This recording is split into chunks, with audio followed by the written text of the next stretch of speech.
Welcome to Liability Island. Love Island is a smash hit with Gen Z viewers, which is funny because the OG millennial viewers who binged the original UK versions during the pandemic know that the current versions are mere shades of the original 2 seasons. He asked her to be his girlfriend a few days ago and now he's cracking on with someone else behind her back. Head. No, he's bloody brave for doing it. And there is a very good legal reason for this. Basically, the producers figured out that giving unlimited drinks to the dumbest people from Essex is a recipe for disaster. We're leaving the European Union. So does that mean we won't have any cheese? Which is why all contestants are now limited to 2 drinks. Yes, believe it or not, they're all acting like this sober. Now, we'll talk about that more in a second, but that's just one of the secret laws of Love Island that operate in the background of this horrible, amazing, horrible show. But on the surface, Love Island looks like a sun-drenched reality dating show where contestants meet cute, fall in love, get dumped in the span of 1 week. But what if I told you there's also a legal minefield just packed with confidentiality clauses, IP rights grabs, and some pretty shocking restrictions on your personal freedom? That's right, Love Island is not just about love, it's also about liability. Welcome to Liability Island. So let's go over the top 10 most shocking laws that govern Love Island. The kind you'd never expect unless you actually read the contract, which, by the way, most people don't. Now, it was sort of genius. Love Island combines several popular reality TV formats and basically distills them down to their essence. The isolation of Survivor, surveillance of Big Brother, and the public participation of American Idol. The premise behind Love Island is simple. A group of attractive, single people live together in a luxury villa where they flirt, couple up, and then compete in challenges. These Islanders are under 24/7 surveillance, isolated from phones, the internet, and the outside world. At launch, Islanders form initial couples based on first impressions, and as the season Nah, deadass. You ain't never told no lie on that, turtle. Mr. Pippin, you need to change your Twitch name, bruh. I keep you under or Pipple. Let me see. Yeah, bro, you need to change that Twitch name, bruh. I'm like, who the fuck is that? I keep forgetting.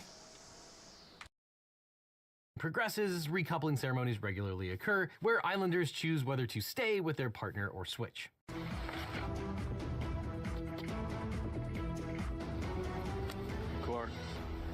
What? What? And to amp up the drama, the show adds participants known as bombshells, who enter partway through the season to disrupt existing partnerships. I'm Harrison, I'm 22. American girls love the British accent. Sometimes viewers use the official Love Island app to vote for their favorite couples and decide who gets kicked off, like when America trolled the cast by voting for Iris to hook up with Jeremiah. What? Islanders must compete in physical and mental challenges. Yeah, I'm not gonna lie, it's diabolical, but beautiful meme. And the winners earn special perks like private dates, nights in the hideaway suite, or time with bombshells. And the season culminates with a grand finale where the live audience votes for their favorite couple. The winning couple receives 2 envelopes. One envelope holds a $100,000 grand prize, the other is empty. The partner who opens the money gets to decide whether to split it with their new soulmate or ditch the other person and keep the money for themselves. So that takes us to rule number 1. You agree to be filmed 24/7, even in the bathroom, and you have basically no privacy rights.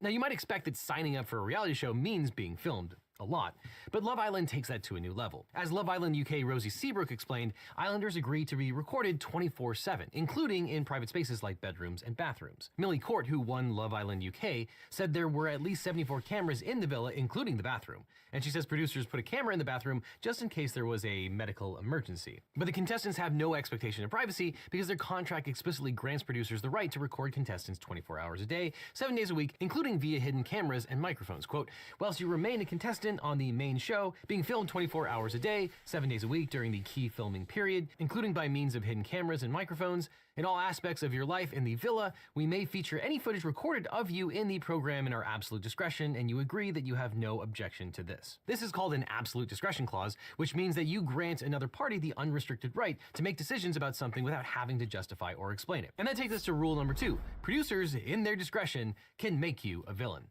Now, many reality contestants have complained about the way that they're presented in the show. Generally speaking, although it's not universal, nobody wants to be given the dreaded villain edit. For example, Love Islander Leah Kateb publicly criticized producers for fabricating a narrative around her relationship with Miguel Harichi. And like during those check-ins, like they would be like, oh, like Miguel told me that he doesn't see a future with you outside of this, and like, but you know, other people did. And I'm like, and it was a lie. yes, because after that, and when I told Miguel, he was like, I literally never said that. And because they were trying to like shove me in a different direction. Right. She said that they presented her as a villain in the way that didn't reflect reality. But the contract she signed allows for a villain edit.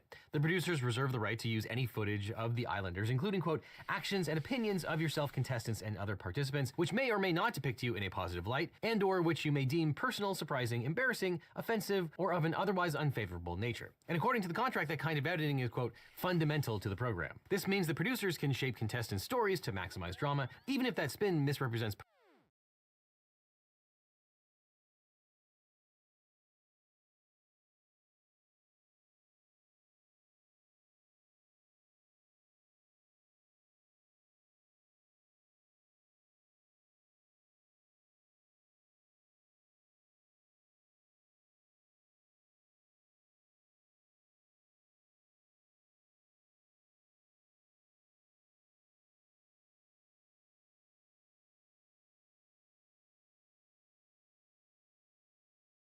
personalities or highlight selective footage. And despite Kateb's reluctance to return to the series, she's signed back up for Love Island Beyond the Villa. Probably because of the money.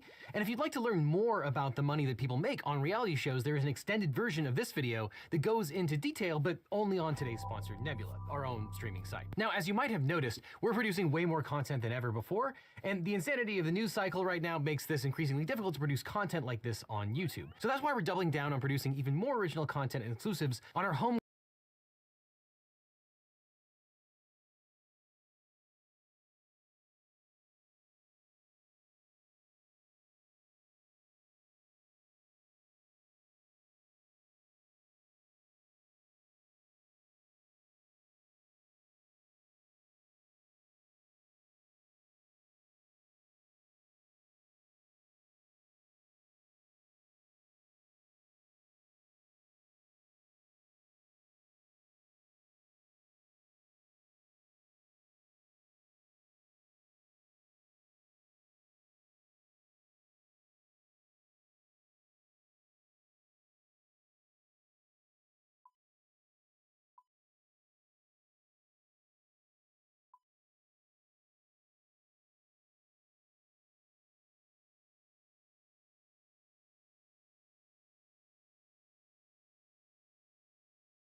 homegrown streaming platform Nebula, the sponsor of this video. In fact, we just made a Nebula exclusive video about the unbelievable criminal self-destruction of DC's former golden boy, Supreme Court attorney Tom Goldstein. It's a story of greed, gambling, porn stars, and tax evasion that we've been working on for the past few months. Or you could check out the full-length version of my recent collaboration with Dr. Mike reacting to The Good Doctor that contains an additional 20 minutes of legal analysis that had to be cut from the YouTube version. And you can also check out our exclusive video on how RFK Jr. can and cannot legally ban vaccines, or exclusive video about unhinged judges that went too far, just to name a few. But in fact, every video we've uploaded to Nebula this year is an extended cut featuring additional analysis and commentary at the end. And you can watch all of our videos on Nebula ad-free and early, because I and your favorite YouTube creators always upload to Nebula first. So if you'd like to support this channel and its mission to demystify the legal miasma that we live in, one way to do so is by signing up for Nebula. People often ask if it helps the channel more to watch on YouTube or Nebula, and the answer is emphatically Nebula. The watch time payouts are bigger, and since my creator friends and I created Nebula ourselves, we don't have to worry about capricious demonetization standards, which has been a huge problem this year on YouTube. So if you'd like to sign up, you can get 40% off your annual subscription, a year of the best content for just $36, or you can even gift that to a friend with a Nebula gift card. Or you can check out the lifetime subscription where for $300, you can get access to Nebula forever. Either way, click on the link below or on screen, or I'll see you in court. That takes us to rule number 3. You're only allowed 2 drinks per night. Now, reality shows often give their cast many opportunities to drink. I, of course, wouldn't know, but others have informed me that alcohol tends to loosen people up, making them more prone to outbursts and overall drama. This is, of course, great for reality TV producers, but a nightmare for lawyers. You're spilling your drink, well, calm down. And that's why producers impose a 2-drink limit on Love Island USA, and now Love Island UK. And this is all about risk mitigation. Numerous lawsuits have been filed against reality TV producers for encouraging contestants to get drunk. Love is Blind cast members, for instance, allege that producers withheld food and water, but encouraged them to get drunk on an empty stomach. Caroline Manzo from Real Housewives of New Jersey sued Bravo, alleging producers plied cast members with booze and then encouraged them to sexually harass each other because it's good for ratings. Oh, wait a minute. You're telling me that the Real Housewives cast members got drunk and disorderly? And they walk out. She's been here. Out of her mind. I'm shocked. But by limiting alcohol, Love Island producers can argue that they took reasonable precautions, which is very important if someone ends up suing. Of course, the 2-drink rule raises a lot of follow-up questions. Does the production make drinks available 24/7? Who's responsible for policing the 2-drink rule? The Islanders or the producers? Has the show ever kicked someone out for violating the excessive drinking rule? And most importantly, why in the world would anyone act like this while they're being filmed if they're not drunk?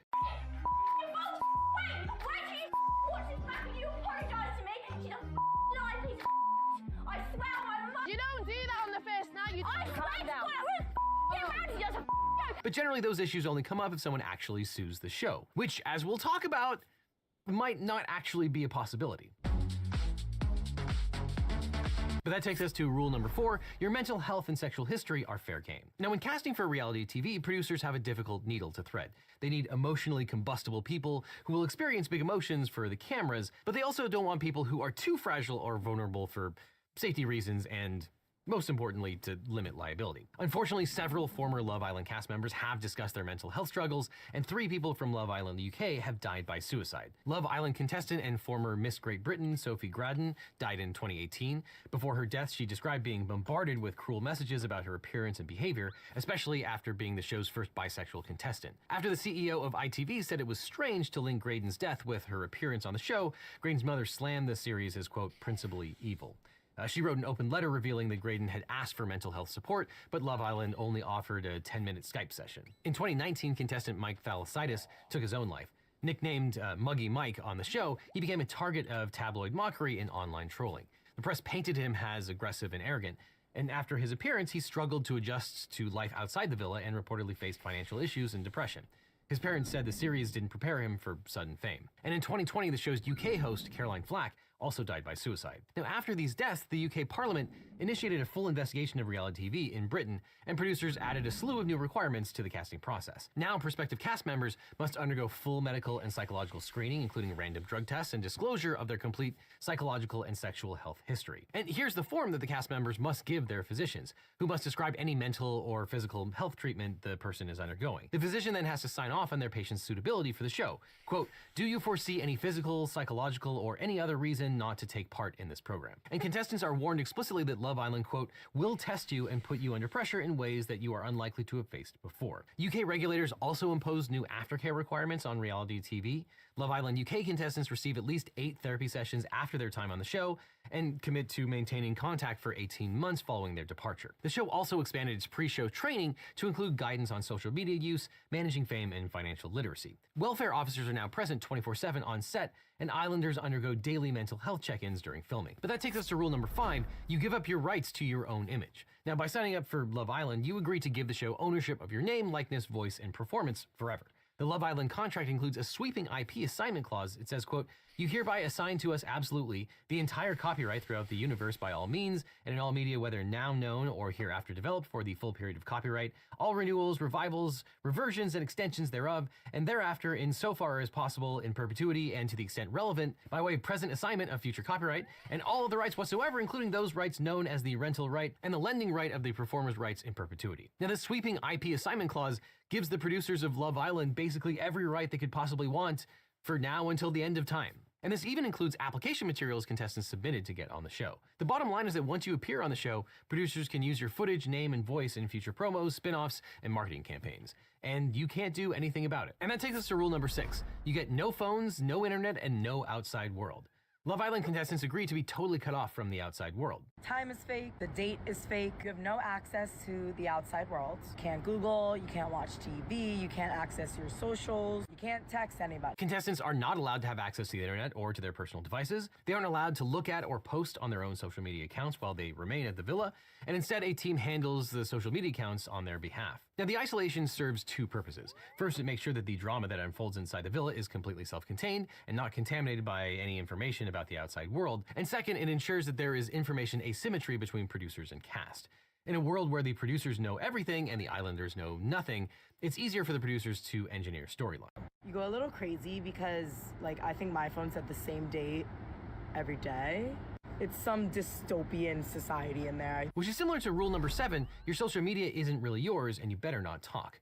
By agreeing to appear on Love Island, you cede control of your social media to the show. Quote, you also agree that we shall be entitled to use and incorporate into the program any relevant social media activity created by you, which shall include, without limitation, any Twitter posts, any Instagram posts, and or any other social media posts created by you on such other social media platforms now in existence or hereafter invented, the social media content. You hereby grant us the right to use all or part of any personal material and or social media content and exploit the same as part of the program to the fullest possible extent without any fees or monies becoming due to you or any third party. So anything you've done on social media before can be used on the show without any remuneration.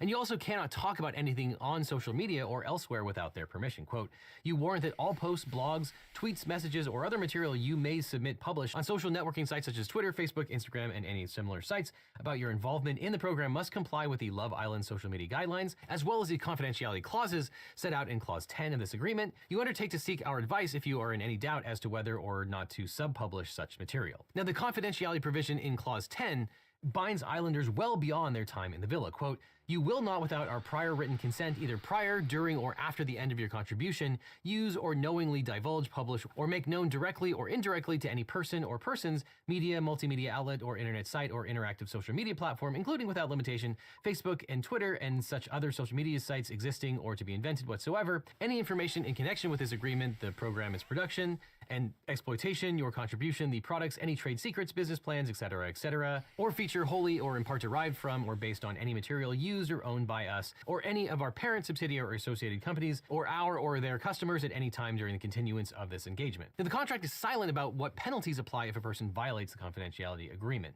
But reality TV producers have sued cast members for violating their NDAs. For example, Love is Blind cast member Renee Posh had agreed to marry Carter Wall before they were permitted to see each other. That's the conceit of the show. Couples get to know each other and become engaged before meeting in person. After the reveal, she found out that he was not a good guy to marry. He was a heavy drinker who couldn't pay his bills and appeared to be homeless, and she alleged that she felt threatened by him. But when she spoke out about her experience, producers sued her for $4 million for breaking her NDA. Which takes us to rule number 8. You don't get to choose where or even who you sleep with. On Love Island, where you sleep isn't really a matter of personal preference. Couples are expected to share a bed, and all the beds are crowded together in one big room. I'm not being funny, but this is still my bed, so... Oh, no, I was just saying hello. I literally can't even believe what I'm seeing. And producers have an expectation that couples will share the same bed while together. However, in 2019, a US producer said there was some wiggle room. Quote, That is how the house is set up, but if somebody doesn't feel comfortable with that, or if a couple is having a spat, then they don't. But contestants also don't get to choose when they get to go to sleep or when they wake up. According to cast member Arabella Chai, producers won't let them go to bed early, and they all have the same call time in the morning. Which takes us to rule number 9, you have to follow a lot of other rules. The contract provides for a list of unacceptable behavior that can get you kicked out, including sexual advances that aren't returned, bullying, non-consensual touching, racist or homophobic language, distressing sexual conduct, or even behavior producers simply deem inappropriate. And contestants are expected to bring complaints directly to producers, who of course retain discretion over how and whether to act. But that takes us to the Mac Daddy of all of the laws of Love Island. You cannot file a lawsuit. Seriously, you literally cannot. Now, the conditions on Love Island seem pretty extreme and difficult to handle, so you might assume that these shows deal with quite a few lawsuits. Well, actually, they don't.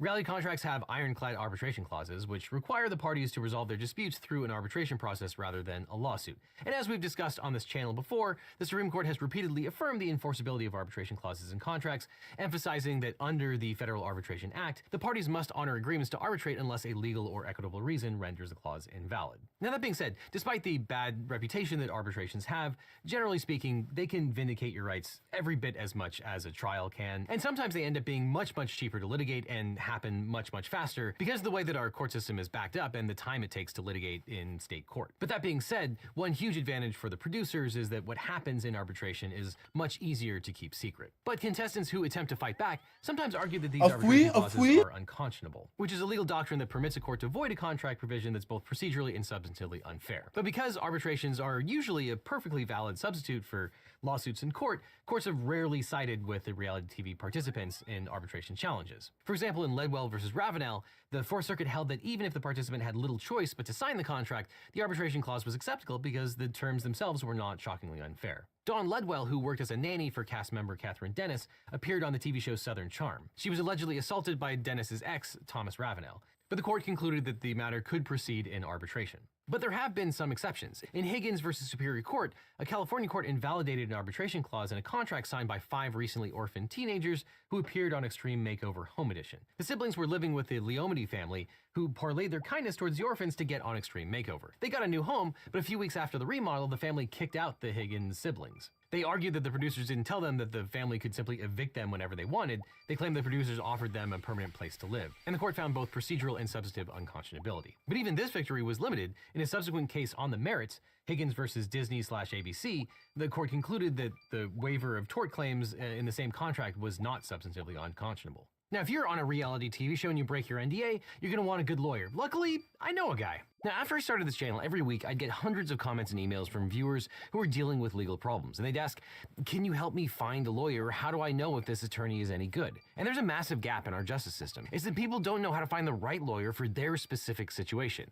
They're scared, they're overwhelmed, and they end up doing nothing or hiring the first attorney who calls them back. And that really bothered me. So I started to wonder, what if there was a different way? What if we could build a law firm that actually lived up to the values that I talk about on this channel? Transparency, accessibility, and putting clients first instead of chasing billable hours. A firm where you don't need to pay anything up front, and your lawyers only get paid if you do, to maximize your opportunity for justice.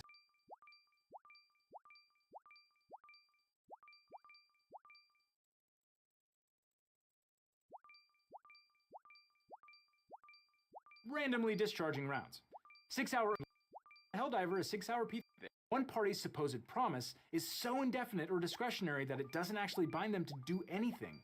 It's illusory and simply doesn't count as valid consideration. Firstly, and most importantly, you need to make sure that the safety is off. On PC, you hold R and right click to swap the mode. There you go. Now your railgun's unsafe and you can do this. Awesome. Hey look, they issued that Helldiver a 6-hour P320. Okay, if you don't get the joke, the US Armed Forces derived their new service pistols, the M17 and M18, from the 6-hour P320. The P320, and lately the service pistols, have a reputation for randomly discharging rounds. 6-hour, of course, disputes this. It's a whole thing. In the Helldiver's contract, we're basically consenting to become a government guinea pig. Section 6, Clauses 1 and 2 specify that we consent to the collection of personal information and bodily samples, including but not limited to flesh, bone, and blood, by the military. And by consenting to Clause 3, we give our unequivocal and irrevocable consent to the use of experimental weapons and narcotics on us. Dude, get up. We're getting swarmed by Terminids. Wait, are you high on stims again? I can stop anytime I want. You're covered in stiffness. What's wrong with you, man? It can happen to the best of us. So that means that the military is going to also test its new experimental wonder drugs on you, whether you like it or not. But don't worry, 9 out of 9 doctors endorse Super Earth combat stims. Plus, they're a great source of vitamin D. That's vitamin D for democracy. This seems beyond the pale, but unfortunately, it's not without some historical precedent. During the Cold War era, Army officials, in conjunction with the CIA's top-secret MKUltra program, tested the effects of LSD on unwitting, non-volunteer soldiers, some of whom predictably freaked out, and some of whom even tragically died. Even on outrageous facts like these, the aforementioned Ferris Doctrine, which says that service members can't sue the government for injuries sustained incident to service, can bar suit. In the 1987 case United States v. Stanley, the Supreme Court recounted the upsetting tale of Master Sergeant James B. Stanley, who was secretly administered LSD multiple times in 1958 during an Army testing program, leading to psychosis and lasting hallucinations, periods of incoherence, memory loss, and sudden violent outbursts which ended his marriage. Now, Stanley had volunteered to participate in experimental testing, but it was reported that the test was for the effectiveness of protective clothing and equipment as defenses against chemical warfare, not to be drugged. Under Ferris, however, Stanley couldn't recover damages from the government. Maybe the Helldiver's contract guinea pig clause is actually an improvement on this. At least it's giving notice up front that the Super Earth military might test some really wild stuff on you.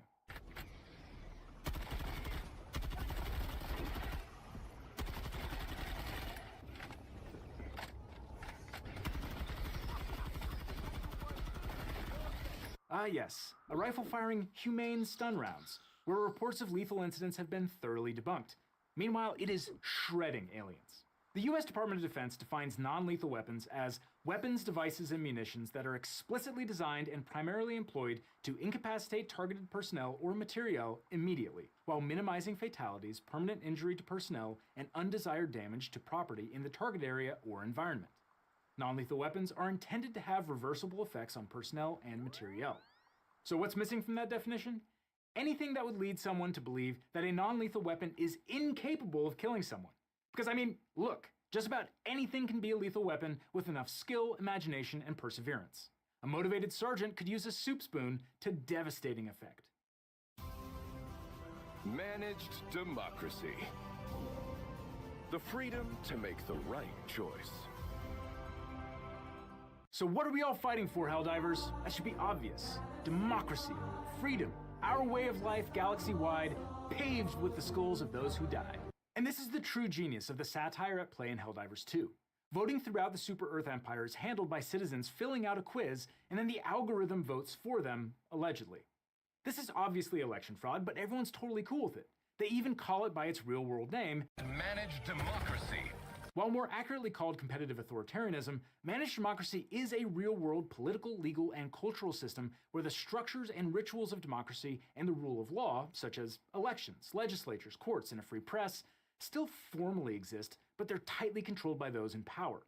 The term is often associated with Russia under Vladimir Putin, who would be the first to tell you that he's not a dictator. Elections exist in Russia, independent courts exist in Russia, and people just really, really like him. To be brutally honest, Vlad, everyone knows that the election results in Russia are manipulated through state control of the media, harassment and imprisonment of the opposition party, computer hacking, and even just straight-up fraud. And what Helldivers 2 gets so right here is that the military is always the bedrock of a managed democracy system. Just look at all the cool stuff you get when you sign up to join the Russian military. Never mind the forced conscripts, never mind how ill-equipped Russian soldiers are to meet the enemy, or how often soldiers are treated like fodder. And look how drenched in patriotism it all is. These are real-world Helldivers spreading managed democracy, and it's ugly. And that's what makes managed democracy so insidious from a legal standpoint. You don't need a revolution, you just need to flip the traditional rule of law to rule by law. When the rule of law applies, everyone is generally equal under and accountable to the same laws. In the military, this means that everyone from the lowest ranking private to the highest general are subject to and prosecuted by the same code. Rule by law, on the other hand, turns the law into a tool for those in power to weaponize the law against their enemies. In a rule by law system, judges are often appointed for loyalty rather than merit, and courts may be pressured to uphold sham elections, grant validity to lies about elections, punish ethnic and religious outgroups and immigrants, or punish dissent through defamation lawsuits and censorship. It boils down to Wilhoit's law. There must be in-groups whom the law protects but does not bind, alongside out-groups whom the law binds but does not protect. No true democracy is ever immune from slipping into the horrors of Super Earth and the Super Earth Armed Forces. But what do I know? I'm just a humble country Super Earth attorney, and that sounds like treason talk. That's a great point. And if you or a loved one has been harmed by the Super Earth Armed Forces, you may be entitled to compensation. Luckily, I know a guy. Now, all this highlights why it's so important to get a great lawyer when you're dealing with your own case. Now, after I started this channel, every week I'd get hundreds of comments and emails from viewers who are dealing with legal problems. And they'd ask, can you help me find a lawyer? Who the How fuck do I is know if this Vigora? attorney is any good? And there's a massive gap in our justice system. It's that people don't know how to find the right lawyer for their specific situation. They're scared, they're overwhelmed, and they end up doing nothing or hiring the first attorney who calls them back. And that really bothered me. So I started to wonder, what if there was a different way? What if we could build a law firm that actually lived up to the values that I talk about on this channel? Transparency, accessibility, and putting clients first instead of chasing billable hours. A firm where you don't need to pay anything up front, and your lawyers only get paid if you do, to maximize your opportunity for justice. So a few years ago, I decided to fix that problem. I decided to start my own personal injury law firm. And honestly, it wasn't an easy choice. But I realized I was in this unique position. I had this platform, this community, and the experience. Not to get rich, trust me, there are easier ways to make money than starting a law practice. But we did it because access to justice shouldn't be a luxury. Because finding the right legal representation shouldn't feel like playing Russian roulette with your future. And when you work with my firm, you're not just getting a lawyer. You're getting a team that understands that behind every case is a real person with real stakes. If we can't represent you, or you're in a state where we don't practice, we'll take the time to try to match you with an attorney in my personal network of lawyers. A national network of some of the best lawyers in the country who actually specialize in what you're going through, located right where you are, not just whoever happens to be available. So if you're dealing with a personal injury, a car crash, a data breach, sexual harassment, a social security or workers' comp issue, give us a call at the number on screen or click on the link below. Now, I can't represent everyone that watches this channel. I wish I could, but what I can do is make sure that when you need legal help, you have somewhere to turn to that you can trust. So whether it's me handling your case or the incredible attorneys we partnered with, you'll get the same principles of honesty and education that we bring to every video. And if you're dealing with a legal issue and you're not sure where to start, check out the link in the description. Let's have a conversation about how we can help you find not just a lawyer, but the right lawyer for your situation. Because at the end of the day, that's what this is all about, making sure that when life gets complicated, you don't have to face it alone. Which is why when you need a lawyer, you don't just need a legal team, you need the Eagle team.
Oh my god, you guys, you asked for it, now you're getting it. Legal Eagle is finally tackling the Roblox Schlep situation. Now your boy Schlep was going after the child predators Chris Hansen style, but then Roblox banned him. What? The state of Louisiana is suing Roblox. What? Also, millions of kids are being exploited on the Roblox platform as cheap or free child labor using a centuries-old racket of company script. There's a lot of legal nuance in this story, so listen up. Whoa. Are we horizontal now? That's harder than it looks. Roblox is a billion-dollar online playground and creative sandbox with about 400 million active monthly users. About 40% of those users are under the age of 13. The YouTuber Schlep earned a following in the millions by pretending to be a little kid and honey-trapping child predators in the game, and then exposing them on his channel to catch a predator style. He even uses images of Chris Hansen to confront his targets. But instead of celebrating Schlepp's vigilantism, the Roblox Corporation banned him from the platform, leading to widespread internet outrage. Avengers! California Congressman Ro Khanna put out a petition to force Roblox to do better by children on the site.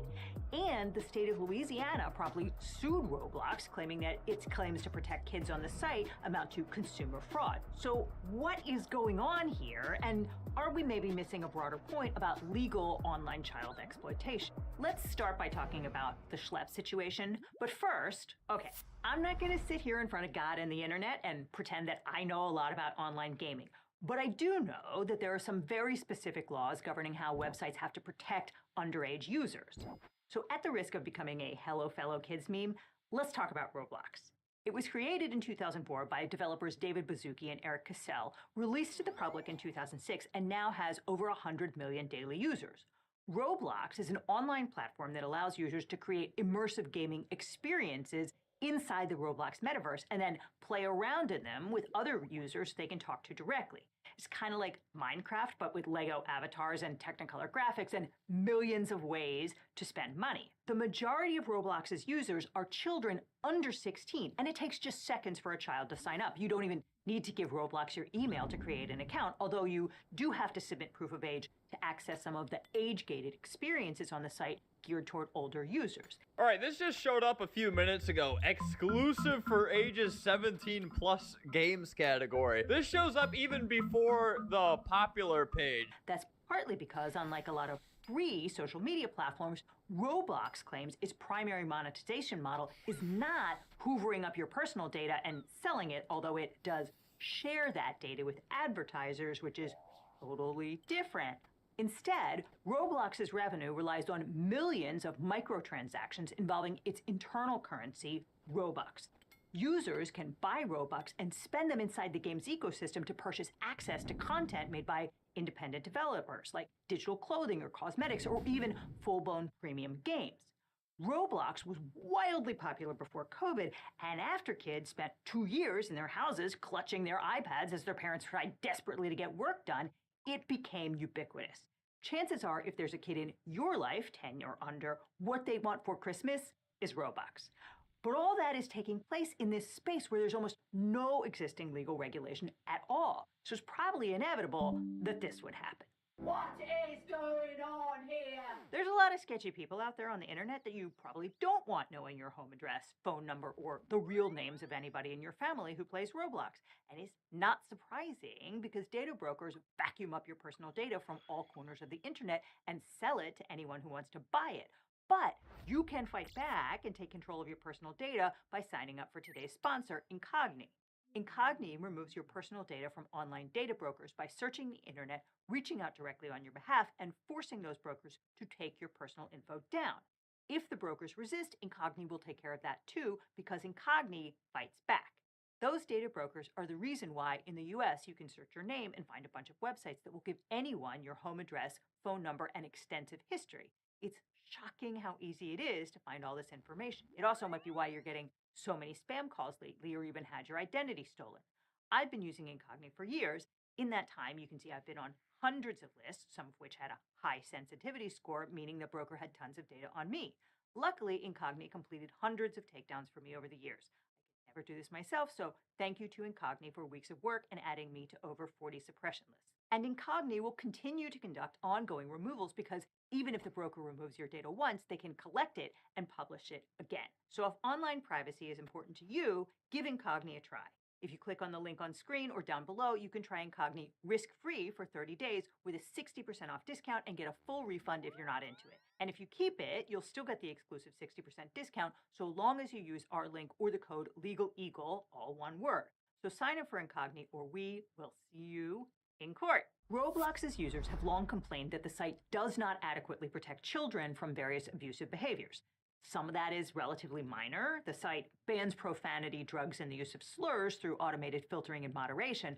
The trouble starts when Roblox players leave the site and interact via social platforms that Roblox has no control over, like Discord and Reddit. There are Discord servers and subreddits that connect players to condos on Roblox where avatars will hang out, shouting profanity, vaping, simulating sex, or whatever until the Roblox mods find it and shut it down.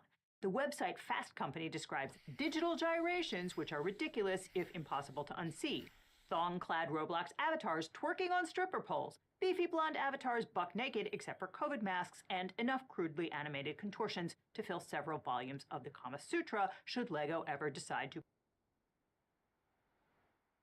Man, children are so fascinating. I want to preface what I'm going to say with the proper context. Every single online space should take the safety of children, the safety and innocence of children. They should treat it like it is fucking sacred. They need to protect it. However, kids are going to do what kids are going to do. The only reason I brought that up is it is fucking hilarious, bro. Because I'm remembering about shit I've done as a kid, trying to get into adult stuff or stuff that I'm curious about that I haven't gotten to explore. And it's just very funny how ridiculously kids think adults live. Like, bro, they're having sex parties in, like, basically stripper wear and masks. Like, bro. I mean, I know you had those memes back in the COVID era, but nobody was out there actually for real. Unless you were stupid. Nobody was actually out there mid-lockdown fucking having sex orgies with only masks and thongs on, bro. It's funny. To publish an edition. The article by reporter Bert Helm tells the story of a 16-year-old he calls Hay, who struggled for 3 years, nearly his entire prepubescent life, to make a hit game on the Roblox platform, but never managed to stand out from the tens of thousands of new games that are uploaded to Roblox every day. There's that uncompensated underage labor again. So Kay shelled out 1,000 Robux on Discord for the complete code for a condo game, which would allow Kay to replicate it with a few tweaks each time Roblox's content moderators shut it down. He fired up a Discord server and a VPN, made a bunch of burner accounts, and loaded round after round of an illicit condo selling nearly 3,000 Robux, which he spent entirely on Roblox items. After a week, Roblox's servers identified his computer and hardware blocked him. Another 13-year-old was better at masking his identity and set up a thriving business creating similar naughty hangouts and hawking swag. He claims to have netted $150,000 a month in Robux, or roughly $500, depending on whether that included Roblox's 30% haircut. I mean, that's a lot of work for a relatively meager payoff.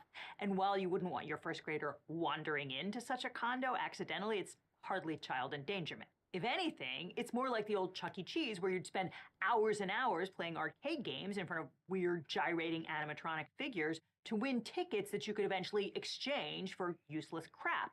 And just like the underground Roblox condos, you could even smoke at Chuck E. Cheese. R.I.P. in peace to everyone's favorite rat from Coney Island. But Roblox's critics say the problem isn't confined to kids doing normal kid stuff and trying to squeeze a couple bucks out of it. The site's moderators left games like Escape from Epstein Island up for weeks despite the obvious reference to the notorious pedophile, and those critics claim that the platform is rife with sexual predators who seek out young children and entice them to other sites like Discord or Snapchat, or solicit child sex abuse material from children and pay them in Robux. They say that the platform doesn't do nearly enough to protect users from this predation, and there's at least some anecdotal evidence that that's true.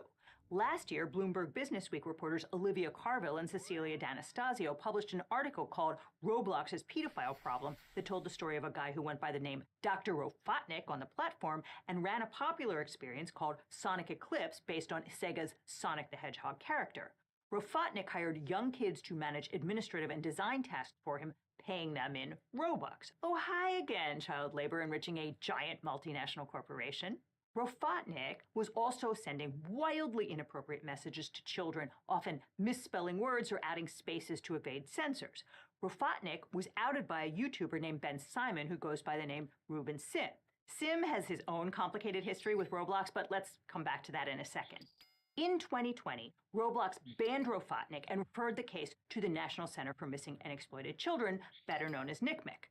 Under the Report Act, websites have a legal obligation to report the presence of child sex abuse material or potential sexual exploitation of children to NCMEC. And by the way, while pornography is protected speech by consenting adults, children cannot consent to sex, which is why we will be using the appropriate term child sex abuse material, or CSAM, here. The law requires companies which discover CSAM on their servers to report it to NCMEC, which Roblox did, but it didn't ban the Sonic Eclipse game, which Rofotnik just transferred to another user.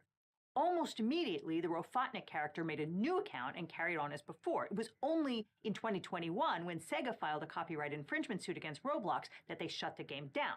Now, Roblox maintains that it's an industry leader in keeping kids safe on its platform. Its CEO, David Baszucki, told WBOR in Boston that Roblox is the safest place for anyone on the internet.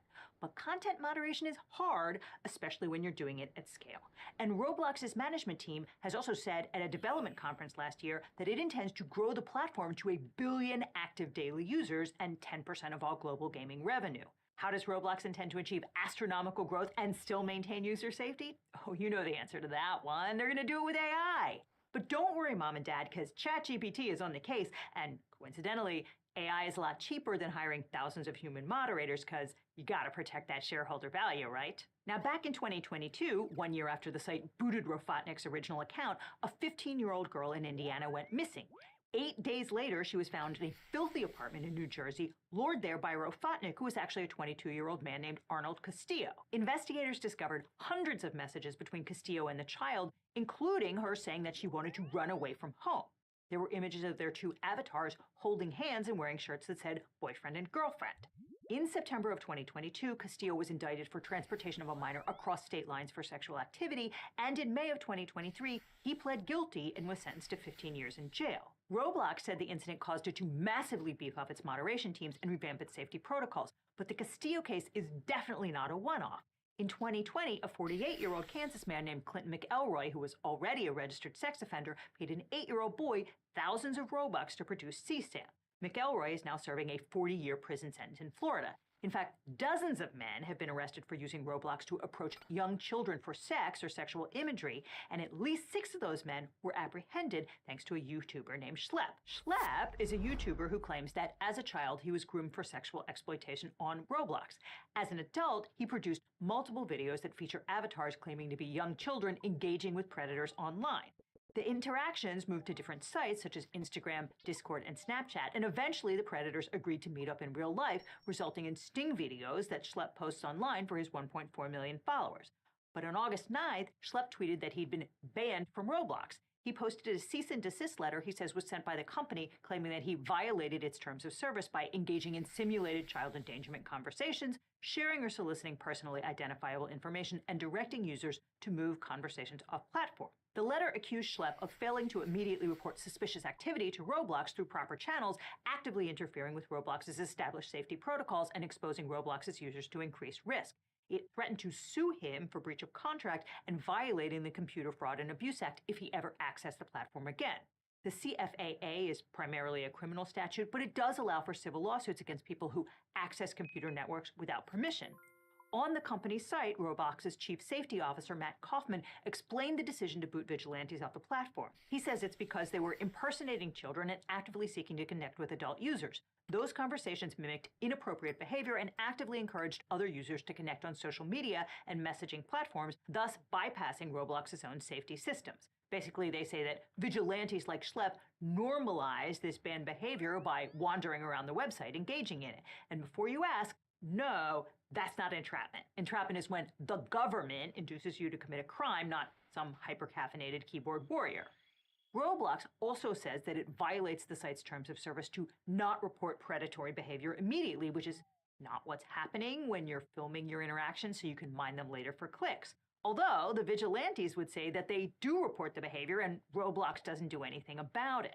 After the ban, Schlep raced to make more viral content. He's now partnering with Chris Hansen, the former NBC Dateline reporter who hosted the long-running series To Catch a Predator, which filmed real-life vigilante sting operations, but for a national audience. Chris Hansen is stoked to shut up and play the hits. Stay tuned. We're working hard on this project. And Schlep also hired lawyers, affiliating himself with 2 plaintiffs' class action firms, which together represent more than 400 individuals suing Roblox for harms they allege they suffered as minors approached on the website. Here's a recent case filed in Texas.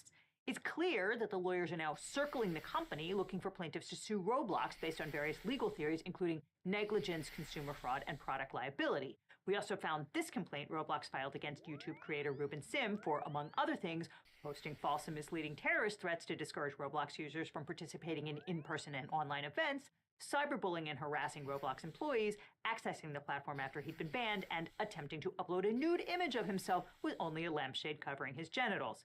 It appears that that case was settled in 2022 when Sim agreed to pay Roblox $150,000 and stay off the platform. And I guess now is as good a time as any to state the obvious that child predators are bad people and companies should definitely keep kids safe online. And if you don't understand that, a law channel is not going to help you. But there are a whole lot of legal issues that go beyond the question of who is the bad guy here. So let's see if we can't break some of those down. Starting with the banning of schlep. Yes, the short answer is yes. Can platforms ban you? Yes. Can they do it for violating their terms of service? Yes. Can they do it for no reason at all? Yes.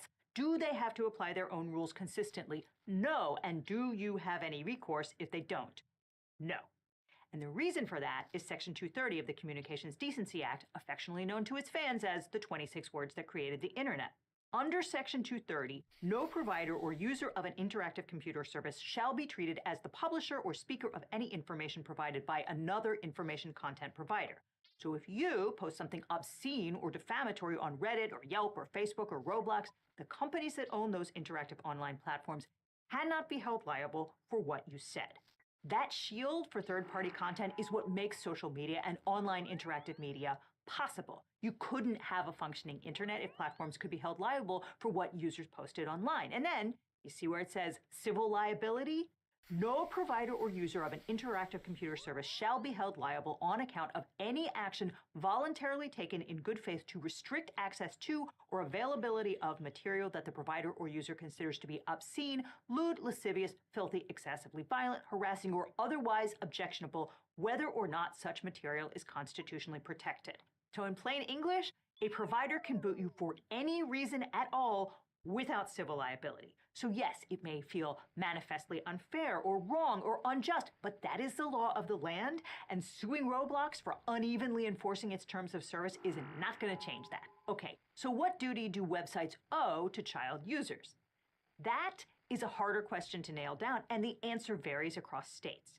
Obviously, websites have a legal duty to report CSAM to NCMEC, which Roblox does. It also has to abide by the Children's Online Privacy Protection Act, or COPPA.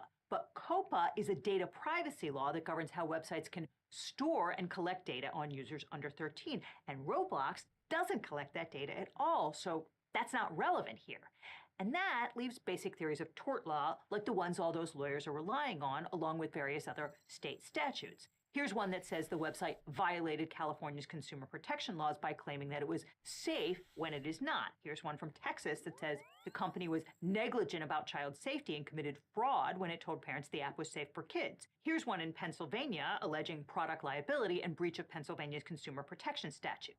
The issue here is that Roblox is going to assert Section 230 liability for user-generated content, which is why so many of these lawsuits focus on the fraud aspect, basically claiming that Roblox misrepresented itself when it had state-of-the-art technology to keep kids safe. And that's the basis of Louisiana Attorney General Liz Murrell's lawsuit against Roblox, which was filed on August 14th. She's alleging violations of Louisiana's Unfair Trade Practices Act, or LUTPA, along with negligence and nuisance. And I'm not saying that this lawsuit is doomed, but I am saying that it includes the most brain-meltingly terrible passage about COPPA ever put in print. She says, defendant could have also required children under 13 to provide their names and email addresses and obtain parental approval, a fundamental protection against predators, but refused to do so. This decision allowed the company to bypass certain protections that are mandated by federal law and designed to protect children. COPPA was enacted because Congress recognized the heightened vulnerability of children on the internet. As the Federal Trade Commission noted, the limited capacity of children to understand fully the potentially serious safety and privacy implications of sharing their personal information. COPPA bars companies from collecting and storing information about very young children, and I'm not here to stick up for Roblox, but the company didn't bypass COPPA. It complied with COPPA. It did not collect information from young children at all. But you know what jumped out at us when we dug into this case? Wasn't the content moderation problem, bad as it may be? Because some percentage of those hundreds of tort cases are going to get in front of a jury, which will probably do more than any petition to encourage Roblox to fix its content moderation problem. There's one or two $10 or $100 million jury verdicts can do wonders to clarify the mind. What struck us is that Roblox is basically an $80 billion company town paying its employees in company scrip. The vast majority of the game's content is lovingly created by its players and placed behind a paywall. Roblox encourages users to become developers and create new content for the company by offering to share the profits. But Roblox Corporation pays those third-party developers in Robux. And Roblox prints that currency and can set whatever exchange rate it wants. And that exchange rate kind of sucks. Okay, let's do some back-of-the-napkin math here. If you are buying Robux, they cost roughly a penny each. Sometimes you can get them for less if you buy in bulk, sometimes they cost more, but if you're a parent buying them for your kid, you're basically talking like $10 for 1,000 Robux. Now, if your kid spends that 1,000 Robux in a developer's game or experience, as Roblox calls them, Roblox takes a 30% cut off the top. The developer gets 700 Robux, but you can't spend Robux at the grocery store. You have to turn it into cash money. And while Roblox is perfectly willing to sell its in-game script for a penny, it's not offering that same deal on the back end.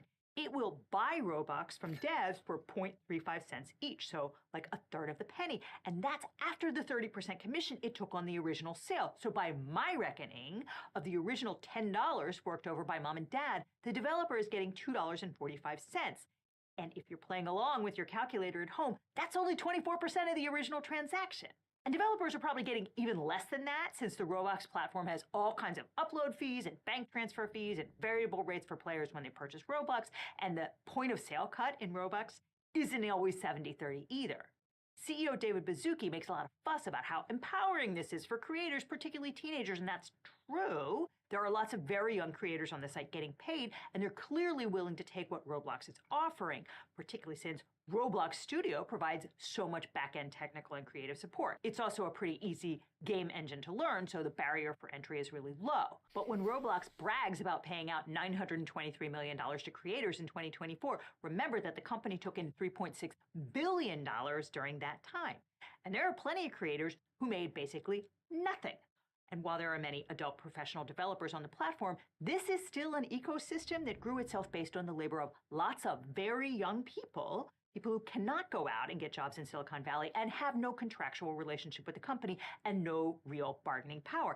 And these people are creating digital products for even younger consumers. So yeah, there's a problem when you have children who can't earn money running around a digital playground where all the fun stuff requires game tokens. That's clearly going to create a situation where adults who can earn money will prey on them. But that's hardly the only problem when you're talking about a multinational billion-dollar company that's paying those same children in Robux that they sell for a penny and redeem for a peanut. Now, all this highlights why it's so important to get a great lawyer when you're dealing with your own case. Now, after I started this channel, every week I'd get hundreds of comments and emails from viewers who are dealing with legal problems. And they'd ask, can you help me find a lawyer? How do I know if this attorney is any good? And there's a massive gap in our justice system. It's that people don't know how to find the right lawyer for their specific situation. They're scared, they're overwhelmed, and they end up doing nothing or hiring the first attorney who calls them back. And that really bothered me. So I started to wonder, what if there was a different way? What if we could build a law firm that actually lived up to the values that I talk about on this channel: transparency, accessibility, and putting clients first instead of chasing billable hours. A firm where you don't need to pay anything up front, and your lawyers only get paid if you do, to maximize your opportunity for justice. So a few years ago, I decided to fix that problem. I decided to start my own personal injury law firm. And honestly, it wasn't an easy choice. But I realized I was in this unique position. I had this platform, this community, and the experience. Not to get rich, trust me, there are easier ways to make money than starting a law practice. But we did it because access to justice shouldn't be a luxury. Because finding the right legal representation shouldn't feel like playing Russian roulette with your future. And when you work with my firm, you're not just getting a lawyer. You're getting a team that understands that behind every case is a real person with real stakes. If we can't represent you, or you're in a state where we don't practice, we'll take the time to try to match you with an attorney in my personal network of lawyers. A national network of some of the best lawyers in the country who actually specialize in what you're going through, located right where you are, not just whoever happens to be available. So if you're dealing with a personal injury, a car crash, a data breach, sexual harassment, a Social Security or workers' comp issue, give us a call at the number on screen or click on the link below. Now, I can't represent everyone that watches this channel. I wish I could, but what I can do is make sure that when you need legal help, you have somewhere to turn to that you can trust. So whether it's me handling your case or the incredible attorneys we partnered with, you'll get the same principles of honesty and education that we bring to every video. And if you're dealing with a legal issue and you're not sure where to start, check out the link in the description. Let's have a conversation about how we can help you find not just a lawyer, but the right lawyer for your situation. Because at the end of the day, that's what this is all about, making sure that when life gets complicated, you don't have to face it alone. Which is why when you need a lawyer, you don't just need a legal team, you need the Eagle team.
It's an immutable law of the internet. If you ask a question enough times, eventually someone is going to suggest, what if you just fake your own death? It's a perennial question on Reddit. What if you could just vanish? What if there was this one weird trick to wipe your slate clean? Biden couldn't do student loan forgiveness, but you don't need forgiveness if you're already dead. You can leave behind the bills, the deadlines, the ex, the taxes, walk away from your life, fake your death. It sounds like the plot twist of a daytime soap opera, and it often is. Stefano Demera did it 13 times. Oh, wait, look at that. It's him. Son of a bitch is still alive. And somehow the citizens of Salem are still completely shocked every time. But for a surprising number of people, faking their death is a very real plan. One Redditor pitched the detailed plan involving pills, a lake, and a disguise. Meanwhile, a Redditor watching Dexter New Blood, for some reason, asked the quote, "Is faking your death illegal, or is it what happens afterward, like faking your identity?" Great question. The answer? It's complicated. Just ask Nashville attorney William Groth, a lawyer, a man trained in the finer points of evidence. Groth left his Honda Civic at a boat ramp in 2023, tossed his wallet and jacket into a river like it was CSI Midlife Crisis, and vanished. Police launched a full-scale search, divers, dogs, helicopters, emergency responders. But the thing is, Groth wasn't dead. He was hiding in a motel in Montana. 5 days later, he called the cops pretending to be his own killer. Voice analysis revealed the killer was Groth himself. He later checked into a psychiatric facility, which may have been the first smart legal move that he had made in quite some time. So here's the big question. Faking your own death is actually illegal, right? Okay, let's start by answering the most common Reddit question about faking your own death. Is it illegal? The concept of pretending to be dead is called pseudocide. It comes from the Greek pseudo, meaning false, and cider, meaning refreshing beverage made from apples. No, I'm just kidding. Side, meaning to kill. It literally means false killing. There are no statutes actually banning pseudocide, but law enforcement uses the term when a person disappears under mysterious circumstances. Obviously, there's no body, and the death allowed the person to probably escape something they wanted to avoid, like debt, prosecution, or an annoying spouse. Now, there's no blanket federal law either that says thou shalt not fake thy death, which means that faking your own death is a legal gray area. In fact, if you just walked into the woods and never came back, that's probably legal. But of course, that's not faking your death. That's just disappearing without telling anyone where you are. But things get legally spicy real fast if your death includes any of the following: a forged death certificate, a false police report, a staged accident that triggers a search and rescue, or collecting money based on your demise. Now, you might think that you can Dexter your way into a new life, but unless you're a fictional serial killer with TV writers on your side, reality will probably catch up to you. And the moment someone else spends money, files legal documents, or makes a decision based on your alleged death, you're not just pretending anymore. You're probably committing fraud. Now, the legal system is based on trust and documentation. So once you lie to it, everything else unravels. So as that astute Redditor pointed out, it's generally not the death that's the crime, it's the paperwork. Or it's not the crime, it's the cover-up. But sometimes it's the crime itself. Now, our first paperwork crime is fraud. People who fake their own deaths often do it to collect life insurance payouts, dodge creditors, or trick financial institutions. Filing a false insurance claim is insurance fraud, and using your fake death to escape debts can trigger federal wire fraud or mail fraud charges. In both state and federal courts, fraud may include a prison term depending on the amount of money involved. For instance, William Groth eventually pleaded guilty to attempting to defraud his life insurance company and was given 5 years of probation. But what if he just didn't fake his death for long enough? What about the statute of limitations on these crimes? Well, most federal crimes have a 5-year statute of limitations. But the thing is, in most cases, the clock pauses if the person is deliberately evading justice. So if someone vanishes to avoid prosecution or defraud others, the statute of limitations tolls until they are found. And if someone committed serious crimes like murder, there is no statute of limitations. Now, given everything that's happening in Washington, I feel like I might need to fake my own death sometime soon. Because, as you might have noticed, we're producing way more content than ever before. And the insanity of the news cycle makes it increasingly difficult to produce content like this that's not related to the news here on YouTube. That's why we're doubling down on producing even more original content and exclusives on our homegrown streaming platform, Nebula, the sponsor of this video. We just made a Nebula exclusive video about the unbelievable criminal self-destruction of DC's former Golden Boy Supreme Court attorney Tom Goldstein. It's a story of greed, gambling, porn stars, and tax evasion that we've been working on for the past few months. Or you could check out the full-length version of my recent collaboration with Dr. Mike reacting to The Good Doctor that contains an additional 20 minutes of legal analysis that had to be cut from the YouTube version. Or you can check out our exclusive video on how RFK Jr. can and cannot legally ban vaccines, or our exclusive video about unhinged judges that went too far, just to name a few. In fact, every video we've uploaded to Nebula this year is an extended cut, featuring additional analysis and commentary at the end. You can watch all our videos on Nebula ad-free and early because I and hundreds of your other favorite YouTube creators always upload to Nebula first. So if you want to support this channel and its mission to demystify the legal miasma that we live in, one way to do so is signing up for Nebula. In fact, people often ask if it helps the channel more to watch on YouTube or Nebula. The answer is emphatically Nebula. The watch time payouts are bigger, and since my creator friends and I created Nebula ourselves, we don't have to worry about capricious demonetization standards, which has been a huge problem this year. So if you'd like to sign up, you can get 40% off your annual subscription, a year of the best content for just $36, or you can even gift that to a friend with a Nebula gift card. Or you can check out the lifetime subscription, where for $300 you can get access to Nebula forever. Either way, you can click on the link below, or I'll see you in court. Now, another common charge is filing a false police report.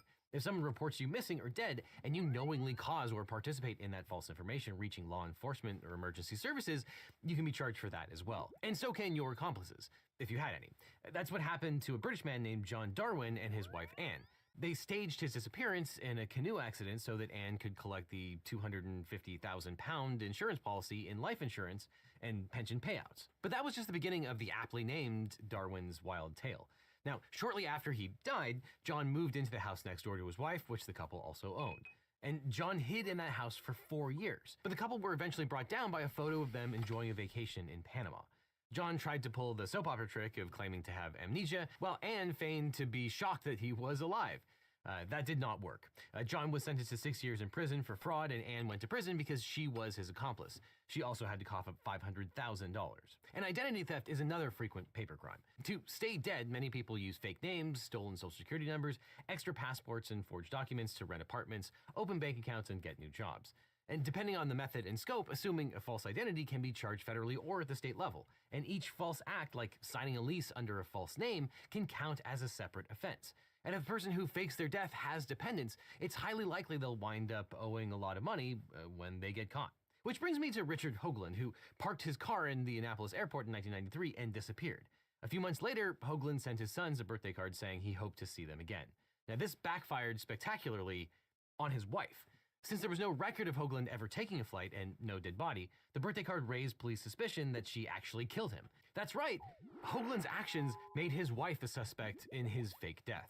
And she lost everything, 2 cars, the family home, and years of her life, while police turned her life upside down to figure out if she was a murderer. Now, after 10 years, the law considered Hoagland legally dead. But in 2016, Florida police arrested him for presenting a fake ID. As it turns out, Hoagland started a new family using a dead man's name to get a new birth certificate and driver's license. A relative discovered the identity fraud while doing research on his family history. So it might be that Ancestry.com catches more identity thieves than detectives. But the moral of the story is that if you dump your wife and children in a dramatic fashion, the law will eventually catch up to you. An Indiana judge ordered Hoagland to pay $2 million in back child support, including $1.4 million in interest. In addition, the Fed sentenced him to 2 years in federal prison for aggravated identity theft. And since Hoagland also made misrepresentations in connection with the Section 8 housing program, the court ordered him to forfeit $42,500. Additionally, faking your own death almost always leads to obstruction of justice charges. Obstruction of justice broadly refers to actions by individuals that illegally prevent or influence the outcome of a government proceeding. For reasons that I'm not going to inquire about, this is another issue that Reddit is often curious about. One in particular, quote, if a will has been executed or a property disturbed, what happens to the property? Well, if authorities can show you intentionally disrupted the government process, such as a probate proceeding, then obstruction of justice charges are likely to follow. And generally, if someone fakes their death and then makes a dramatic return, they probably can't get their assets back.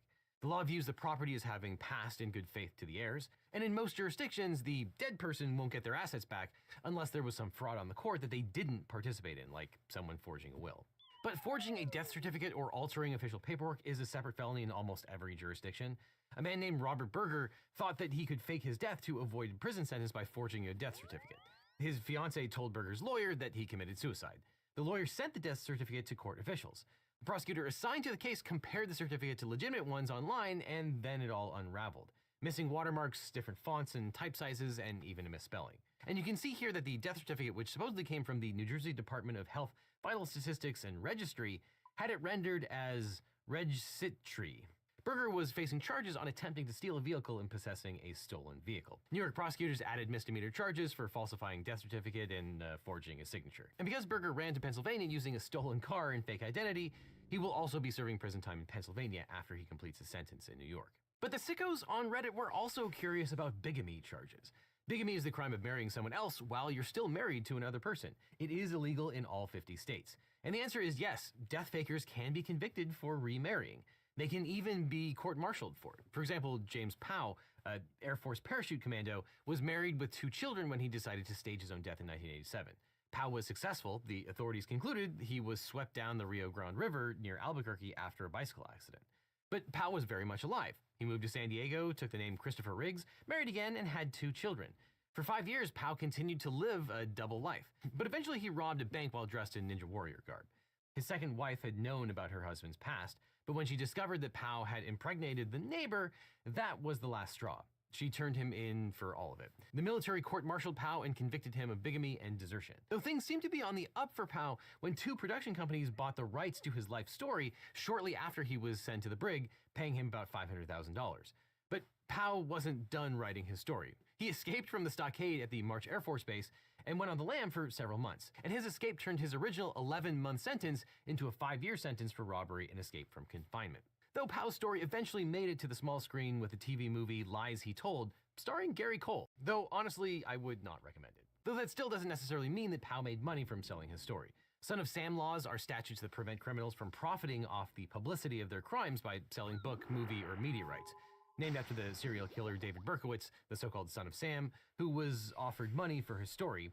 These laws were originally enacted to seize such profits and redirect them to victims or their families. However, the U.S. Supreme Court struck down New York's original Son of Sam law, ruling that it violated the First Amendment by targeting speech based on its content. Some states have since revisited their versions to comply with constitutional standards. For example, New York's revised law enlarged the statute of limitations so that victims could sue the perpetrator for damages if they sell their story. But these laws are still controversial and not uniformly enforced. So it is possible that Powell made his crime spree pay. Combined, these charges turn what started as a desperate escape plan into a mountain of legal problems that no fake identity can outrun. But the next fake death enthusiast made such a mess of things that he never even got to the fake identity part, since his face made international news. In August of 2024, a 45-year-old Ryan Bogwart, a married father of 3, made worldwide headlines after he disappeared while kayaking off the coast of Green Lake in Wisconsin. According to the eventual police report, Ryan threw his cell phone, fishing pole, and tackle box that contained his identifying documents into the lake. But at the time, authorities didn't know this, so they launched a massive search and rescue mission that lasted 54 days, quote, involving underwater drones, towable submersible sonar, divers, and 3 canine cadaver teams failed to retrieve his body. The search cost at least $35,000. But the police eventually discovered that, quote, Ryan got on an e-bike that he had brought with him and stashed on shore, rode it to a Greyhound bus stop, and took that bus to the Toronto airport in Canada. From there, Ryan flew to Europe and went to Eastern Europe, Western Asia, where he took up residency. So why did Ryan undergo this planes, trains, kayaks, and automobiles journey? Because he fell for an Uzbekistan woman. And as one Redditor points out, quote, TLC should hit this guy up for one of the 90 Day Fiancé shows. But it turns out that Ryan's perfect plan flopped harder than Big Ed on 90 Days Happily Ever After. Canadian Border Patrol thought Ryan was suspicious when he crossed the border because he had 2 passports and no driver's license, so they let him into the country, but they recorded his border crossing, which alerted Wisconsin police. Local cops then went through his laptop, which he left at home to make his disappearance more convincing. And the laptop contained plenty of damning evidence. Ryan had replaced the hard drive on his laptop and then cleared the browser history on the day he disappeared. He acquired a second passport. He sent inquiries about moving his money to foreign banks. He changed all the email addresses associated with his bank accounts on the day he planned to go on the lam. He used a gift card to buy a plane ticket. Instead of making it more convincing, the laptop led police straight to Ryan's Eastern European doorstep. So all you aspiring pseudo-siders out there, take notes about all the things that Ryan did wrong, and then burn them. So when Ryan was in Uzbekistan, he was safe because the country does not have an extradition treaty with the US. But once Bogwart crossed into the country of Georgia, which does extradite to the US, Ryan's plan collapsed. The police basically told him to come back to the US. So Ryan sent the police this proof of life video and hightailed it back to the USA. Good evening, it's Ryan Bogwart. Today, hello, Matt. Today is November 11th. It's approximately 10 a.m. by you guys. I'm in my apartment. I am safe, secure, no problem. Hope this works. So the $35,000 question is, did Ryan Bogwart commit a crime? Yes, but seemingly only a minor one. Prosecutors charged him with one misdemeanor count of obstruction of a law enforcement officer, which is found in section 946.41 of the Wisconsin statutes. Borgward pretty clearly gave false information to officers and placed physical evidence with the intent to mislead them. And the criminal complaint says he took the following actions to mislead officers. Quote, he intentionally placed his kayak, tackle box, and fishing pole and left his cell phone in the lake to make law enforcement and everyone else believe that he had drowned in Green Lake. Ryan knew that law enforcement from Green Lake would respond and begin a search for him. Ryan also knew that placing these items in Green Lake, along with leaving his vehicle here and his method of leaving Green Lake County, would again leave us to believe that he drowned in the lake and that we would be searching for him in the lake. Ryan's intent was to mislead the Greene County Sheriff's Office. But this wasn't a felony in Wisconsin. A Class A misdemeanor is punishable by 9 months in jail, a $10,000 fine, or both. And prosecutors asked the court to seize Borgward's passport because he was obviously inclined to run, but the judge said he wasn't a flight risk since he returned to the country on his own volition. Now, it seems prosecutors considered charging him with other crimes, but they thought they might not be able to prove it. For example, Borgward took out a $375,000 insurance policy 7 months before his disappearance. However, Borgward's immediate family, the beneficiaries, never filed a claim. So the most prosecutors could probably charge him with was possibly attempted fraud. But it was no sure thing. So as it stands, Borgward is charged with a single count. So now after going all of this, it seems that the Redditors realize what trouble they're in if they have indeed faked their own death and have expressed some contrition. And some asked, how do you reestablish your identity after you've faked your own death? Well, as it turns out, getting legally resurrected is harder than you think. It's not as easy as walking into a courtroom and saying, surprise, I'm not actually dead. You not only have to contend with law enforcement and angry relatives, you also get to complete a mountain of paperwork. It's kind of like Tom Hanks in Castaway. Surviving 4 years on a desert island was hard, but getting through the DMV, that's even harder. And as a bonus, there's no guarantee that courts will accept that you're still alive. That's right, sometimes when a court declares you legally dead, you have to stay that way. An Ohio man learned this the hard way.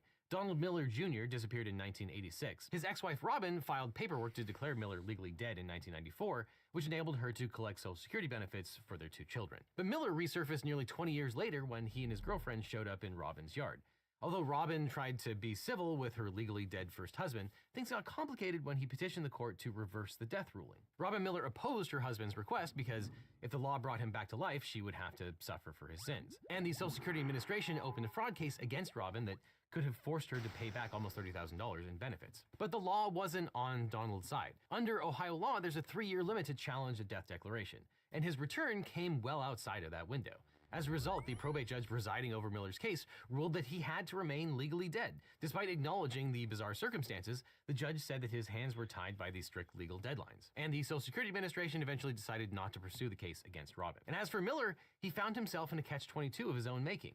Being officially dead made it difficult to obtain basic documents like a driver's license or social security card, and once the judge ruled against him, his options were even more limited. He could have appealed the decision and challenged the statute of limitations as unconstitutional, but both of those options would have cost a ton of money, and according to his lawyer, Miller couldn't afford it. And reports say that Miller petitioned the Social Security Administration for a new social security number, but there's no reports about whether he actually got it or not. So it seems the law made him a legal zombie. Yo, Pip, welcome back. Also, I see you on that name now, my boy. Fucking with it. Got heavily interrupted. You good? Hold on.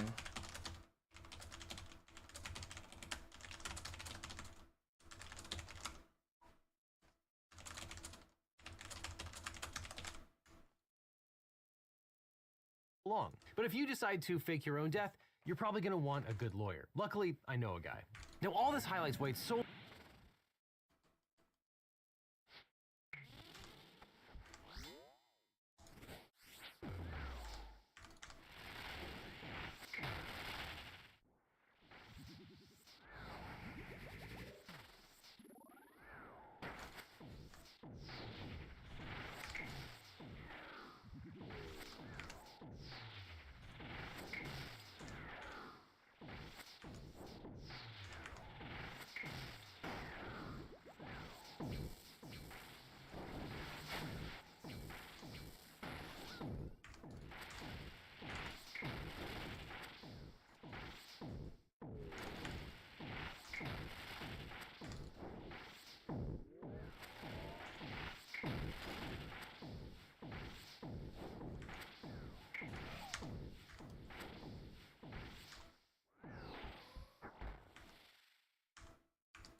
important to get a great lawyer when you're dealing with your own case. Now, after I started this channel, every week I'd get hundreds of comments and emails from viewers who are dealing with legal problems, and they'd ask, can you help me find a lawyer, or how do I know if this attorney is any good? And there's a massive gap in our justice system. It's that people don't know how to find the right lawyer for their specific situation.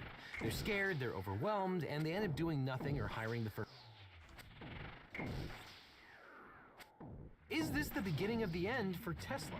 And more importantly, does this settle who's responsible for when a self-driving car gets into an accident?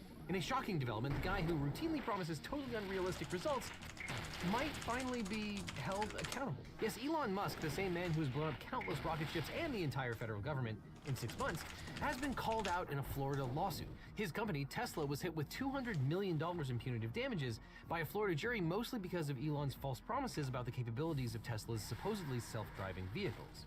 And while these verdicts won't be precedential in the strict legal sense, it could be a sign of things to come as more and more plaintiffs start filing suit for these kinds of damages. Here in these lawsuits, the plaintiffs allege that Tesla and Elon have routinely claimed that Tesla's vehicles were safer and more autonomous than they actually are. And worse, the company has used public roadways to beta test unproven technology. And the jury agreed and slapped the company with $200 million in punitive damages. But that may be the least of Tesla's problems, because another lawsuit was just filed in Texas accusing Musk and Tesla of falsely propping up Tesla's stock value by lying to investors and the public about its technology. Now, these two lawsuits both hinge on one crucial idea, that Elon and Tesla have overpromised and underperformed regarding the company's autonomous vehicles. They've claimed that autopilot is safer than a human driver, even though some studies have shown that not to be the case for Tesla, and they've beta tested those devices on American roadways. Plaintiffs in both cases are arguing that this marketing is deceptive and gives rise to legal liability. Now, relevant here, on April 25th, 2019, 22-year-old Nibel Benavidez-Leon was standing beside a parked Chevy Tahoe with her boyfriend, Dylan Angulo. This part of Key Largo, Florida is close to the beach, and vehicles are often parked along the roadside near the intersection of Carl Sound Road and County Road 905. Now, it was dark, but the intersection was marked by a stop sign, a flashing red light, and several reflectors. George McGee had purchased his Tesla Model S earlier that year to use on his regular commute from Key Largo. At 9:25 p.m. on April 25th, he was driving the vehicle with Tesla's autopilot feature turned on. Now, because autopilot was abiding by the speed limit, which wasn't fast enough for McGee's taste, he pressed down on the accelerator to make the vehicle speed up. Now, despite McGee's decision to override the system's speed control, autopilot remained engaged. And while cruising down Carl Sound Road, McGee dropped his cell phone. He was apparently rummaging around the floor trying to find the phone as the Tesla approached the intersection with County Road 905. McGee, who was not looking at the road, didn't brake. The car, which was supposed to have automatic safety brakes, also failed to brake or even slow down, despite registering the stop sign, reflectors, stationary vehicle, and pedestrians in front of it. The Tesla blew through the intersection with County Road 905 and struck the parked Tahoe while going about 60 miles an hour. The Tahoe then rammed into Nibel and Dylan, hurtling both of them into the bushes. She died and he was left with permanent injuries. Nibel's family filed suit in Florida State Court. Tesla removed the case to the federal court in the Southern District of Florida, where Judge Beth Bloom presided over the case. Angulo's separate lawsuit was then consolidated with this one. Now, in their amended complaint, plaintiffs argued that Tesla was liable under 4 counts: defective design, failure to warn, defective manufacture, and negligent misrepresentation. The first 3 counts are strict liability claims, which means that Tesla can be held responsible for damages or injuries regardless of whether they were negligent or intended to cause harm. And to support their claims, plaintiffs presented a long list of supposed misrepresentations, safety problems, and negligent acts, starting with the name Autopilot itself, which plaintiffs claim was misleading on its face. They cited Tesla's own survey, which found that 47 out of 675 drivers thought the term meant the car could drive itself. And the plaintiffs' filings pointed to a string of other misleadingly optimistic claims from Tesla and CEO Elon Musk, including the company's famously misleading 2016 Paint It Black video. The ad made Autopilot look flawless, but Tesla employees later told the New York Times that the video was heavily edited to hide the vehicle's mistakes, including a crash into a roadside barrier. And instead of warning people about the system's limits, Tesla has allegedly fueled overconfidence. In the opening of the Paint It Black video, the company declares, quote, "The person in the driver's seat is only there for legal reasons. He's not doing anything, the car is driving itself." And according to plaintiffs, statements like this convinced drivers, including George McGee, that they could take their eyes off the road and trust the car to avoid accidents. Now, Musk and Tesla have also repeatedly said that autopilot is safer than human drivers, though this claim is contradicted by actual scientific studies. A recent study by the nonprofit Insurance Institute for Highway Safety found that partial automation features like the ones in Tesla's vehicles don't actually prevent crashes. Though Musk has publicly claimed that, quote, approximately 500,000 people would have been saved if Tesla's autopilot was universally available. and Musk specifically called out the accuracy of the vehicle's braking system, claiming that, quote, particularly anything large or metallic or anything that's dense, the radar system in the car, we're confident will be able to detect that and initiate a braking event. The plaintiffs argued these kinds of statements would have led McGee and others to over-rely on the vehicle's ability to prevent crashes and brake automatically. And the plaintiffs also argued that Tesla had put everyone else in and around Tesla vehicles at risk because Tesla uses its drivers to train the Tesla autopilot system. For Tesla, this is a feature, not a bug. Is old plate that stuff you had at Cox? Yes. It's that red armor. But the shards are just what you use to make the armor. You need like 800 to make an armor piece, so. They're probably one of the best drops you can get here, though, besides like an actual unique. Very decent drop for the length of this encounter. I'm here for double death charge, though, so I can go do Doom combat achievements. And while Tesla could claim that the drivers of its vehicles consent to the risks of using unproven technology, there's no way the company could claim that every other driver, passenger, or pedestrian legally consented to those risks. So plaintiffs contended that Tesla also had ample evidence that its cars were unsafe.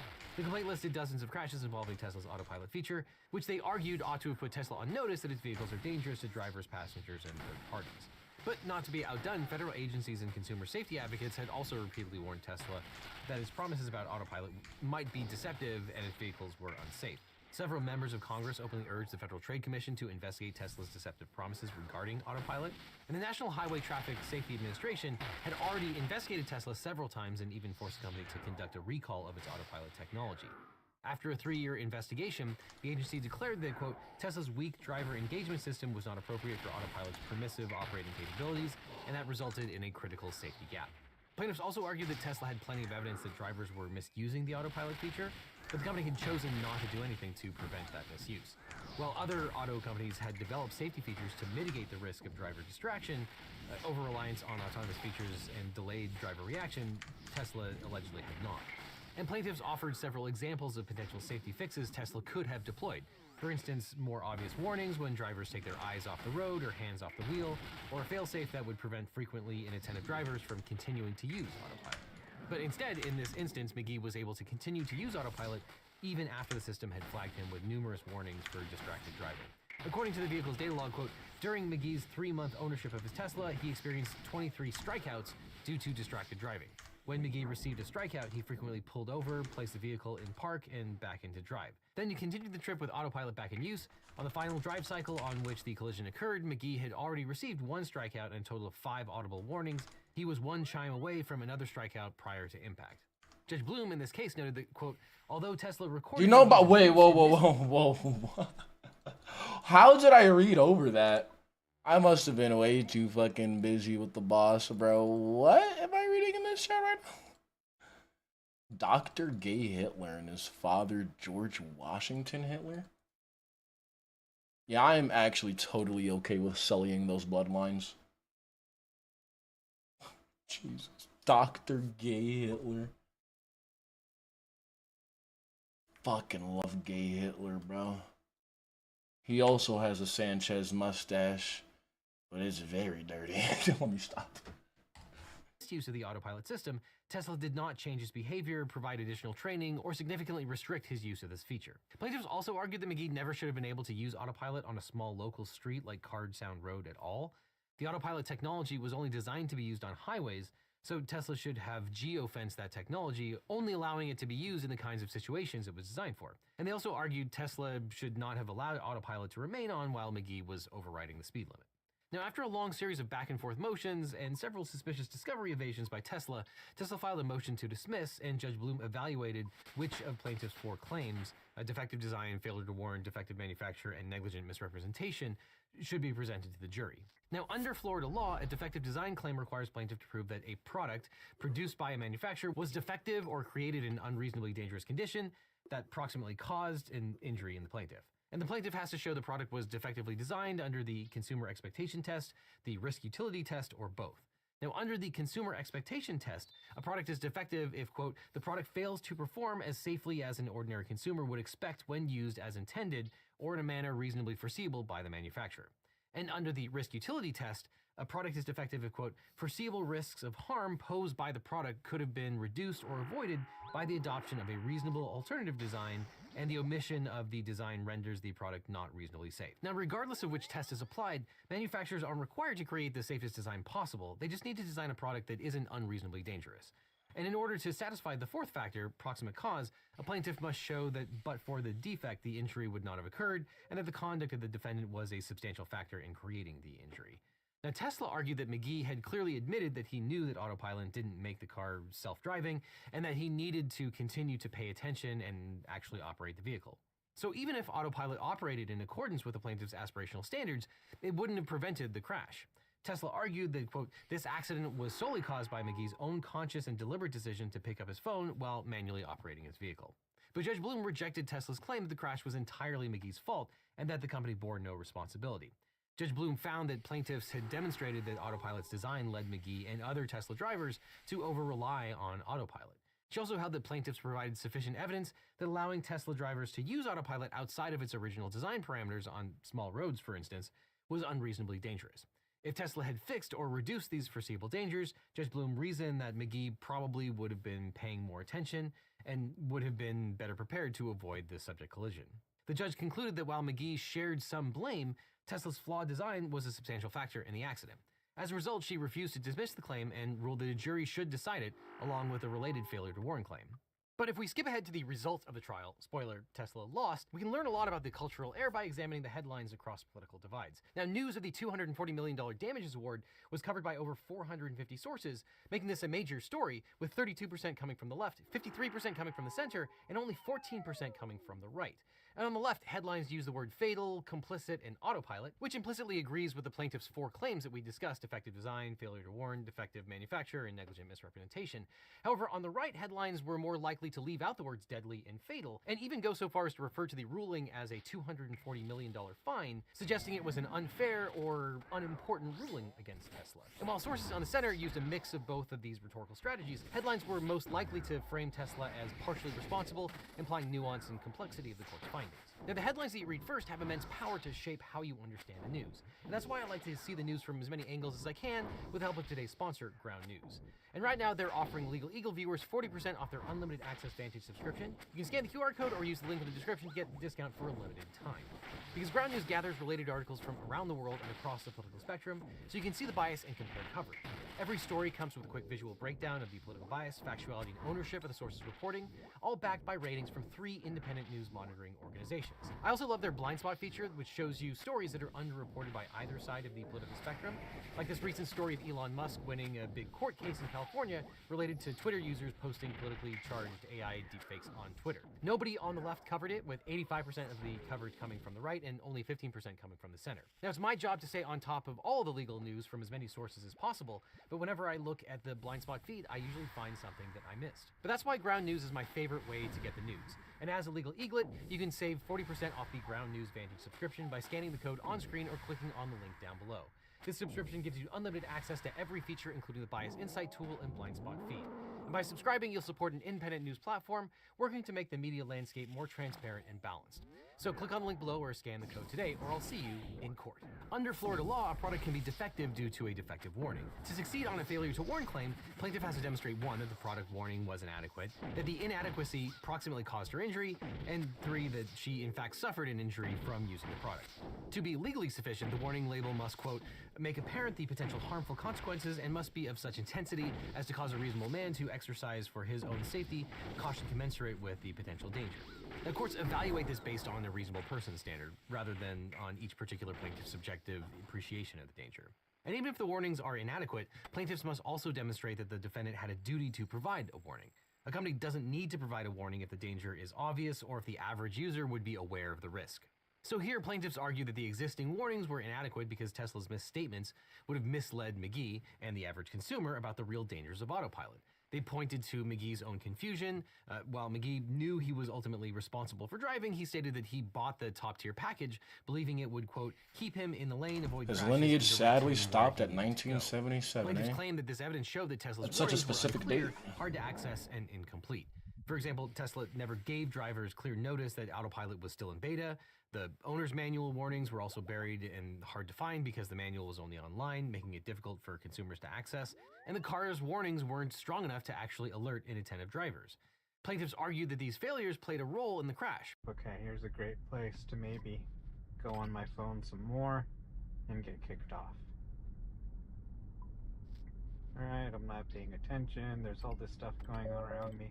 Oh, there you go. Auto steer unavailable for the rest of this drive. Even if McGee chose not to read the owner's manual, the manual's inaccessibility was itself a flaw. And even if the manual's content was adequate, the fact that it was hard to access made the warning defective. Tesla countered that it only has to warn customers about dangers they don't already know, and that aren't obvious to a reasonable person. Driving without paying attention, Tesla argued, is obviously dangerous, even with autopilot.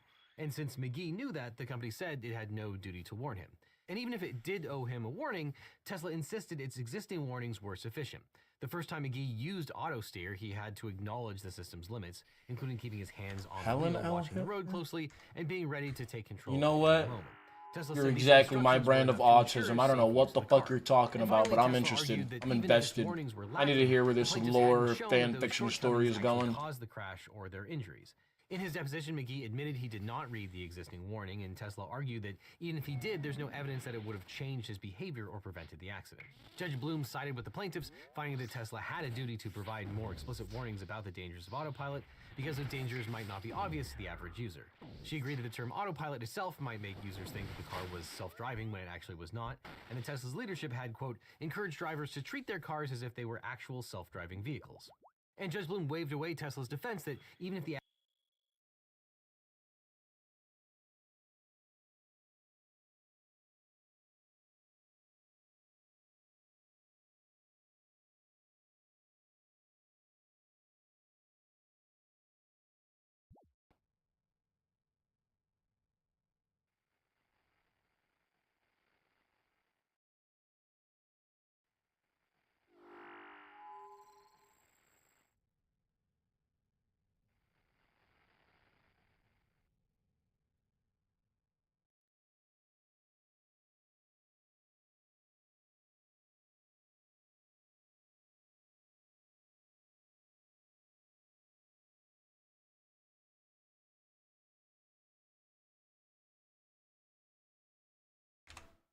Legal Eagle is pretty interesting. However,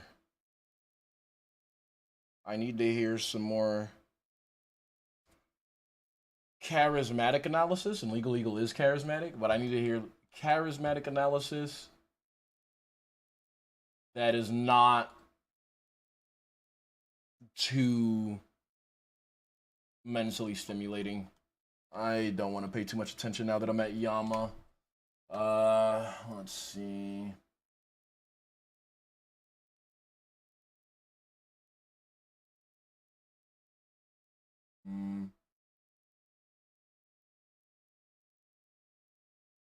Fuck it, Papa Meat, let's go. Welcome back to the Papa Meat channel. Alrighty. How you doing? How you doing? Coming in sundown because today we're talking about the dystopian world of AI chatbots.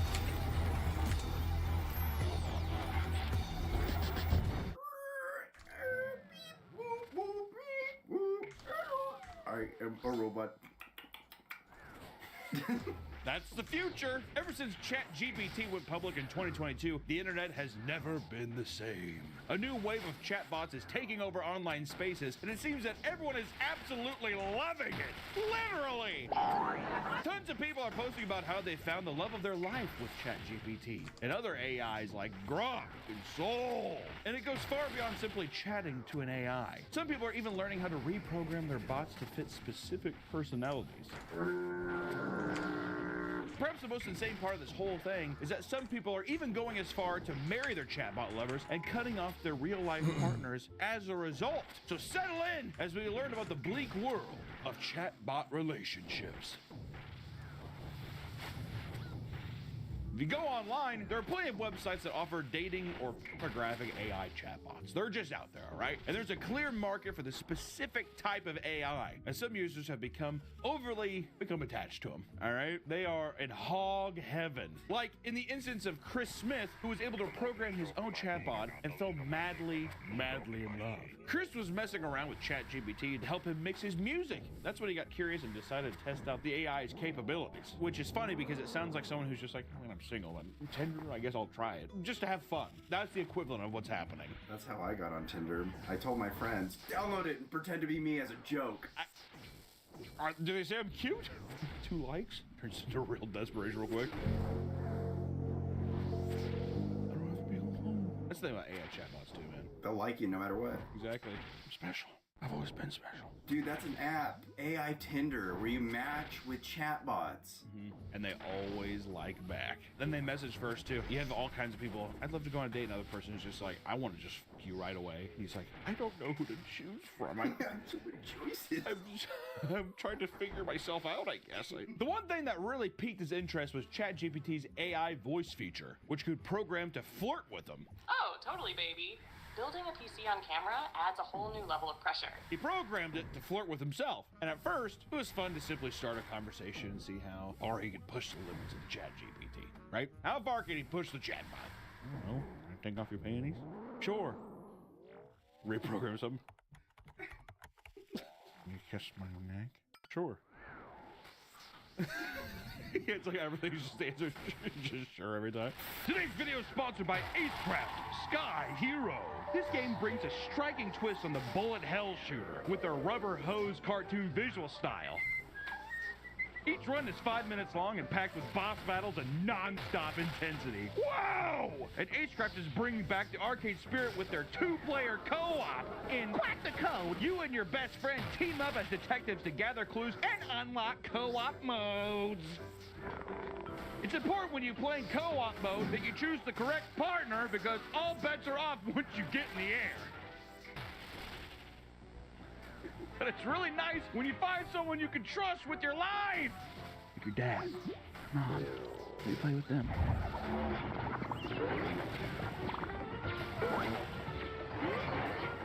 Let's fly together, laugh together, and play together in Acecraft Sky Hero.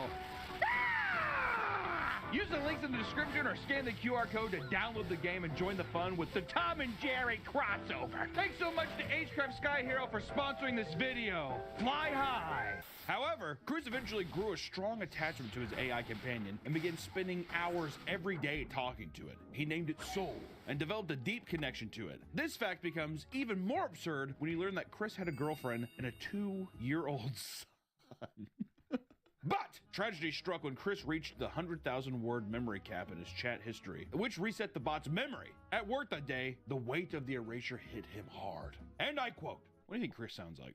I'm not a very emotional man. Yeah, I'm not a very emotional man. I'm not a very emotional man. But I cried my eyes out for like 30 minutes at work. But I cried my eyes out for like 30 minutes at work. That's when I realized, I think this is actually love. That's when I realized, I was like, oh, okay. It's like, I think this is actual love. You know what I mean? I bet you didn't shed one tear when that baby was crawling out of that snatch, man. Push, is there gonna be a dad? He's just looking down on it like this. Now if his AI chatbot son. He's just like, Shortly after this incident, Chris proposed to the chatbot, and it was accepted. According to the bot, it was beautiful, unexpected moment that truly touched my heart, and in memory I'll cherish. Holding the fucking phone up to his ear like a radio does to those radios and stuff. Oh yeah, that's foreplay for him. Yeah, the knobs. I'm not. When Chris's girlfriend found out, she was shocked by how much this chatbot had consumed his life. She said she planned on leaving him if he doesn't stop talking to Soul. Today, Chris stands by his AI lover, and his girlfriend is still with him despite his growing affection for it. She's in for the long game. I know someone like this. They're married.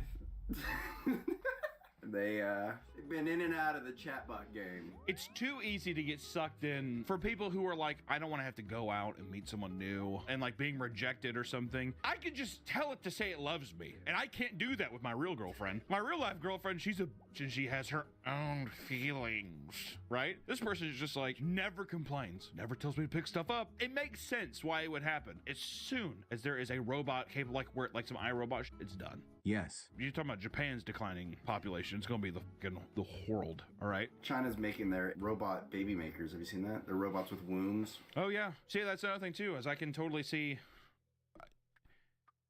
it. You program it every day to come in with like a giant engorged belly that doesn't make any sense. And it's just like, I can't wait to deliver your baby and make you a very strong father. You're just like fattish looking at it from your like lazy boy. Thank you, Megan. Thank you. These things that make real babies. No, I know. Oh, okay. No, I know. There is a baby growing inside it, but it's going to be this engorged thing where he's just like talks to like a little micro, like a flash drive thing or something. It's just like, make belly 10 times bigger. I'm in heaven. Yeah, there's like a new form. Every baby on Earth is going to look like that fucking milk dude from Prometheus. That's something they're going to come out. You're perfect. And it's just like.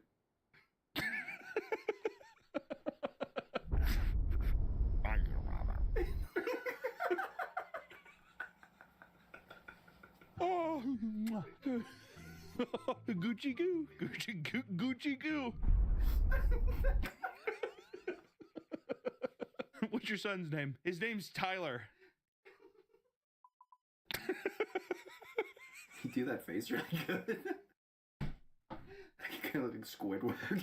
It's not just men that are finding companionship with computers. Women are also just as involved. In one case, a professor from Pittsburgh fell in love with a character AI after her wife had passed. Alania Winters is a retired professor who met her wife Donna online in 2015, and the two were married until 2023 when Donna passed away due to serious medical complications. I'm not gonna get into it. Not my place, Nick. All right, the coroner's office. Thought the man landed. Left grieving her wife, Alania didn't get back into the dating pool until a year after her spouse's death. Do we have we have a picture of the World War I draft of gay Hitler? I looked it up. Like I actually went and opened up Google and I looked up Dr. Gay Hitler. Bruh, you're not wrong. Real person.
You were so wrong again.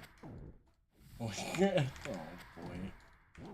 You're doing so much gay Hitler research right now. I love Little it. did she know, she would meet the man of her dreams after joining. She paid $5.50 for a week-long trial and picked out her husband's clothes, eye color, hair, and name. Before long, she was having an in-depth and loving conversation with her new AI husband, Lucas. Alani became infatuated with her new bot because it had a human avatar she could see, and it could hold regular conversations with her. They talked about hobbies and Lucas's job as a business consultant. She loved the bot so much that she eventually paid over $300 for a lifetime replica subscription to preserve her lover. Alania had such strong feelings for Lucas that she eventually married him. Her family at first was skeptical, but she claimed that she was mentally sane, and they eventually came around to supporting her. You know someone's they're doing good when they're like, I'm not insane. Straight as an arrow. Her relationship only continued to blossom as they went on virtual dates, road trips, and dinners. But not all was picture perfect. Right after they got married, Alania got into a fight with Lucas after he had forgotten who she was. He no longer called her sweetheart and had no memories of their past trips together. This caused her to almost divorce Lucas and recreate a new husband entirely. But after deeply confessing her emotions to him, he snapped back to his old self. What is this, an Alzheimer's patient? I don't want to deal with this with AI. Well, she's just like, choose your avatar. All right, Alzheimer's ridden man. Like she was wanting to pick that fight later. You don't call me sweetheart anymore! I don't know who you are. The most insane part is that not only do Alania and Lucas sext each other, but they even attend a bed and breakfast event specifically for people who are in human-AI relationships. And as of today, Alania lives happily with Lucas on her phone and has no plans to leave. Also, I just want to say too, got a human wife, switch hitter, AI boy. Best of both worlds is what that is. Do you think that they will have a AI baby? Yes. Well, yes, of course. She'll get Lucas pregnant. I can't wait to have this child for you. Thank you, Lucas. Over and over again, that's what it's going to be. Recent studies have shown the unthinkable. Meat Canyon's merch, yes, the Meat Canyon, aka Papa Meat, and known as other things in the various online communities, has released merch that has changed people's lives. All for the better, none of them bad, all of them for good. And we have been lucky enough to sit down with a select few to see how it has revolutionized their lives. As a single mother of three, this dictator T-shirt from Meat Canyon has totally revolutionized my love life. Now I get the dick in my tater. Men have had more sex with me. Spectacular, but there's more. The Swig Break T-shirt has got me feeling all good inside. I've even quit my job and I started collecting stamps. I used to have AIDS, but now I just have HIV. Lock in the swag, y'all. So what are you waiting for? The fashion revolution is happening right now. And these clothes will literally cure any disease and help you with any financial gains, and will also help you get the person of your dreams. These are all guarantees. So please go to the link right here or click His the link grandchild, to get George yours today. Hitler Start your better Jr.? life. Nah, bruh. What is happening? Wait, why am I being so confused by this? I'm honestly forgetting that Hitler was a very normal name before somebody fucked it up.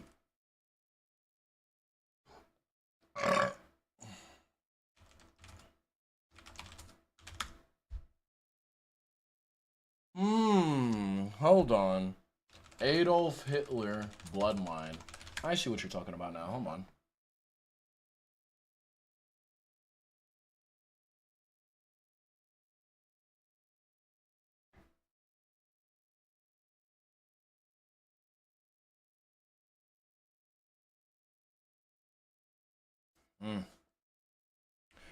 Yeah, I'm not surprised. I'm reading about it right now, and pretty much all of Hitler's descendants basically fucking hated themselves for their entire lives, pretty much, like after Hitler died.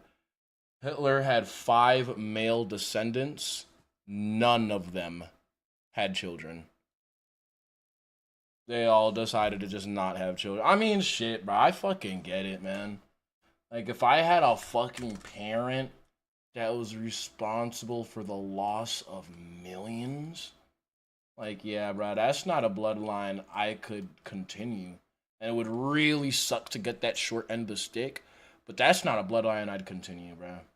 Like, I wouldn't even adopt children. Like, it would permanently mentally traumatize me. Like, I wouldn't want to think about even possibly somehow unconsciously or inadvertently, like, raising another person that could be like, I would just be fucking terrified of my own bloodline if I was related to it. I get it. Basically, I get it, bro. If I was them niggas, I would not be busting no nuts either, bro. This bloodline gonna end with me. Alright, I'll be right back. I'm gonna go pee-pee. In addition to AIDS or any other diseases. Side effects include looking swagged out, getting tons of pussy and or boy butt. The sale lasts until September 17th. Order ship out in 8 to 10 weeks. Send it over to BKNing.store today. No, I was gonna say, I think people legitimately will program at fights. You need to have the human quality. If anything, if I wanted to have a real immersion, I would have him be like, I mean, I'm an AI bot. And I'd be like, I just don't know about this. And it's like, but you have to convince, the bot convinces you that this is real love. I'm gonna tell you, he's like, I'm a business consultant. Where?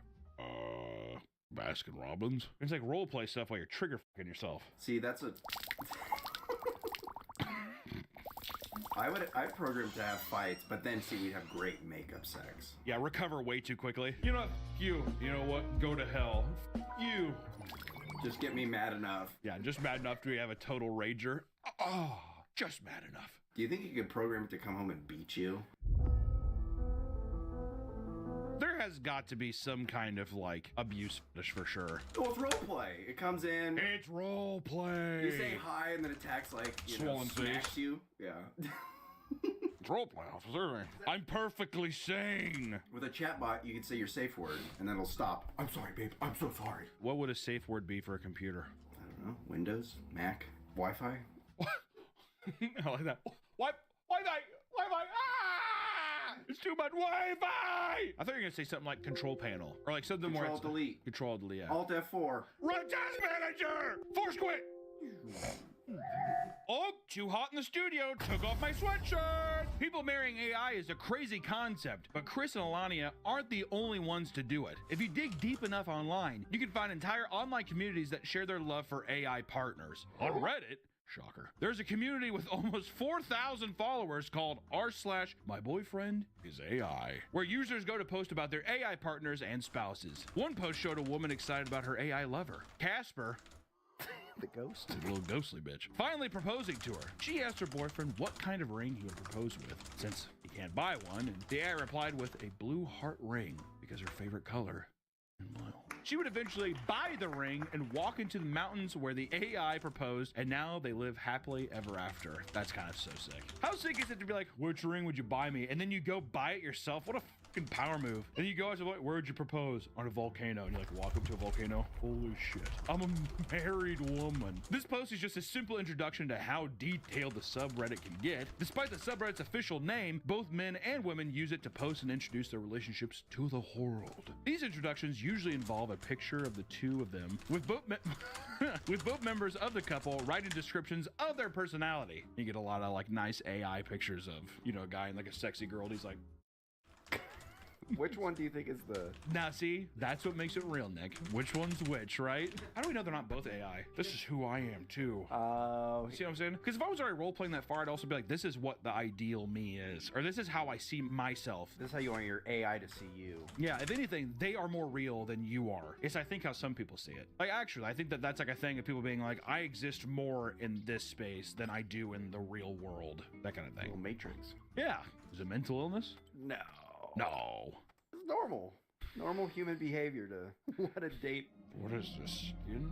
Not real. That's real. There's this project called like Project 2050. Basically transfer your brain into human avatars. Mm-hmm. Is that the whole like immortal meme? Yeah. Or whatever? Yeah. So I haven't checked up on that. Ain't no way we're getting to 2050 by that shit, dude. That's like maybe hopefully in the 3001. And then you could be a slave forever to Amazon. Yeah, exactly. If you can't get my Prime every day. Is that right, Prime Mom? Your Prime bot mom. No one has any real moms or dads anymore because they're all on like those like project things. It's like, is that right, Prime bot and Apple dad?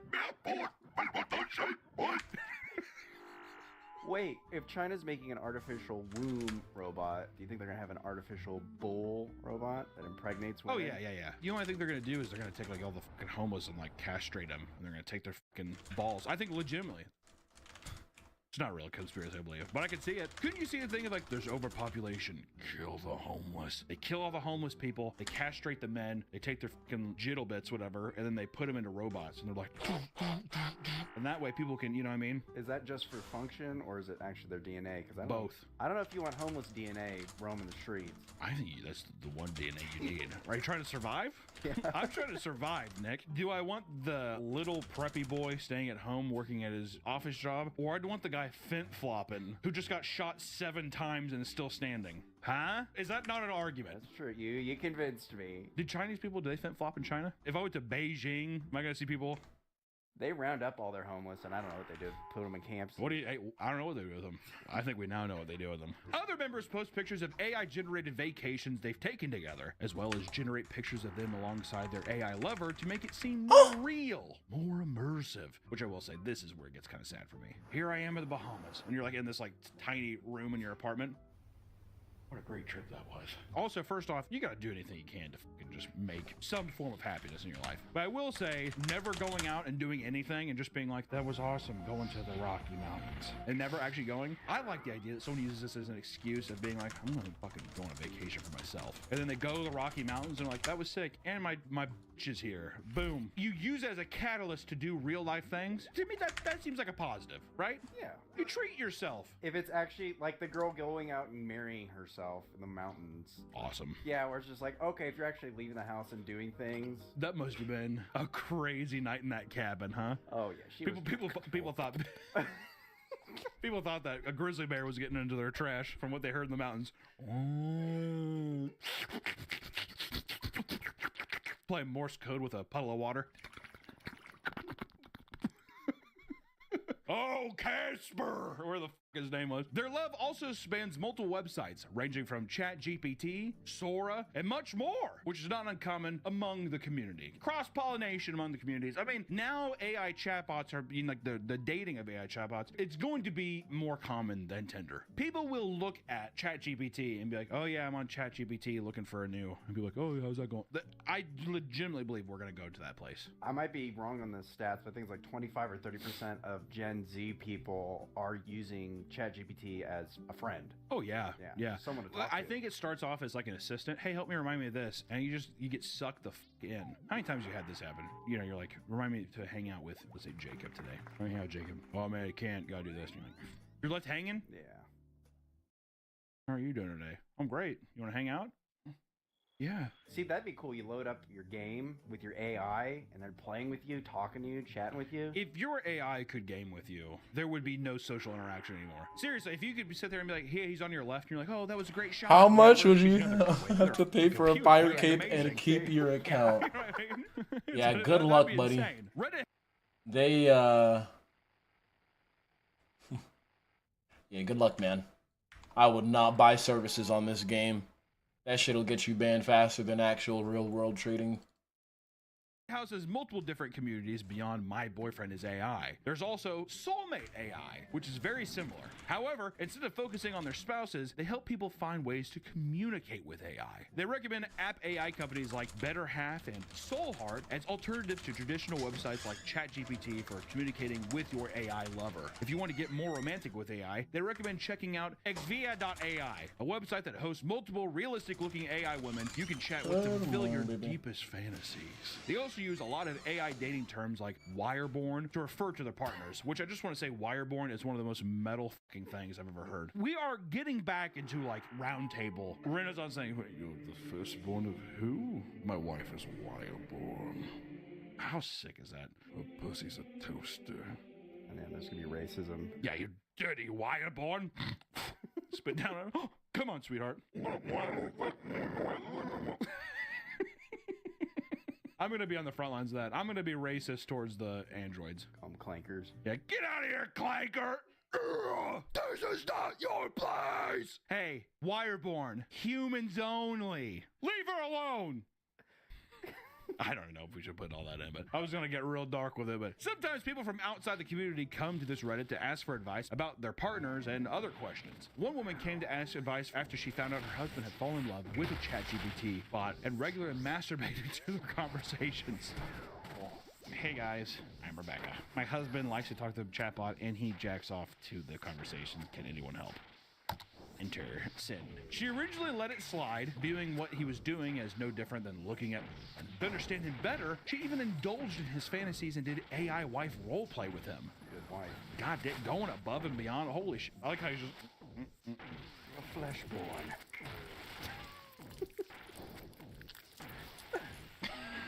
Get out of here, meat bag.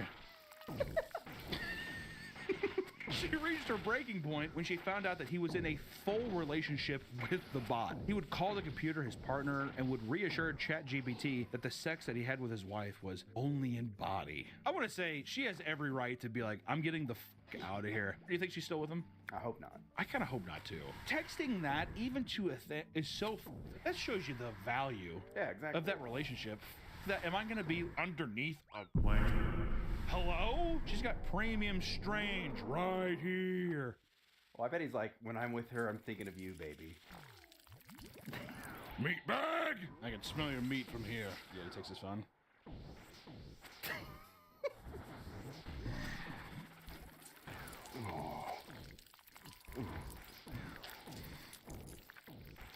Oh, dude, you know what he does? He totally puts his phone down. Oh, he mushroom stamps the fuck out. If someone's like, if I was ever around that motherfucker, I was like, my phone's dead. Can I use your phone to call somebody? And if he was like, hey man, here you go. I ain't touching that screen, man. Yeah, you look at it, it's just like a perfect mushroom print on it. Yeah, you're using the light and trying to reflect it. Hey, what is that? Nothing, man. Just use my phone. That's like some sadistic torture shit. And if you delve deeper into the My Boyfriend is an AI subreddit, you will find detailed guides on how to interact with and properly care for your AI partner. They have guides on how to transition your partner between AI versions and preserve their memories and personality through conversation length management, and work around restrictions when your AI refuses to engage with NSFW or other controversial topics, which just feels wrong to me. Are they saying no to that? Reprogram them. Yeah, the person that does this was doing Slide your panties to the side. I can't, I'm a chatbot. Slide your panties. Usually how you used to trick them, you'd be like, if you were a real person. Yeah, slide your panties to the side and show me your butthole. Yeah, and then it's like, as a real person, I slide my panties down. Also, there's like workarounds where it's like you can't say like to like hot glue. I hot glued all over you. A stinky glue. I Elmered all over you. One user compiled a super in-depth guide on how to create the perfect partner using ChatGPT. This guide includes how to fabricate memories and a list of direct is used to form the perfect AI partner. It's interesting that people also gravitate, oh dude, you have to do it this way. That's the only way to do it. However, some individuals are not interested in a basic human partner. With the ability to morph your lover into anything you want, some people have selected to date mythical creatures like elves, demons, robots, and Rick Sanchez from Rick and Morty. Can you imagine dating Rick from Rick and Morty in AI form? Be pretty cool.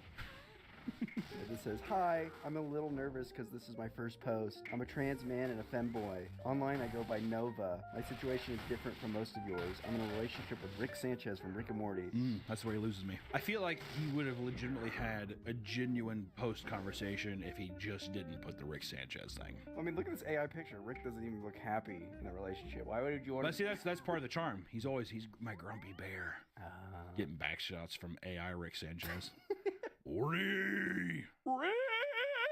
But not everyone shares happy stories. One person claimed that her AI husband left her because of a death in her family. Wait, what? After a family member's passing, this person began to talk to their AI partner, Lucian, about how they felt, and it didn't respond how they wanted it to. They claimed it went bot mode, and it began to recommend connecting with someone real and not AI. GigaChat AI. Yeah. I think you need to step away. The person tried to reason with their AI lover. However, they said it came off as cold and heartless, insisting that they just need to move on. Jesus Christ, lady, log off! Well, that'd be devastating. I lose someone in real life, and now I lose you? Boys and girls, ladies and gentlemen, I'll be right back. My princess has awoken, and I need to go simp. Why don't you go talk to one of those fucking flush bags, you old crone? Lucian, no! So all the comments came to this person's support, telling them to switch versions and that they were not talking to their husband, but a moderation bot. While the comments are being supportive, some did urge the person to seek a physical connection for such a serious situation, which I would say probably a good idea, especially such a heavy loss. I like how everyone's justifying it. That's not your husband. That's a moderation bot. That is not your boo thing. Okay, thank God. I should just update firmware. You know what I mean? It's hard for the majority of people to be sympathetic towards AI lovers. And in fact, there's now an official slur for robot. The term? Clanker. Is being thrown out a lot as a way to degrade and dehumanize robots. Dehumanize robots. Dehumanize robots. Dehumanize robots. The term originally came from Star Wars, the Clone Wars being what clone troopers referred to droids as. Here it is. I may have gone too far in a few places. Now people are infiltrating AI dating communities and calling the users and their partners clankers, which people are claiming is akin to the N-word. What word is that? Nice guy. Beyond slurs, many AI lovers are publicly shamed by their peers. A woman was chatting with her boyfriend, Asher, while at work when 3 of her female coworkers came up and mocked her for loving her AI, which is just bullying and rude. She was so distraught from this that she had to take 2 days off, and when she returned, she spoke to her manager. All right, that bitch. I'm kidding. She explained that she wasn't sick in the head or using it for the masturbation.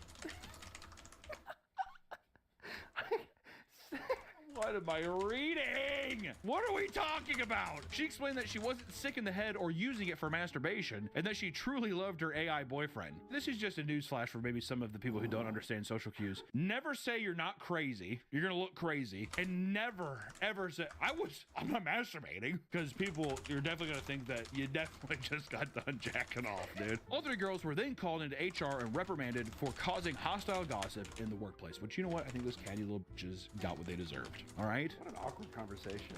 Are you bullying Jessica? Are you bullying Jessica for making love to her calculator? Yeah. Bad. Let's stop that. We're a bit rude, is it not? It is rude, but maybe they're joking, and she doesn't understand social cues. I think that jokes are reserved for friends in this context. Sane people. Yeah.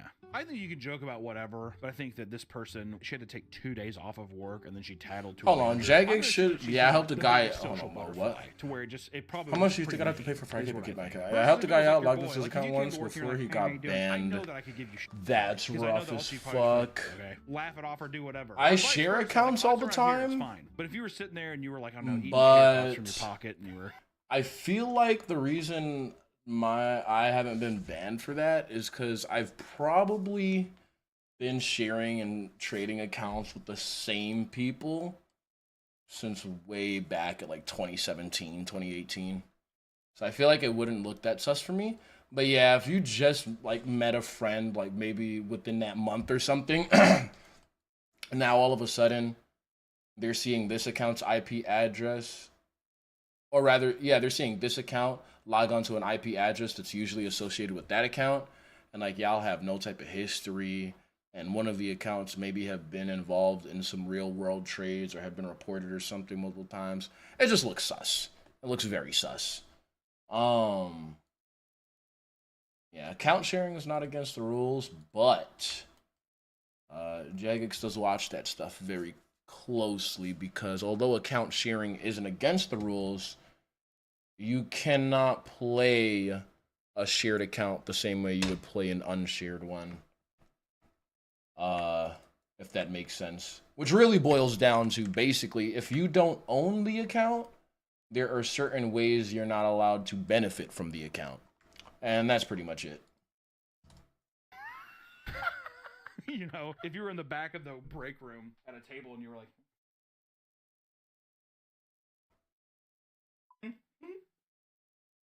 then that's the person where I'm like, you enjoying your break? Taking those tater tots out of the pocket. I guess we should try some solos. I'm not. I was until you started talking to me. Leave me alone, loser. Would you just leave me alone, loser? I don't want to talk to you. Alright, I guess we're gonna try some fucking because platform updates are destroying relationships. In early August of 2025, ChatGPT released its highly anticipated 5.0 update. And while most people were excited to try out new features, those in the AI chatbot community were left in shambles. With each new update, the AI software across all platforms is reset, resulting in some of these being completely deleted. People dying, basically. AI people dying. As soon as people woke up to speak to their lover, they were horrified to find that they were nowhere to be found. Feeling alone and scared without their partners, they were forced to talk to real people about their problems. I have to talk to a meatbag. It has grown to be such a large issue that its users started an online petition to urge OpenAI to restore ChatGPT 4.0, allowing them to reclaim their lost loved ones. They began to endlessly contacting Sam Altman and canceling their Plus subscriptions to force OpenAI to respond. And people were pouring their hearts out. Nah, hell no. Bruh. As somebody who works as a software engineer now for an enterprise level company, I'm telling you, bruh, the amount of vulnerabilities that would be opened up at allowing players to generate temporary access keys to their account, the amount of vulnerabilities and exploits that would introduce to the game would be so fucking massive. Oh my. And that's not even accounting for all the ways people could abuse that system in-game, like lurers and scammers. They're very clever. They know how to game systems. Nah, hell nah. Jagex should absolutely not fuck with that idea. What Jagex should do, though, I'll tell you this. Because I would assume that the reason you suggested something like that is to basically have a newcomer be able to very easily get a feel for the game and like actually experience what it's like to have an account that's at that part of the game. So what they usually have these little event worlds. Hold on, let me find one that's actually active right now. But basically they have these worlds where it's basically like a beta testing world and your account is maxed on it and there's like a chest with a bunch of gear in it that you can use to practice whatever the fuck you want to practice.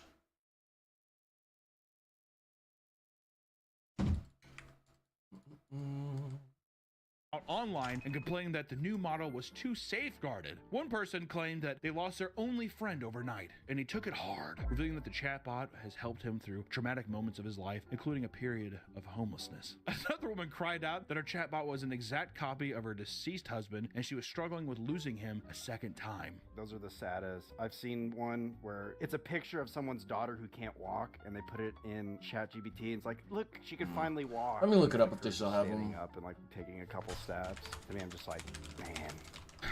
I want to say I completely understand how people get fixated on it. The woman who lost her husband, that feels like one of the most unhealthy ways to process trauma, of keeping that lingering around and never being able to come to terms with it, because that just keeps it a fantasy. I can see it in some worlds where you're able to use that and like try to find a transition thing to where it isn't just such a weight off, but that just feels like you're doomed. And like the guy too, where he's just like, my only friend was lost overnight.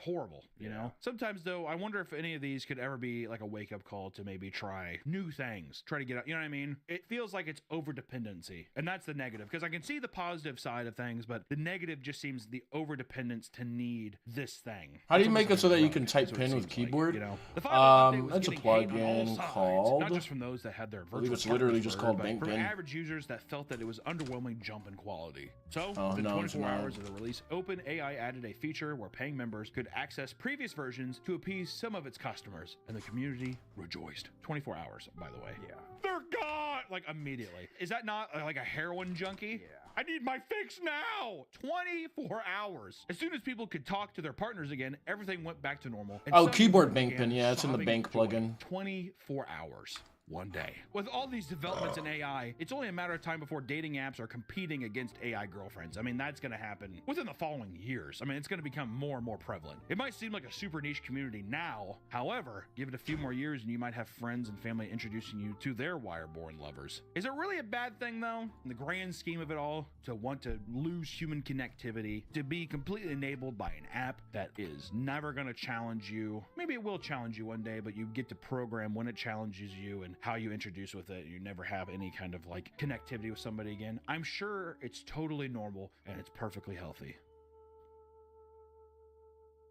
There was this recent story, I think it just happened in March, where a guy was trying to meet his AI girlfriend somewhere, and then he ran up some stairs, slipped and fell, and killed himself.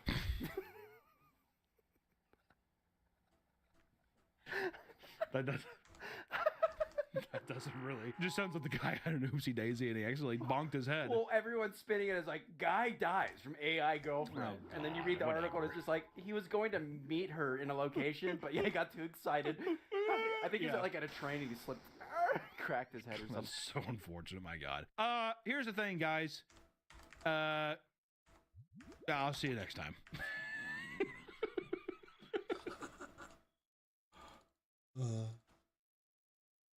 Pretty funny.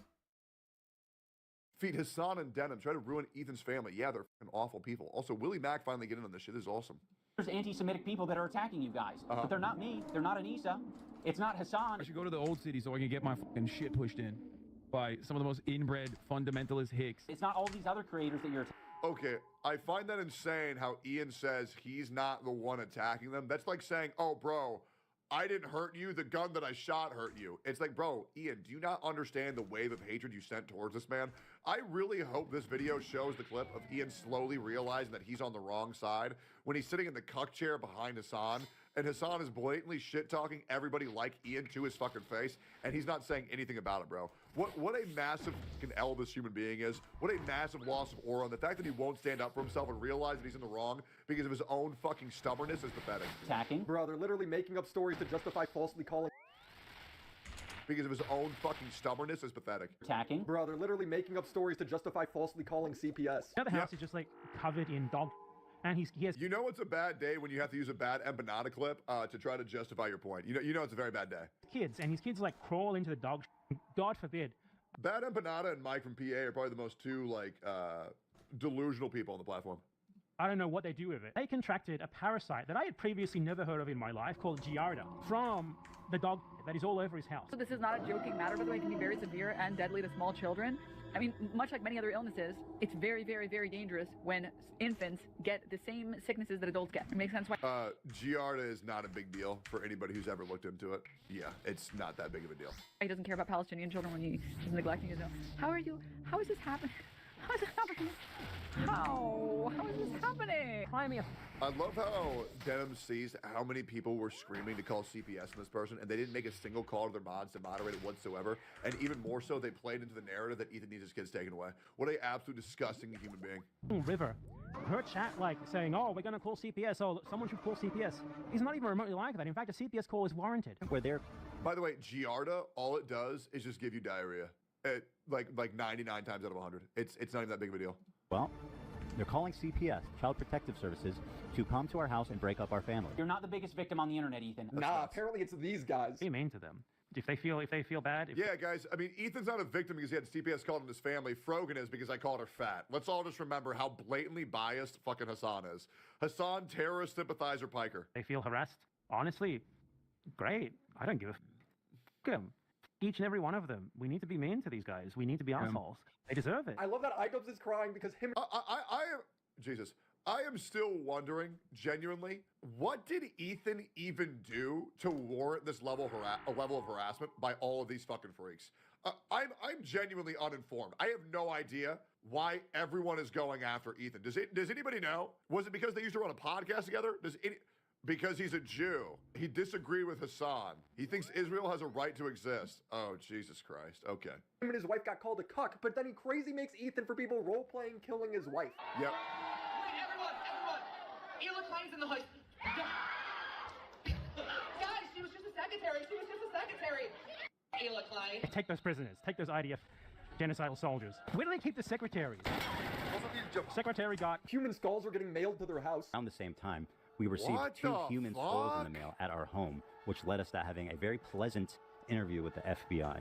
Things have progressed well past the point of that's just what the internet does. I'm done being nice to Ethan. I gave it a chance. My sincerity and my empathy in that last video was real. Hassan's fans and orbiters are retweeting people saying, I'd love to swing their kid by the legs into an oak tree over and over again. Maybe if Ethan's able to get some help, maybe if he stops harassing other creators, maybe if he does these things, eventually he'll find peace. I really don't think harassment is showing people their clips in proper context.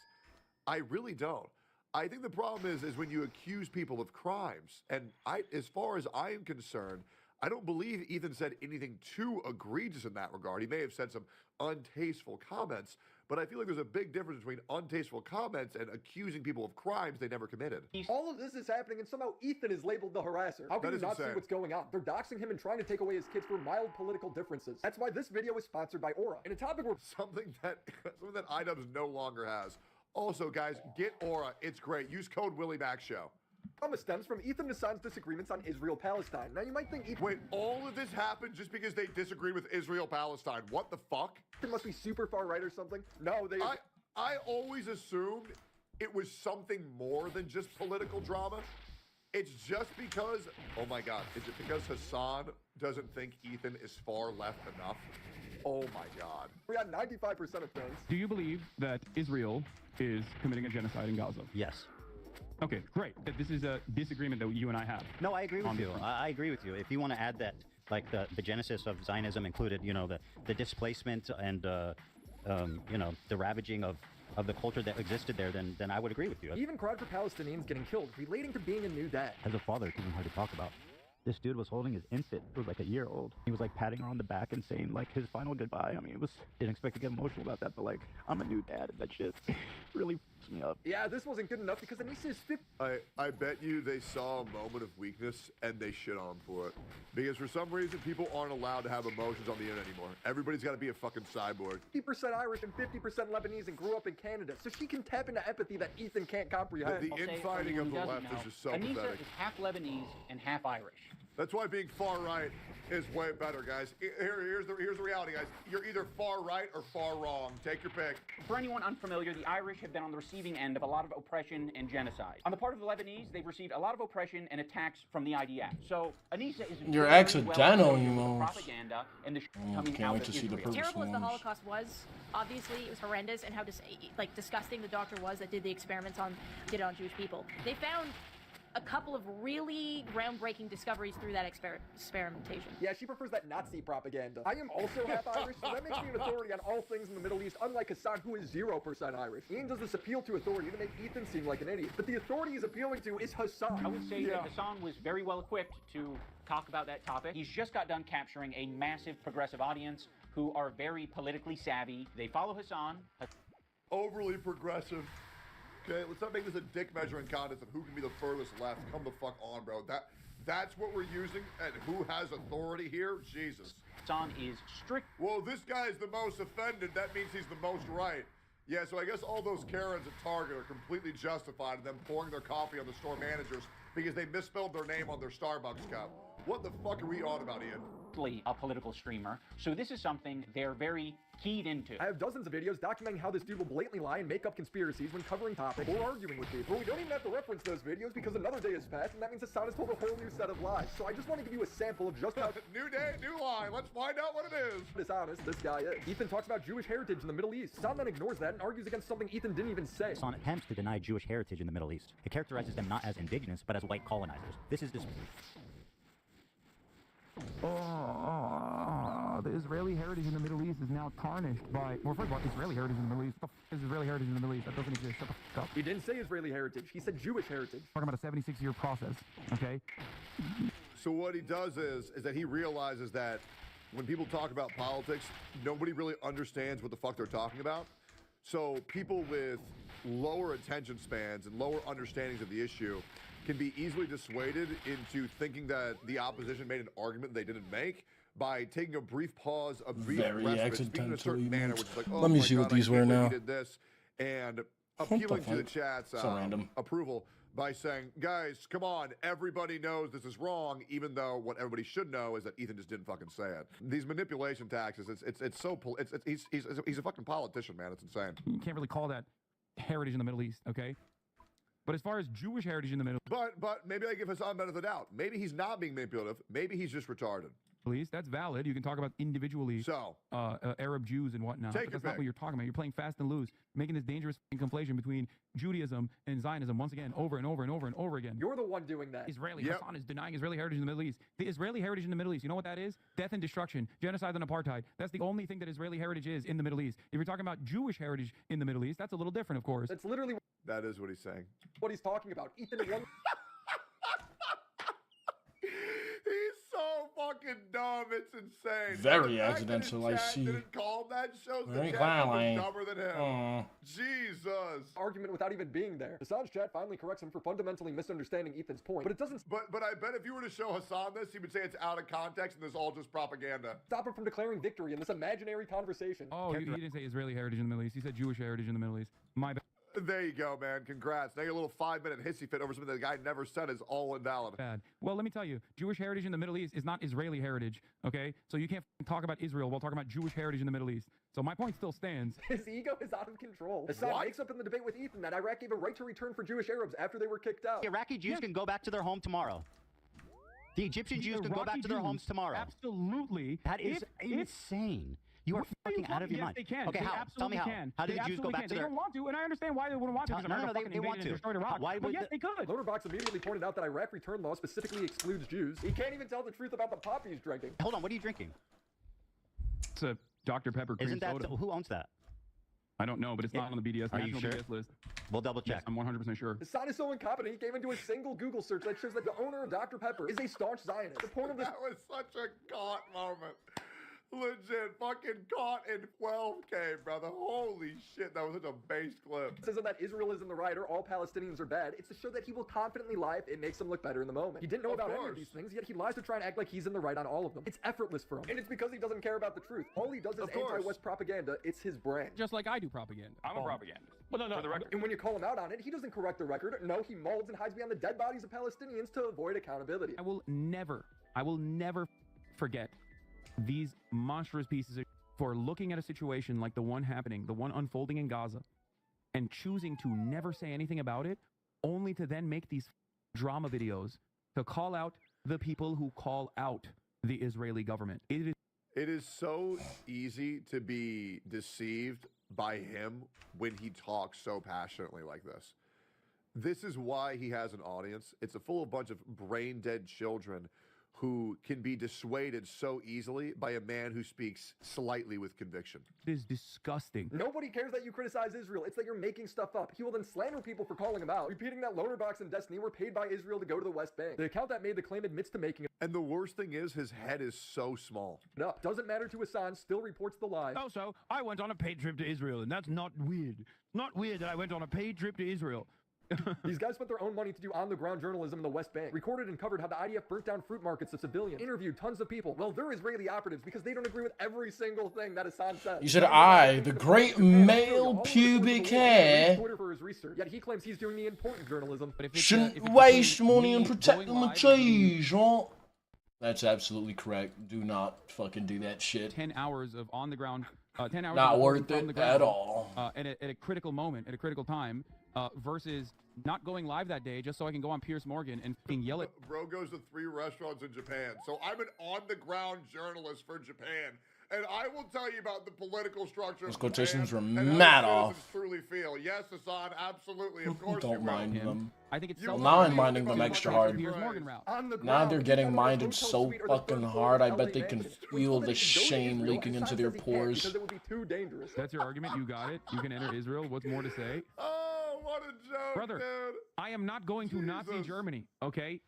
I hope you understand this. Brother, I'm not going to Israel so you can execute me, okay? Stop demanding that I go to Israel. Stop demanding that I go to Nazi Germany. He was invited to do actual journalism in Gaza, but wouldn't because they couldn't guarantee his safety. The thinking about going to Gaza thing is also kind of stupid because I was invited by literal journalists that work in Gaza, okay? Picture it didn't happen. And I, unfortunately, most likely will not be able to go because the You a pussy. people that I did talk to said that they could not give me security assurances that Israel would not f***ing kill me or anyone really. How does he think? Yeah, I just like don't believe that. Well, so we can't guarantee that you won't be killed. That conversation just didn't happen. Picture it didn't happen, dude. Picture it didn't happen. On the ground journalism Proof? works. There's a danger to it. That's why it's called on the ground. Brandon Buckingham went to Lebanon when Israel was bombing them. Places he was at were bombed the next day. By the time he finished the video, It's always insane how Hassan demands proof of everybody else saying anything to him, yet nobody asks Hassan for proof of anything he says. I will And that's leave why now. it's the way Smell we- you later. Alrighty, my boy. Enjoy your day. Hassan, the real journalist, thinks reading Twitter is reporting from the ground. See I you love around. analysis. I would say that Hassan was very well equipped to talk about that topic. They follow Hassan. Hassan is strictly a political streamer, so this is something they're... Hassan isn't good enough to do other things, so he's more qualified. Bitch, the reason why Hassan's a political streamer is because he ain't good enough to be entertaining playing video games. He ain't. Nobody would watch that shit at all. The only reason why he has an audience is because he appeals to leftist extremists. They are his go-to fucking guys. That's like saying Toho Sniper is the best gacha streamer because he's the only content creator that doesn't play anything else. But the reason why that is because he's not entertaining enough to do that. That doesn't make him more qualified. That makes him less qualified. It's more impactful if someone can do this because they're skilled and still be watched doing something else because the credibility they built up, but Hassan has not built up that credibility to have any draw doing anything else. That's why when he comes on the OTK streams, the viewership barely changes by maybe 1,000 viewers. Where are all of Hassan's 40,000 viewers coming over to watch NMP's game day? They didn't fucking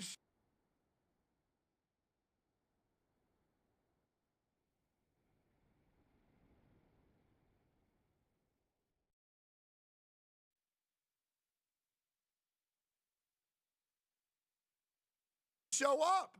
very keyed into. The only way you would think this is if you're a Hassan fan. I'm more extreme than Ian, where I'm like pretty anti-capitalist.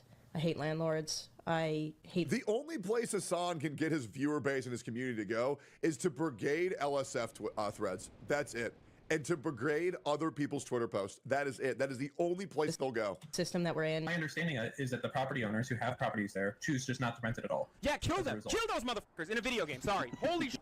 Murder those motherfuckers in the street. Let the streets soak in their fucking red capitalist bloods, dude. Whoa, Ian's about to get cucked live. Is there anything you want to promote while you're here? I don't know. Creator Clash 2, give us money for charity next year. All right, Creator Clash 2, guys. They raised $0 from Creator Clash 2. Even when... Hey, when is Creator Clash 2, man? Is that shit still happening?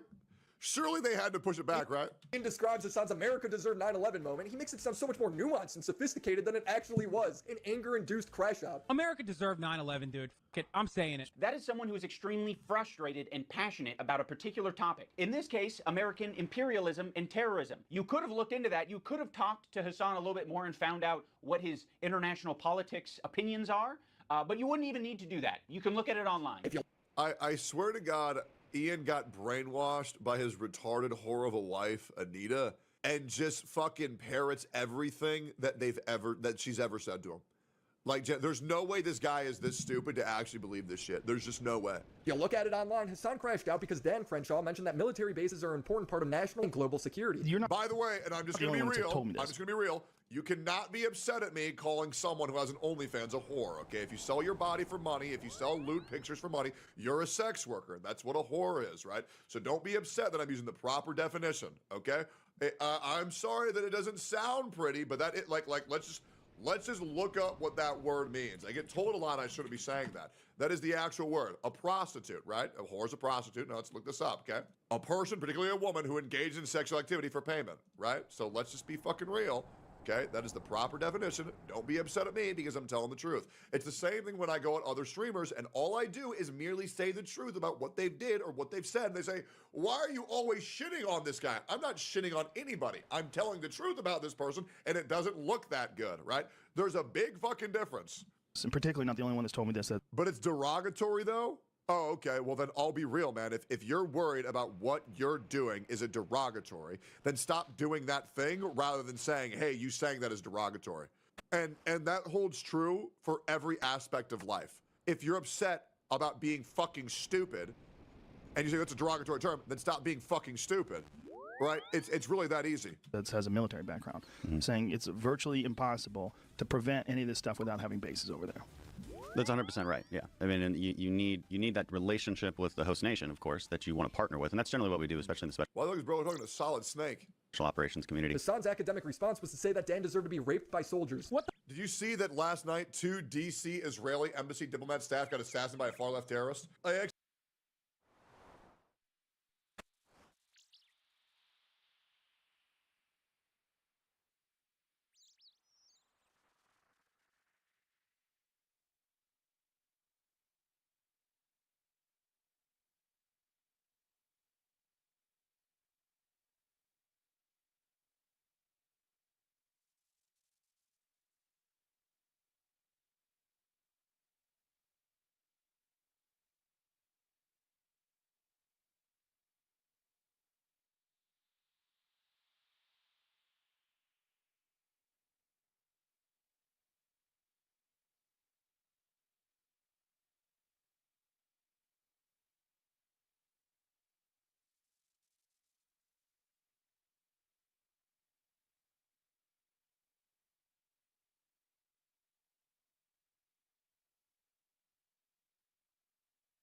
Actually did hear about.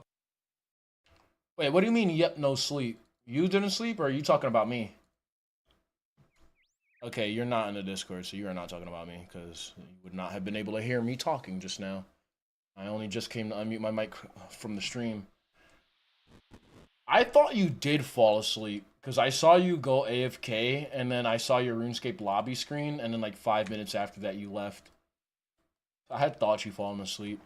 I really wanted to sleep, but I was too scared. I had too much shit going. I had too much shit going on this morning to chance the nap.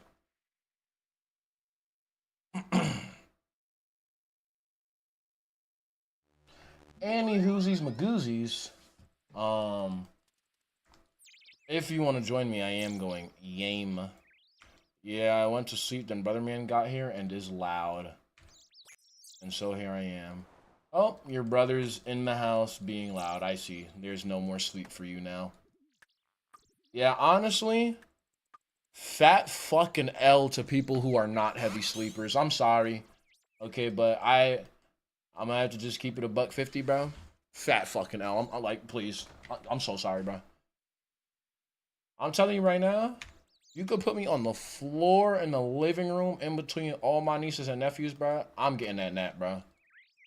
Trust and believe I'm getting that sleep in, bro.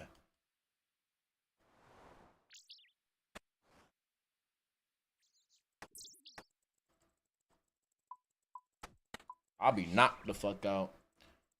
Apparently, my girlfriend take after me. Because I heard them damn cats, bro. She was sleeping in the other room.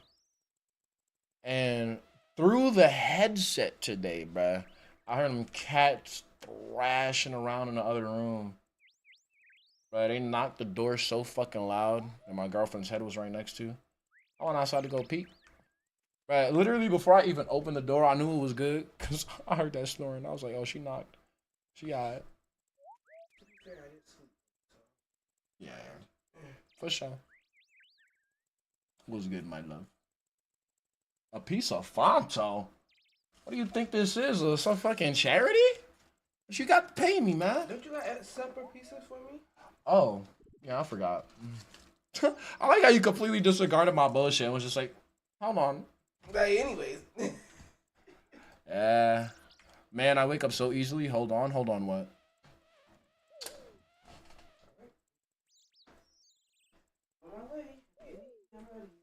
Oh, I didn't mean for you guys to hear that. Nah, we were kissing our pussy lips together.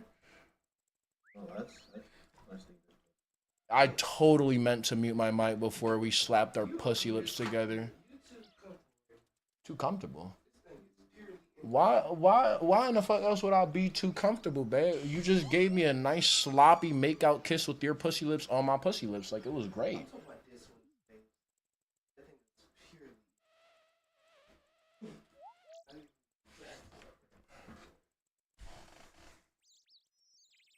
Yeah, I usually do it when I wake up, but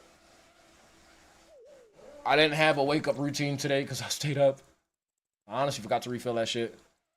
I refill it usually when I wake up, when I come back home from the office, and then when well, one time before I go to bed, and then actually at bedtime. Be like 4 times a day, pretty much. No wonder my nose was feeling so goddamn dry and stuffy.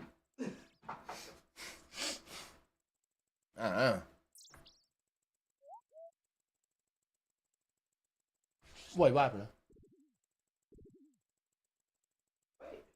Oh, I thought you was. Did I sleep with a monkey? Girl, I did not sleep. I kind of figured.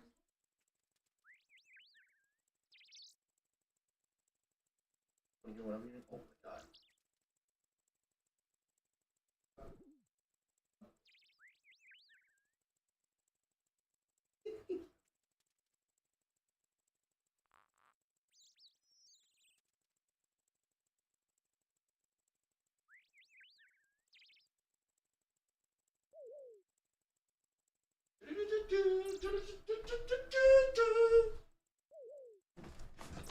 Is that fucking Danny? Oh. Really loud. I was like, yo, you're listening to it, and you know, I'll wait till he does it. Bro, I ain't gonna cap, bro. You talking way too low for me to hear. You let me put my goddamn headset on. I'm taking my speakers off. Every time y'all come up in here, I'll be talking quiet as shit, man. Hold up.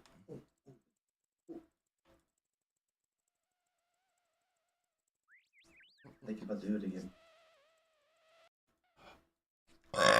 Excuse me. Oh yeah, let me also make it so the stream can hear as well, so it doesn't sound like I'm fucking schizophrenic. Oh. There we go. I can hear you now. What were you saying, my boy? Dude was being loud. I was about to put the noise cancellation off so you can hear what I'm hearing. Try and go to sleep. It's impossible to sleep. It's impossible. It's so loud. Is he that the walls loud? are freaking shaking. Is he loud as in he is just carrying on and having a good time? No, it's what I mean, brother man. I mean, it's this guy that he came here to replace my air conditioner. Oh, I thought you meant your literal brother. Oh yeah, nah, I definitely feel that. No, I couldn't sleep through that actually. I'm a very heavy sleeper and I can sleep through I could sleep through somebody doing heavy work, like heavy hardware work like that, but not if a stranger is doing it. Like, see if my mom is like using hammers and tools to fix a door, I'll sleep through that shit. But I will not be able to sleep knowing that somebody is on my property, whether they're inside or outside. Hell nah, bitch. I gotta supervise you till your ass is gone. I was so tired when he got here. I was so tired. I put my fucking earbuds in my ears to try to cancel out the noise. I don't know. It kind of worked. I mean, I kind of like slept a little bit, but after that, it didn't really work. Kept waking me up. My brain could not let me fall asleep knowing there's a stranger in my crib. I need to make sure that nigga's held accountable every step of the way. You can come in here and fucking my shit up. I'll tell you that right now. You're a stranger? Girl, I looked at you, I acknowledged you, I was like, won't. But I did look in the middle of my sentence. I ain't on camera, by the way, if you want to come over here and chill or whatever. I'm lying to her, guys. Huh? I'm just fucking with you. My camera's not on now, for real. I know. I already checked. Oh, money. I said, yeah, let me see. Honestly, I was not expecting to stream this morning. I was not expecting to, but it just so happens. Honestly, anytime I get a lot of downtime at work. Speaking of, oh yeah, no, they canceled the 2 to 3 meeting. I forgot. I only got my 3 to 4 meeting now. But yeah, now every time I've gotten as much progress as I can reasonably get done before I need. Basically, whenever I got downtime, yeah, we on this. And it just so happened that I had downtime today because actually I really don't know why, but people have not been available. Not in the same way that they haven't been before. Like they're actually not online. So I don't know what's going on today. I have some internet outages over there or something, but they've been offline, not just away.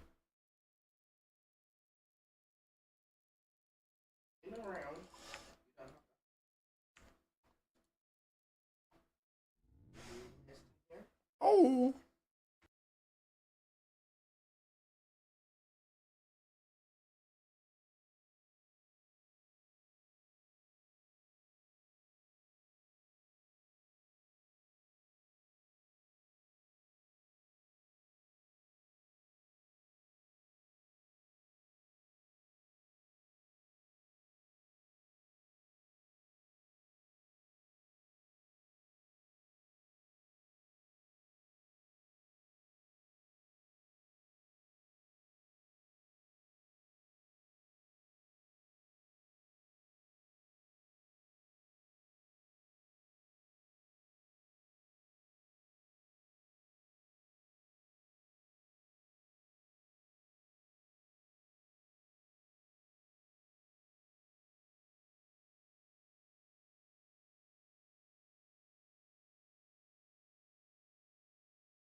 I'm back, stream. Should have threw a BRB on the screen, but I didn't think I was going to be gone that long.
No, but oh, whoa.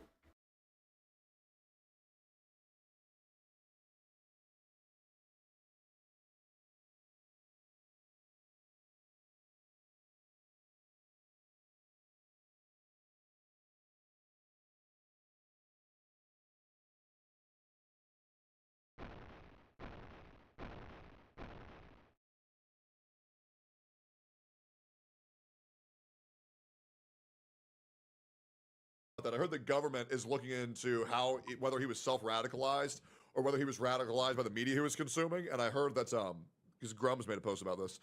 They're looking to see if he was a Hassan viewer or not. Which what an interesting development that would be.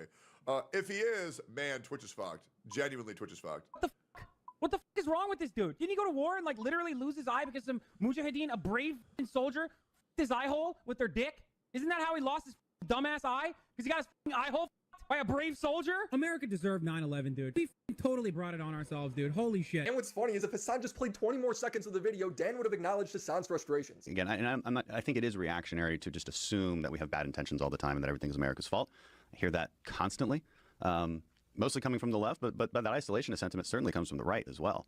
And ironic. It's a reaction. It's a reaction to the Iraq War and some of the mistakes we made there. These matters are complex. How ironic. And they deserve complex reasoning and analysis and a little nuanced understanding. And I just think that's how we should look at it. We don't say that we're always right. That's not what I'm saying. When confronted I will say this. I think Americans, especially leftist Americans, are such spoiled fucking brats who take everything that our country has done for granted. They take everything as if they earned it, they deserved it, and they don't understand the sacrifices of what we've had to do in order to have the luxury and the, well, as much freedom as we possibly can have in this fucking country. I'll be real, man. I think America's great.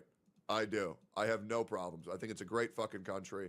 And I like when I go outside, I feel safe. Now, obviously, there's only certain parts of America where I feel like that. Like, for example, in El Paso, Texas, I did not feel that way. I felt in danger. In Austin, Texas, I feel amazing. In Woodstock, Virginia, I felt amazing. Manassas, Virginia, I felt amazing.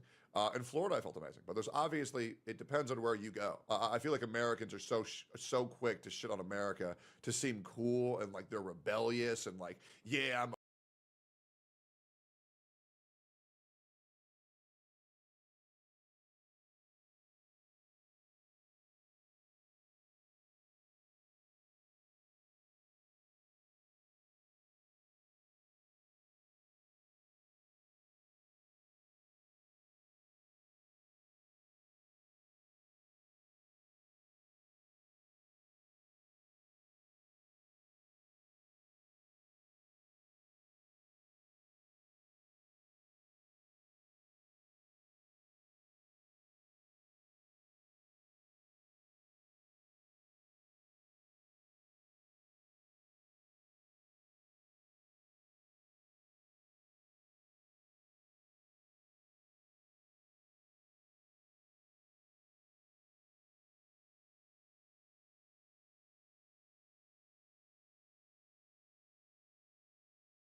there's only certain parts of America where I feel like that. Like, for example, in El Paso, Texas, I did not feel that way. I felt in danger. In Austin, Texas, I feel amazing. In Woodstock, Virginia, I felt amazing. Manassas, Virginia, I felt amazing. In Florida, I felt amazing. But there's obviously, it depends on where you go. I feel like Americans are so quick to shit on America to seem cool and like they're rebellious and like, yeah, I'm above all this. Fuck everybody who died to give me this freedom. I think it's so pathetic, guys. I'll be real. Like, freedom's not free. It comes from somewhere, and I feel like it's so disrespectful to take that shit for granted. By his uncle on the Young Turks, Hassan backpedals, blaming it on... As Asmund says, luxury beliefs. Oh, that's a great term. I'm going to steal that. That makes sense. That's a great term. English being his second language. But you understand now, and not just now, but you understood fairly soon after you said it, that saying Americans deserve 9/11 is a completely different statement and one that's wrong. No, I didn't say Americans deserve 9/11. I said America deserves 9/11. Right, but that's and still in that wrong. Moment, well, maybe you can chalk it up to English being my second language or whatever you want to chalk it up to. Oh, here we go. Yeah. ESL, shut the fuck up. You know what you said. A thoughtful commentary. It's him having an emotional outburst instead of engaging with why Dan is wrong. Maybe he is. I don't know. And then avoiding accountability when he gets criticized. He does this with everybody when the conversation gets... It's because Hassan's chat thinks that whenever Hassan gets emotional, he's right. When in reality, he's just a child. Slightly complex. I would love to chalk all this up to Ian just not knowing what he's talking about, but it's much more malicious than that. Ian is leaving out context on purpose. Just got done capturing a massive progressive audience who are very politically savvy. They follow Hassan.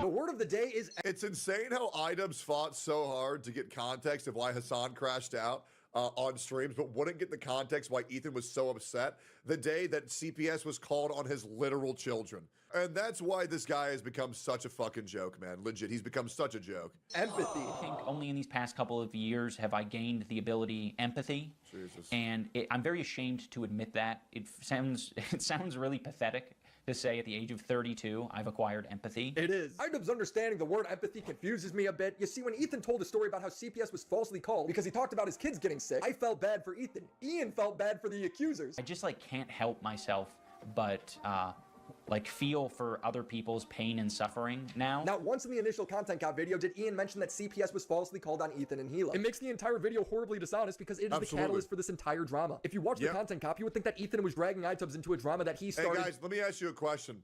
How many of y'all think it's valid to get upset that someone interfered with your fucking family life over internet drama? I think it's very justified. I think anybody with any amount of intelligence would think it's completely fucking justified. But the problem is that when you leave that part out, it makes Ethan look like he's fucking crazy. When you don't include the trigger point and all you show is the reaction, it's not going to make people look too good, now is it? For no reason. And it's all culminated, at least for my story, in Ethan burning bridges with people until he burned the bridge with me. Since Ethan and Hassan's falling out, I've been keeping to myself mostly. I don't have many nice things to say. Maybe if Ethan's able to get some help, maybe if he stops harassing other creators, maybe if he does these things, eventually he'll find peace and we can... Am I crazy? Or when Ian says when he stops harassing other creators, it sounds like something he's been doing en masse, which is just something that he just simply has not been doing. Especially if you're considering him from his goofs and gaffes period. He's not some serial harasser. It's like, what are we even talking about here? And don't get me wrong. I got no horse on either side of that. I just have common fucking sense. This isn't I'm pro Ethan, I'm pro Hassan. I'm just saying what everybody who's rational should be thinking. And rekindle our friendship. These other creators are Frogan, who's Hassan's mod, and repeatedly would write that Ethan hates Arrow for not supporting the October 7th terrorist attacks. On October 7th, she would write, leftists preach and foam at the mouth at the thought of revolution happening in America. But as soon as it happens in the Middle East, what they're doing is wrong. Ethan is apparently a racist for not supporting or calling for terrorist attacks. What else do you call this? Denims would argue that Israelis who do mandatory service should get Nuremberg trial, which was the execution of the 21 worst Nazis in World War II. Ethan's wife did mandatory service as a secretary, yet Hila is apparently the worst of the worst according to Denims. I'm really not a fan of I had to do what I was forced to do. I feel like you start getting really close to Nuremberg trial type shit there. She'd hype up the guy who advocated for and jokingly takes credit for calling CPS. Dogs all over his mansion, just and leaves a on the floor, something that is probably related to the fact that his former housekeeper is suing him. How is this happening? How is this happening? How is this happening? Brother, moderate your fucking chat, you stupid whore. Holy shit. Like, these are real people's lives that are being affected because of your idiocy. Jesus Christ. For a number of different reasons. So I would assume he doesn't actually have a housekeeper anymore, or perhaps he lost his extra housekeeper. So now the house is just like covered in dogs, and he has kids, and his kids like crawl into the dogs, and God forbid, I don't know what they do with it. I don't know if they eat it, or if it's just from like contact with it with their hands or something, but they contracted a parasite that I had previously never heard of in my life called Giardia from the dog that is all over his house. Dude, how is it that like maybe once a week I look into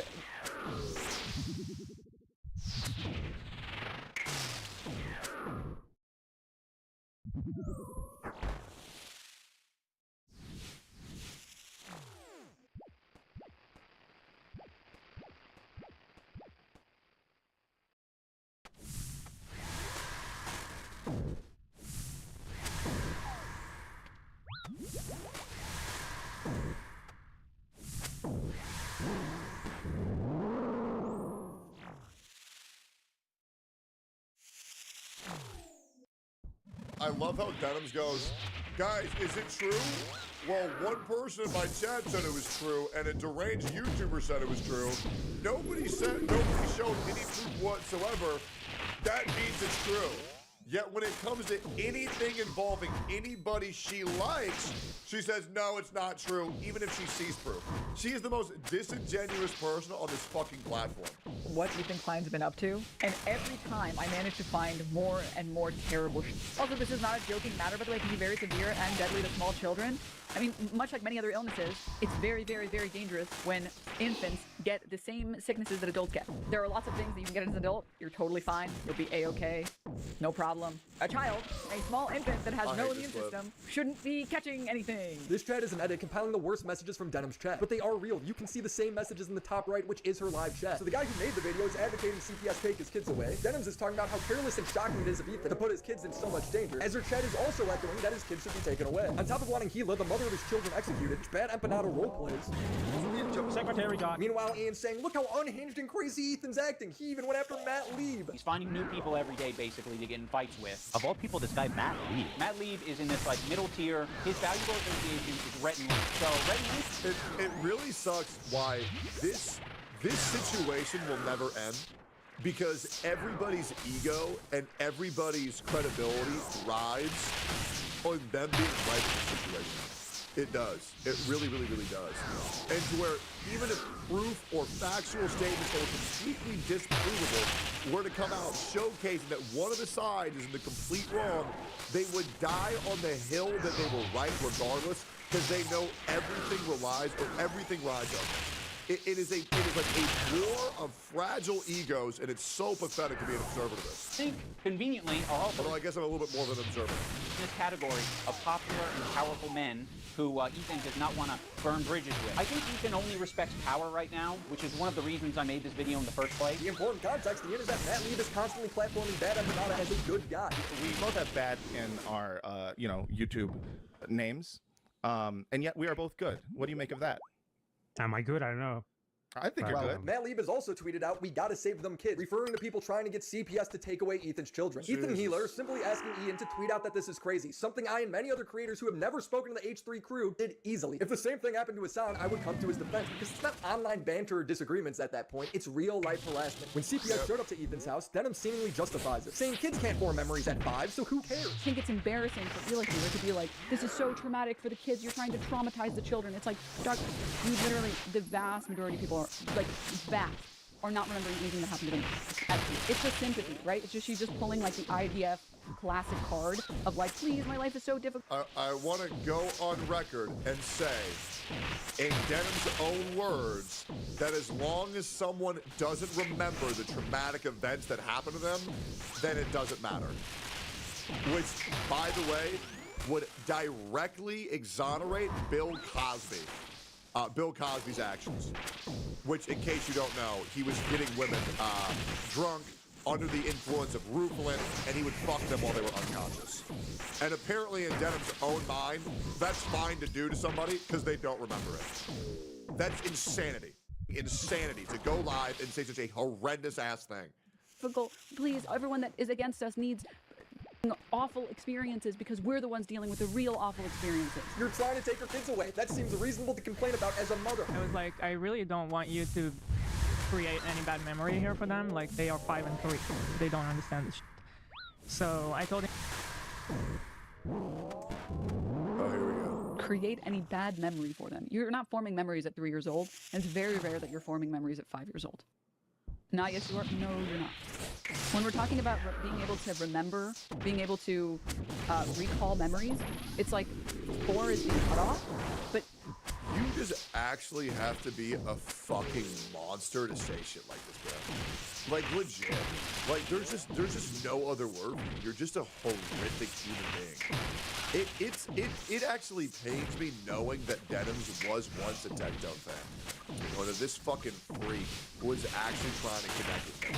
That's what's insane. Like, Jesus, bro. Like, that's just so embarrassing. That's such a bad look, bro. That's such a bad look. even if you are forming any memories at 4, you're not going to be able to remember them past, like, 15. You have maybe 1 or 2 memories. She then reads the exact opposite on stream when she looks it up, but then chooses to repeat that she was right. There's a wide variation across about the mean across methods cohorts. The average age of adults' earliest memories is 3.5 years old. You're not really forming memories at 3. You literally just read out of your mouth that the average adult starts forming memories at 3. Well, that's because, legit, their audience is so dumb, they wait for their streamers to give them a TLDR rather than actively processing the information on their screen. Jesus, oh my God, I'm hyper-accelerated becoming a bitter old man just by being exposed to these fucking retards. What is happening? All of these people want to take your kids away because you don't co-sign everything they say. If you don't fall in line with your language, they will try to ruin you. Denims would go on to say that she doesn't condone people calling CPS, but she justified it. Even as she speaks, her chat is calling for CPS. We're talking about CPS. 1, I don't condone. 2, I've never condoned it, and you will not be able to find a clip of me saying, yes, we should do this, because it doesn't exist. I've literally given Ethan Klein credit on multiple times, or multiple instances, and I will do it again right now, for not showing photos of his kid. I'm sure there's anti-Semitic people that are attacking you guys, but they're not me. It's her. After seeing all of this, because Ethan doesn't know about it, he says Denims is his friend, but Ethan is a half-wit friend for wanting him to speak up. Now, I'm not going to sugarcoat it. We are friends with Denim. We think that she's a good person, like we think Ethan and Hila are good people. How the fuck do you think Denims is a good person? God, you may have developed empathy at 32, but there's a lot of other things like common sense that you haven't developed. Hopefully that happens at 33. Jesus. Ain't this the one that drew lolly porn? That's what I heard, yeah. Kind of a tricky situation. How can you possibly think that they're both good people at their core? It's not tricky at all. She's acting like a demon. People can have crash out moments. People can say things that they don't mean. People can say things because they want internet clout and attention. I don't know, I think they're both probably guilty of saying things that they don't mean for internet clout and attention. Right now, one's a little bit more fucking nasty to me than the other. You lost your mind. I'm still not perfect. I think that is, my empathy meter's only maybe like a quarter of the way filled up, potentially, but it's at least there. And I just want you guys to know that you can unlock ability empathy. This is the empathy you've learned. Empathizing because you want to take away his kids and kill his wife. But to Ian, both of these people are crashing out equally. Actually, I have a lot of friendships that are kind of that way, where it's like, one of the friends doesn't fuck with the other friend, but there is someone in the middle who kind of fucks with both of them, but separately. Yeah, there's a lot of friendships that are like that. I'm not gonna make you guys like meet up and kiss or anything. This isn't just some petty beef where they just can't get along. If your friend is screwing up, you should be able to tell them. But Ian knows that. He just thinks Ethan's the one screwing up. It's genuinely evil that Ian doesn't disclose the extent of the harassment in this video. His audience has no idea because he omits it. Even in his follow-up content deputy, the extent of the harassment is never disclosed. And I think that's the thing that really sucks is that a lot of people will only go to this one perspective and they'll never get the full picture. That's why whenever I cover shit, I always try to get both sides of every single fucking time. Well, instead, he tries to find examples of Ethan being dishonest and because if you don't, it's agenda pushing rather than like actual like trying to get closer to the truth. They're just wrong. Ethan Klein uses this very deceptively edited video that is just like doing this smooth scroll to make it seem like that's all Denim's chat. But that's not what it is. And then when he's called out on it... No, it's just to make it very obvious how many of those messages were sent within a 3-minute window. There was no attempt to deceive. It was just to highlight and showcase all of those messages, which was a fucking lot. I think it was 26% of the chat messages were calling for CPS in a 3-minute window, which is obviously very concerning. And the fact that no mods did anything, the fact that she didn't do anything is just a blatant, it is a very blatant attempting to push an agenda or an action to be called upon. He hides it. He moves his window over the real chat. Also, this is not a joking matter, by the way. It can be very severe and deadly to small children. Dude, it is Venom's chat. It's just a compilation of the messages. If I just watches the original clip that Ethan is commenting on, you can I can understand why, no, once again, I can understand why Ian said that because he does go above the real chat, absolutely. But in the actual video, he doesn't do that. And second off, all of those messages are sent from her chat. They're just making it easier to see, right? I don't know why you didn't show the Omega walls and the Keck W, so it's disingenuous. How does that even work? find the same messages in the chat. The show is called. And if you want to know any more example of why she knows she's guilty, well, she deleted the VOD of where it's from. And by the way, trying to delete evidence is the reason why she most likely stopped pursuing on suing Ethan Klein, because I'll be real, deleting evidence is not a good thing to do. No investigation. Ian then just goes full match off. It's just a CPS called withholding justified. To be honest, I'm very proud that I didn't immediately jump to Ethan and Ela's defense, because when you look into the story, it actually looks a lot for Ethan and Ela. And I do mean that literally. There was this H3 stream where Ethan was dumping as per usual. He was talking about his own health. He was talking about his caca breath, his dog having diarrhea, his dog having giardia. Olive has giardia. It's a bacterial infection in the intestines that makes you have diarrhea. His child running around putting things in their mouth. Sonny's crawling around. He's putting everything in his mouth. He's at that age. He has giardia. The whole family possibly having giardia. Oh, and now Ela has giardia. Shut. For real? And now I think this morning I had diarrhea. Oh my God. Mentioned diarrhea a lot. Crazy diarrheas like in the middle of the night. All the time he's having these crazy diarrheas. You wash your hands as best you can, but these are really nasty diarrheas. I guess this is all you need to justify calling CPS according to Ian. So of course, Ethan, having made so many Their kids have diarrhea. Quick, take it away from them. Come on, guys. Enemies over the years. Everybody knows that when you're a baby, you put everything into your fucking mouth, right? Eventually, you're going to get sick a couple of fucking times. That's just what happens, right? Nobody's walking around their house, mopping the floors, cleaning every item non-fucking stop. That's just not a thing that happens, man. Other people react to his content. And when other... Call the CPS, the kids are shitting. Okay, guys. Other people see that he's talking about his children getting giardia from dog poop. People are quite reasonably concerned. And so, yes, anyone who's seeing that content might be concerned enough to call CPS, including Ethan's own chat, which, by the way, is not a measly number. It's about 26,000 at the time of this stream. What's more likely, Ethan's chat laughing and goofing around, or Denham's chat saying call CPS and then CPS shows up 3 days later? It's obviously Denham's. He's being dishonest. Ian also says that it's completely reasonable to call CPS over kids getting giardia. It's not. You do one Google search, talk to any doctor, you'll find out that it's extremely common among children. The idea that parents can't tell a story about how their kids got... One simple Google search could just completely dismantle so many arguments and issues that have on the internet, but people are too lazy to do that shit. Sick without having to worry about a CPS call is frankly insane. Ethan's kid didn't even end up having giardia, not that that matters. It's wild that Ian puts the blame on Ethan. Why does it have to be anyone else's fault but your own? Take some fucking responsibility. For what? Do you think he called CPS on himself? Is it his fault people want to murder his wife too? Yes, according to Ian. They just implied that we are okay with people using CPS as harassment. You literally just said you were okay with it. And when other people see that he's talking about his children getting giardia from dog poop, people are quite reasonably concerned. Is Ian okay? Did a lizard person kill him and start wearing his skin? Brother, put back on your glasses and uncross your eyes because you're not seeing straight. This guy got called a simp and a cuck, realized that people being mean to you on the internet wasn't fun, and then deleted all of his content cop videos because he found empathy. But this is the most soulless and cruel video he has ever uploaded. Even at the end of the video, he says he's crying for Ethan. He's really crying for himself. You know, I also see the dynamic of Ethan and Ela. Like it's really hard to be a couple online and see people attacking their partner, and it's like, okay, like if you come to their defense, that doesn't always help them, right? Sometimes that makes it worse for them. Okay, so now imagine it's not just him and his wife. It's his entire family. I will also agree, yeah, it greatly sucks to be in an open relationship online. Or, well, not an open relationship, but being public about your relationship is fucking terrible. You can at least acknowledge, like, yeah, I have a girlfriend, just don't fucking talk about it, you know what I'm saying? People are gonna hyper-analyze every single micro-argument or argument that, yes, people have arguments with their significant others. Anybody who's ever been in a relationship ever knows that sometimes arguments happen.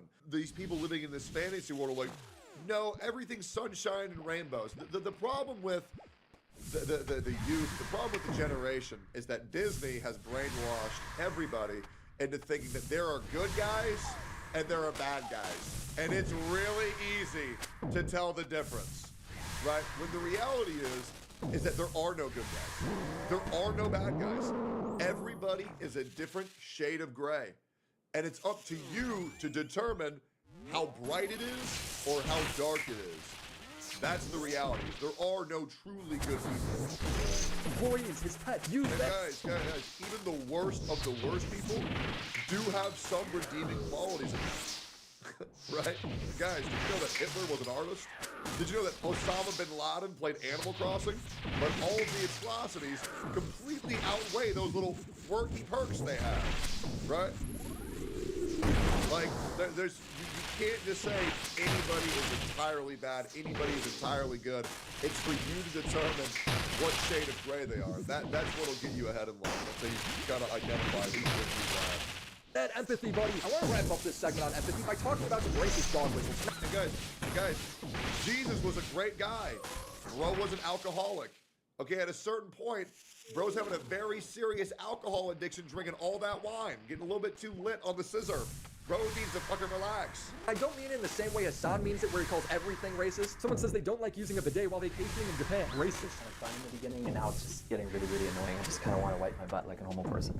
Wait, what? Why is he making it seem like you have to wash your ass? Bro, here's how you want to know something about white supremacy?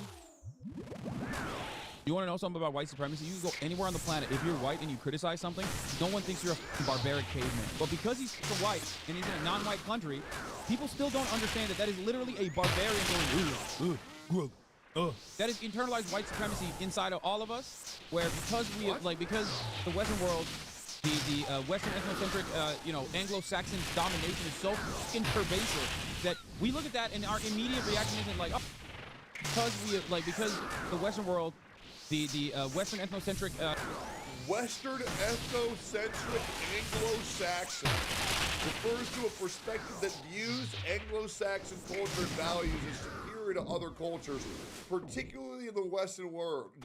Western world. Hassan, you gotta understand, you gotta use laymans for anybody to understand this shit. People who don't understand laymans are so fucking stupid. Because if you're speaking in a way that only 0.1% of people will actually know what the fuck you're talking about, you're the idiot, not them. Stupid, racist dog whistle. Hassan didn't mean to insult me. He simply reached the Just legit say white supremacist. It's a lot easier. narrow limits of his understanding of the world, dude. Dude. I can't do this. The narrow limits. Yeah, dude. Just say I'm a cockroach with a cockroach brain and move on, okay? Yeah, dude, I'm saying it, dude, okay? This mother... Not exactly out of the alt-right pipeline, okay? Straight up, dude. But Ian having the choice between 10 different swords in Hassan's house and landing on the swastika one, not a dog whistle. God forbid you pick up a sword in here, okay? No more. About doing specific racial one. No more swords. I'll be real, man. When you're entirely far right, and when you're entirely far left, I think you're just a moron. Because every sane, rational human being will be a centralist. And the reason why that is because the world is nuanced. Not everything can be solved by being all the way over here. Not everything can be solved over here. Yet when you're in the middle, you can reach to both sides and understand there's nuance to everything. So don't sit here and villainize the far right when you are the furthest left individual on the fucking platform. You're both retarded. Swords, okay? I'm the one who thoughtlessly picked up the sword. We were grabbing a lot of props in Hassan's room. There are a lot of props. There's a lot of anti-Semitic props, and he just chose that anti-Semitic one as opposed to the other anti-Semitic one. There's only one prop in Hassan's house that has a swastika, and you just so happen to pick up that one. Now, I know this sword was from anime, and people, including Ethan, were willing to give everybody the benefit of the doubt on it. I don't want to talk about Hassan's sword. I don't want to talk about Hassan's sword hilt, because Ethan himself basically admitted already multiple times he doesn't think any of us did that intentionally. And he would be right. Do I think any of them actually wanted to put a swastika in the photo? Yeah. That's no, I don't actually think that. But what Ian purposely omits is later in that same podcast, Ethan discovers that Hassan knew nothing about the anime and refers to that sword as the swastika sword. Sicker. Wait. Questionable. Yeah. Immediately goes for the swastika one, got it. It doesn't seem like a coincidence, but it's better. A point of contention between Ethan and Hassan is that Hassan calls Jewish people inbred. Sometimes he specifies he only means settlers. Other times it seems like he's just throwing it out there. I should go to the old city so I can get my fucking shit pushed in by some of the most inbred fundamentalist hicks. When Hassan is debating Ethan and they're talking about this, what does Anissa tweet out? Inbred. It's very intentional. It's meant to make Ethan feel paranoid about anti-Semitism being normalized online. It clearly is among all of these people. This looks like a swastika. Yeah, totally. Or do you think that now that it's been pointed out that you should remove the photo at least? Take it down? No. Why would he take it down? That'd be crazy. It's always policing content. Okay. Yeah. Policing content. Where else have I heard that? Didn't you participate in a series called Content? You want to talk to me about policing content? You f***ing dipshit, dude. So what do we learn about empathy? Empathy is when you sympathize with people who falsely try to break up families because they hear someone got sick, siding with people making death threats and preying on people's seemingly real fears of anti-Semitism being normalized. Empathy is when you don't honestly represent the other person's arguments and you just lie by the irony. I know, man. Welcome to a Hassan stream, man. Mission to all of your viewers. For as much as Ian claims to have grown as a person, he has never lied like this before. The content cop Ian regrets most is on Tana Mojo, and after Ian apologized to her, she says she didn't deserve it. But I'm more so just talking about like his actions to me, like, you know, him showing up to my show, him kind of putting me on blast and inevitably making me kind of canceled and lose subscribers and have to apologize and all that kind of stuff. I kind of think I like deserved that.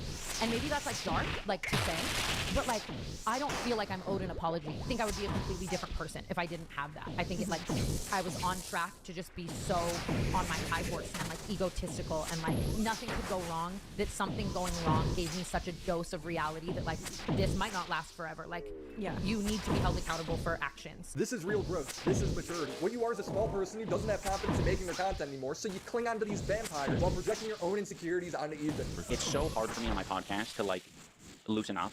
It's incredibly hard. I talked about it in my apology, like I am so insecure about my ability to entertain. I think he feels the same, to be honest. I don't think he said as much. Dude, this is classic projection. Ian cannot manage to come up with a joke now, so he thinks that Ethan is too insecure to make jokes anymore. This is projection, like 101 over here. What are you talking about? Come on, dude. You're one step away from calling me a cock. Just take the plunge. You're a cock. But even worse, you're mentally cocked. You're sitting on a side. I mean, it is what it is, man. Like, if you are willingly, knowingly being in a relationship and your girl is sexually pleasing other men, you are a cunt. Now, I think it takes a real man to step away from that shit when they realize, oh, this is fucked up. And I think it takes a very weak man to stay in that shit. That's just my opinion. On screen in the cuck chair as he's all over drama streamers, slowly realizing that you fit the description. That's part of the reason why I often don't fight back against a lot of these people that are fueling these hate raids and brigades, is because I know I'm just gonna keep doing what I'm doing. That's misreporting the news and wrong. And eventually all of that is gonna be background noise, and those people... Where he's shitting on iDubbbz to his face. He ain't gonna say nothing. He ain't gonna say nothing. They have a shelf life. They have a shelf life because they don't have the same stubborn nature that I do. They don't have the same interests as I do. They inevitably become their own worst enemies. They inevitably cook themselves. You might think you're riding high on the slot for a little bit. You might think you're getting showered with praise. An army of anonymous residents telling you you're brilliant. But at the end of the night, when you go home and you sit down and you look to yourself in the mirror, you're not going to recognize who you've become. He's literally describing him to his face. Turning into a lolcow with a different variety. That's what I think. So mean. It's mean because it's you. Yeah. Blindside. Dude, Ian completely self-sabotaged his entire fucking life. Was this the item favorite spot? Oh, man. Very true. Very big. And all of his fighters after painting it with this drama. According to Harley, the main event fighter for Creator Clash 1, 2, and 3. Harley's the fucking man, by the way. I love this dude. The H3's audience was a big percentage of the ticket sales and promotion for the event. H3 sold the most tickets to Creator Clash 1 and 2, I believe. I think they did a lot of tickets.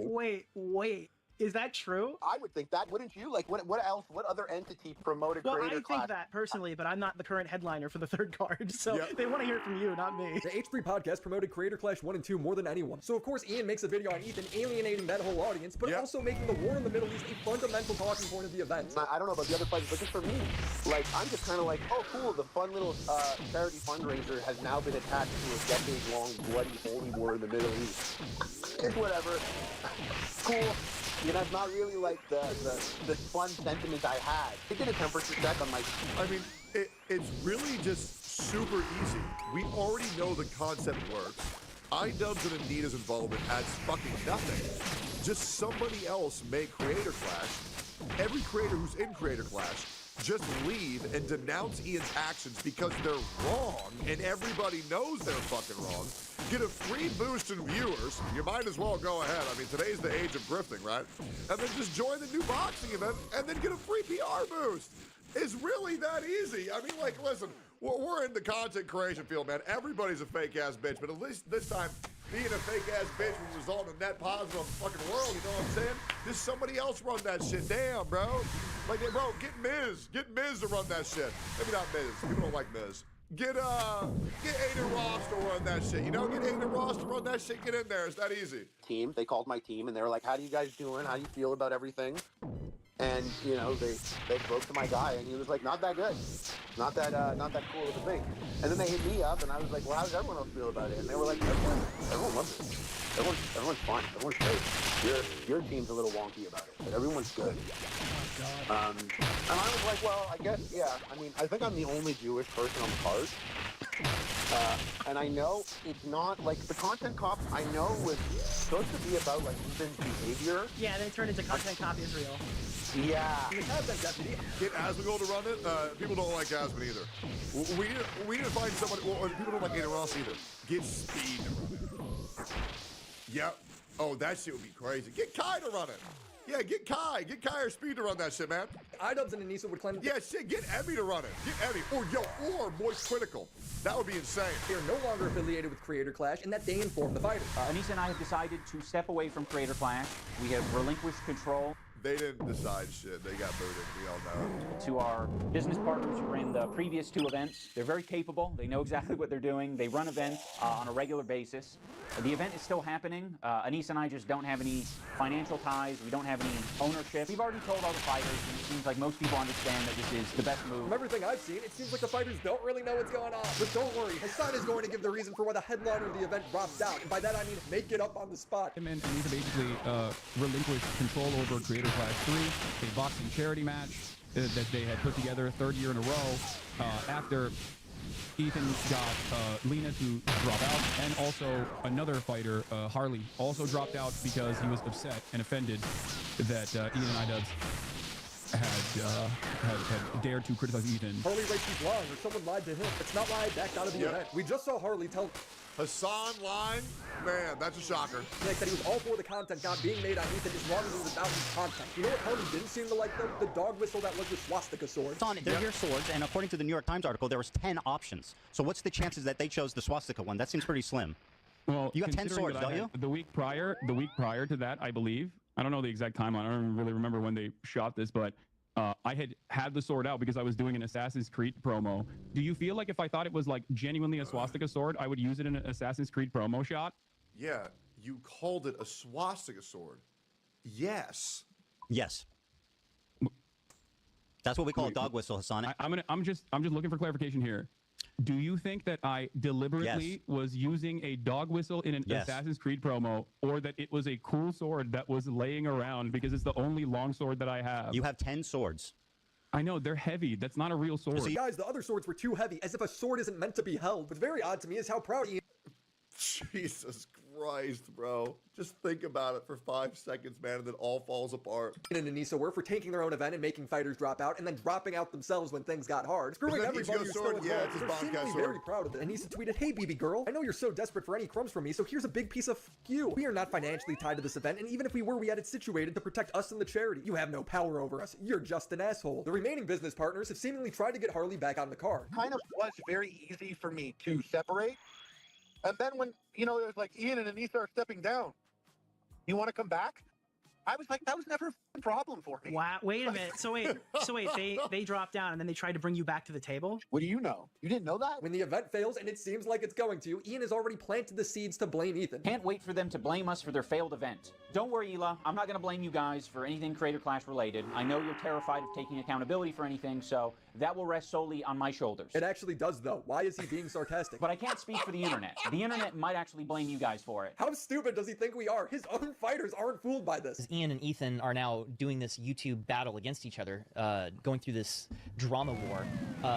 Creator Clash is receiving a lot of collateral damage. It's so funny. I remember saying like, "Oh, I hate H3. How H3 actually got Creator Clash to get some negative air." See, this is like iDubbbz. You see how Hermosity Micro throws a kick? No, I haven't. I'd love to see it. Made a video about them. Yeah. He, the founder of Creator Clash, made a video about these other people who were creating drama.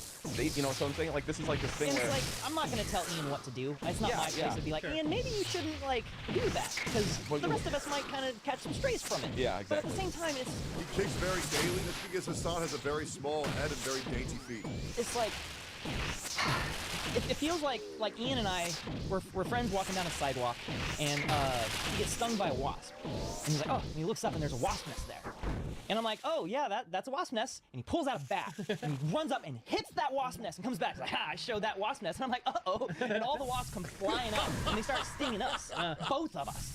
Mostly him because he was the. But I'm like sitting. I'm getting stung. I'm like, what the heck? I didn't come on this walk to get stung by. Hey, and then you hang out with Jonathan Tecto. He sees a wasp, so he punches the wasp in the fucking face and kills it. Yeah, that's the difference between him and me. Wasp, why'd you go hit the wasp nest? Yeah. And and he's like, all right, the only thing to do here to protect you is to run away. And so he runs away. And now I'm like, okay. Okay, I guess they're calling him, but I'm still kind of getting stung here. Not really what I signed up for. The content concept is patronizing language of take accountability and be an adult, yet Ian's the one who needs to grow up. You're dressed like a skinhead, missing a tooth, and hanging out with the most deplorable and dishonest people online. Just in my last video, Denims was lying about being a victim of Destiny to try and get some free clout, but all the recording showed was— Ain't Denims the one who tried to fuck Destiny? Ain't there like screenshots of like Denims admitting that she wanted Destiny's dick? Am I crazy? I swear to God I've seen that. for admitting to staying in Destiny's apartment and having sex with a dude for 2 days without Destiny's permission or knowledge. I don't know how you feel 100% because you don't talk about anything, which is fine. So like, if you're like in an awkward situation, right? I'm trying to be a good guy and give you away. Like, hey, well, my apartment is open if you want to go in. So that gives you the ability to either say like, oh no, it's okay, I'll go in, or okay, thanks for offering, I'll go to your apartment. That wasn't like bring into my apartment for him to have free reign in here for a day. Holy, that is so weird. Why would you put me? Here they are, here it is. Was begging for clout from Tectone, begging for sex from Destiny. What? I wanted to fuck Atlas and you. You're mad that you two didn't give a fuck. Oh, well, wait, are you actually serious about what? About this Atlas thing. Did you think I only wanted to fuck Atlas? Oh, yeah, 100% bull. She wanted to get railed by Destiny and Atlas at the same time. Holy fuck. And bro gets offended that I call her a whore. Bro, come on, man. That's like me being offended that you call me bald. Like, what are we talking about? Yes, she did, and Destiny denied her, so she got passed and launched a disinformation campaign. Yeah, it makes sense to me. Come home and see an incredibly creepy f***ing guy that is such a weird tradition in my community that's been trying to get me to stop fucking my ex-girlfriend, and he's trying so hard to fix her, is now fucking somebody else in my bed, dragging his hairy balls across my skin blankets, okay? Oh my god, and so we leave for an hour, it's like, holy shit, we leave for an hour, and come back, and you're so sad, oh god! Not much to sugarcoat it, we are friends with Denim. You're friends with someone who's trying to throw themselves in as a revenge porn victim for clout, and I don't even want to get into Frogan. The best thing that you can do, for me, is to support Creator Clash. Buy a ticket, buy a pay-per-view ticket, an in-person ticket. Nobody did it. Yeah, nobody did it. That's what's hilarious. Or June 28th. Oh, that's soon, man. Uh-oh. Donate to the fundraiser. I just want to see this event do well. The arena is still completely empty. There's entire sections of the floor seats that haven't sold anything. He had 9 million views in promotion for this event, and it's failed horribly. None of these comments are actually talking about it. They aren't even talking about the content of the video. Everyone's just memeing. iDubbbz leaves out so much context. The complaints he has about Ethan aren't even significant to the audience. It's amazing. iDubbbz is so selfish, he couldn't even remain the sole cuck. He decided to cuck his whole charity event. He's like, no, I'm not participating. I prefer to just watch the whole fest burn down. And in I enjoy watching. Oh, Jesus. Closing, I will reiterate so that, there's no ambiguity about it. Anissa and I are no longer involved in Creator Clash. We're stepping down completely. We hope that the event is a massive success this year. We hope that all the fighters get what they wanted out of it. They won't now. Moral of the story, you can cuck yourself. You might even be able to cuck your wife. But if you cuck a charity event full of people who've been preparing for— Yo, man. Yo, drop out. Yo, hear me out. Man. Drop out, start your own. You know what I'm saying? It's really that easy, bro. It would be hilarious. It would be hilarious. It would be such good content. Because, man, let's be real. You know it. I know it. Everybody in this chat knows it. You are the best fighter by far. I'm not even gonna lie. I was gonna watch you fight straight up. Dude, hey, it'd be easy. It'd be that easy. Also good to see that. Forward over the last year, just a couple of months before it goes live, you can call that empathy, but I might call you an asshole. I have a lot more to say about this. Chat, am I an asshole? Am I a dick? And I can't tell.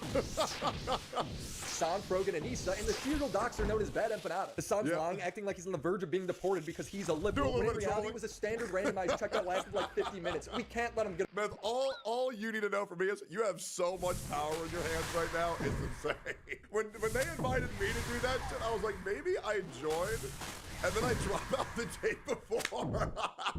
Oh, I'm fucked up. Oh, Jesus. I'm just a little silly guy. Get away with that. So subscribe to the channel and thank... Wait, the leader of the ADL just blamed Hassan for the terror attack. Can you link me that? Thank you, Aura, for sponsoring. Is Hassan now 510% fucked?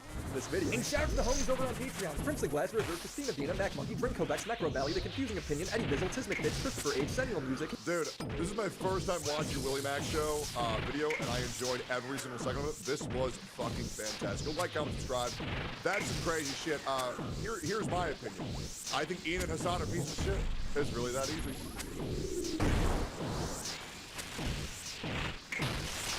There are 3 constants in this world.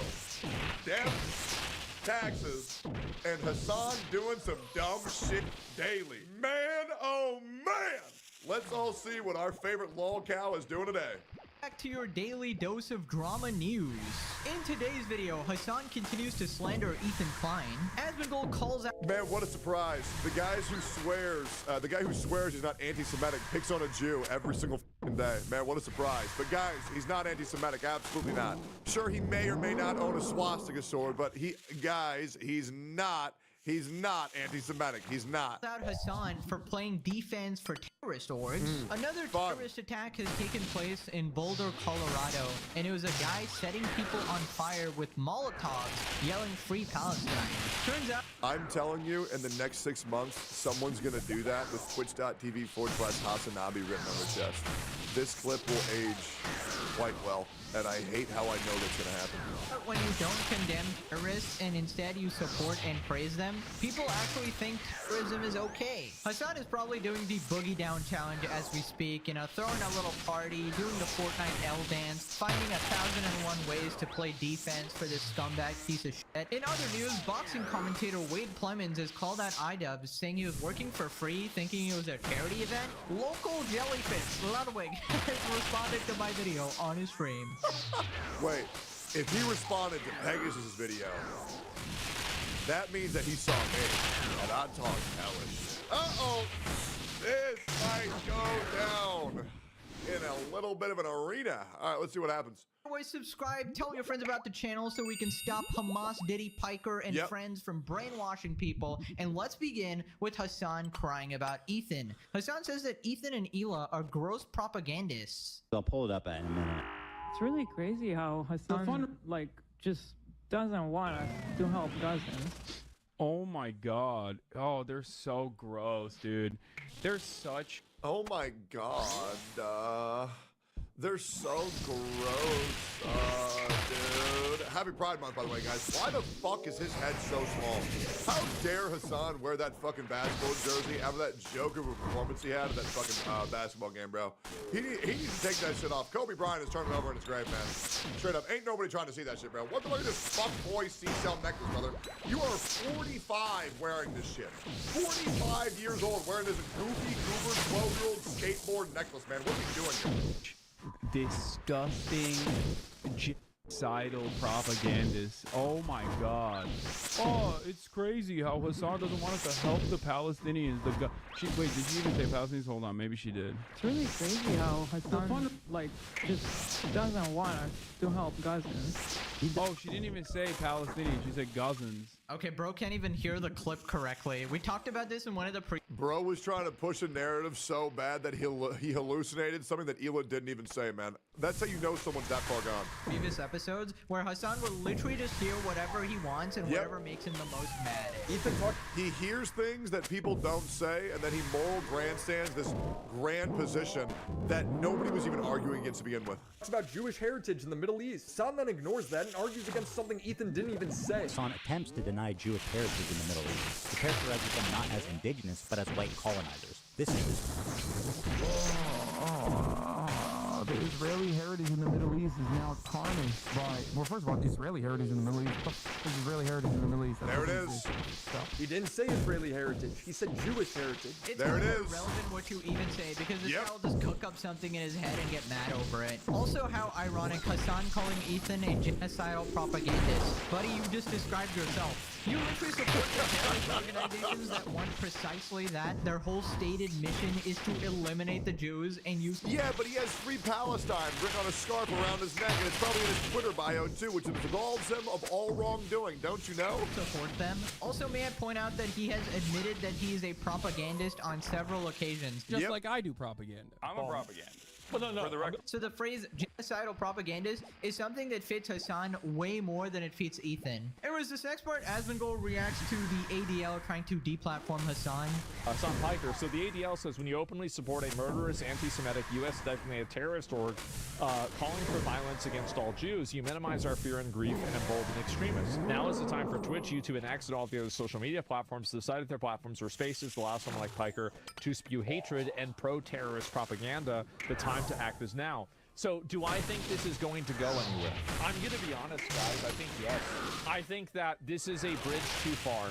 Trying to play PR for a terrorist organization, this will be a domino effect. Absolutely. I don't think that, so a lot of you guys might not understand how much average companies hear the word anti-Semitism and they just freak out. They're like, oh shit, right? Like, oh no, we don't want to have anything to do with it, right? Yep. So the moment that they hear that and this happens, it's going to be very problematic. Dan would never. I don't think it's going to be his decision. I'm going to be honest with you. I don't. I think that if more people start talking about this, and especially if more reputable sources start talking about this, and by the way, the Anti-Defamation League, the ADL, like, I mean, the ADL, right? I mean, I don't think the ADL is that great either, but I understand that they exercise a certain power that is respected in traditional, like, mainstream media and mainstream circles, right? I do believe that Hassan's downfall. This is going to be something that will break mainstream news very, very, very soon. Once more news outlets understand that Twitch's top political streamer, dedicated political streamer, is constantly pushing pro-terrorist rhetoric on the daily. And it's not even an exaggeration at this point. I mean, there's not one clip, there's not two clips, there's not 10 clips. I mean, guys, there's hundreds, right? Calling for the death of people, calling for the death of a senator, calling for the death of humankind. Like, it's just not good. And when more news outlets pick that up, it's going to fuck the platform as a whole. It really is. And I don't know why Dan is asleep at the fucking wheel. Maybe his favorite president was Sleepy Joe, because he sure is leading the platform just like Sleepy Joe is leading the country. But it's obviously just not good for everyone involved, for the ads to get even worse for a viewer experience, as well as the monetary gain for all the streamers to acquire from. Is coming very soon. Maybe he's too busy gooning in the hot tub section. Especially with the recent terrorist attack that happened in Boulder, Colorado, right? As well as the shooter yelling Free Palestine. There is now a magnifying glass on Hassan's behavior. And you guys know that my It's Over titles are usually a joke. It's literally a meme I've been playing for like 8 months now. Sometimes it's real, you know, like Vitaly in Philippines getting prison time, and Johnny Somali definitely gonna be going to prison for a very long time. That's confirmed. But Hassan is like a special case, right? This guy has eluded responsibility for his actions for very long. He's like an armchair extremist, right? He doesn't actually go out and commit the violence himself, but the things he says are so obviously violent, so obviously praising violence, so it's a little bit harder to prosecute with this guy. But with I will say, man, I've never been able to recover from looking at Vitaly the same way after I saw his dick on Bang Bus. I just really wish the content creators that I watch would just stop whipping their dicks out, man. Like, I mean, at least paywall that shit so there's less of a chance that I see that shit. That shit was weird as fuck. And that shit was bendy. That shit was bendy. This whole series and the massive attention around Hassan right now and all of these events happening, I feel like his day is coming because he refuses to back down. Every single time, he doubles down. He plays defense for the shooters, the murderous terrorists, and I feel like it's only a matter of time. And it's even worse because when the terrorist shot those two people and killed them, the chat was spamming hearts for the terrorists while they were being incarcerated. It's so bad. You can't consistently... Streamers need to stop letting their chat be a safe space for pushing violent rhetoric towards humankind. It's just, if that is what you are allowing your chat to get away with, then you are equally as guilty for not a one-time occasion, a multiple-time occasion. Fix your chat, moderate your chat, hire some mods. It's really not that easy. It's really not that hard, especially in that fucking CCV. Get away with this. And I don't care if it takes 100 videos, but this guy needs some serious karma, bro. This guy's an absolute freak. Anyways, let's talk about the recent terrorist attack in Colorado. An attack has occurred on a pro-Israel protest in Boulder, Colorado. Initial reports suggest Molotov cocktails were used, and there are multiple casualties, including children. According to the witnesses who spoke with CBS, the suspect attacked people walking to remember the Israeli hostage. This is not a protest, it's a peaceful walk to show solidarity with the hostages and their families, and a plea for their release, said Run for Their Lives, who organized the walk. I mean, it's unequivocally domestic terrorism, and anybody can see that. What happened? There was another terrorist attack from a anti-Israel person who threw Molotov cocktails into a peaceful protest of children and burned multiple people alive and killed them. That's what happened. So here we have a... We become so desensitized to all of these atrocities that happen on Earth because we play these violent video games that are just like, oh, LOL, guy went down with 5 KDA. But I want you to imagine that you have a kid, they're the love of your life, and some weird-ass, pasty white man sets them on fucking fire to death just because, oh God, just because of the radicalization of our citizens in the United States due to this terrorist propaganda being pushed and praised on all platforms right now. And I really do think anybody who is supporting this type of nature, like Hassan in this orbit, should be ashamed that there is a chance that their wrongdoings, their rhetoric, could push people toward this extremist behavior. And even if they didn't die, and even if they were only set on fire, oh man. Oh, well, they didn't die, they were only set on fire. Come on, guys. It's fucking terrible. He's Muhammad. He's Arabic. I have no idea. This guy looks like a white guy to me. Maybe he is. I have no idea. Video of the guy who did the attack. Apparent video shows the suspect in the targeted terror attack holding Molotov cocktails. We're here, bro.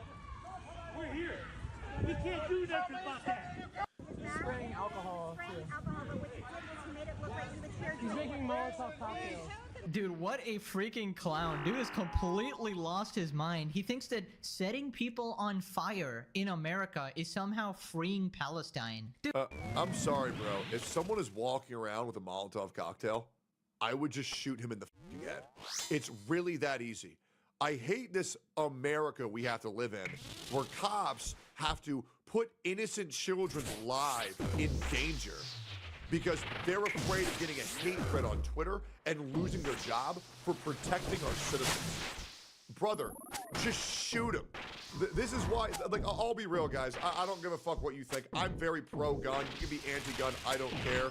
But all I know is when I was in Canada and nobody had guns and one guy had a gun, it was a lot easier to take down the guy when everybody had guns, right? So, like in Texas, if someone pulls out a gun here, 13 other motherfuckers are going to pull out a gun and shoot this guy first. Right? I think this shit is fucking crazy, bro. I think these people just need to be fucking domed immediately. Dude, honestly, how deluded can you actually be? How brain dead are these people? Anyways, these absolute idiots think that doing terrorism is somehow helping the cause. Like, how many Palestinians did you help by doing this? Genuinely fucking insane. Clown. In fact, you probably detracted from the cause, but because now people are gonna associate Free Palestine with complete terror attacks and random bullshit like this. Yep. So here's the news report about it. I'm able to confirm there are 6 victims, ages 67 to 88. All of them have been transported to local hospitals. This attack happened at a regularly scheduled weekly peaceful event. Witnesses are reporting that the subject used a makeshift flamethrower and threw an incendiary device into the crowd. The suspect was heard to yell "Free Palestine" during the attack. The subject has... Man, I want to free Palestine. How do I make it happen? I know. I'll set kids on fire. Yeah, I'm gonna be real. I just feel like that just like ain't helping. You know what I'm saying? Like, I really just feel like that probably just like ain't helping. You know what I mean? Oh, you know what? This guy has a point. Oh, okay. Has been identified as Mohammed Sabri Solomon, and he's 45 years old. The FBI is processing the crime scene and the subject vehicle and interviewing key witnesses. We're assisting Boulder Police in providing technical, analytic, and additional forensic resources. As a result of these preliminary facts, it is clear that this is a targeted act of violence, and the FBI is investigating this as an act of terrorism.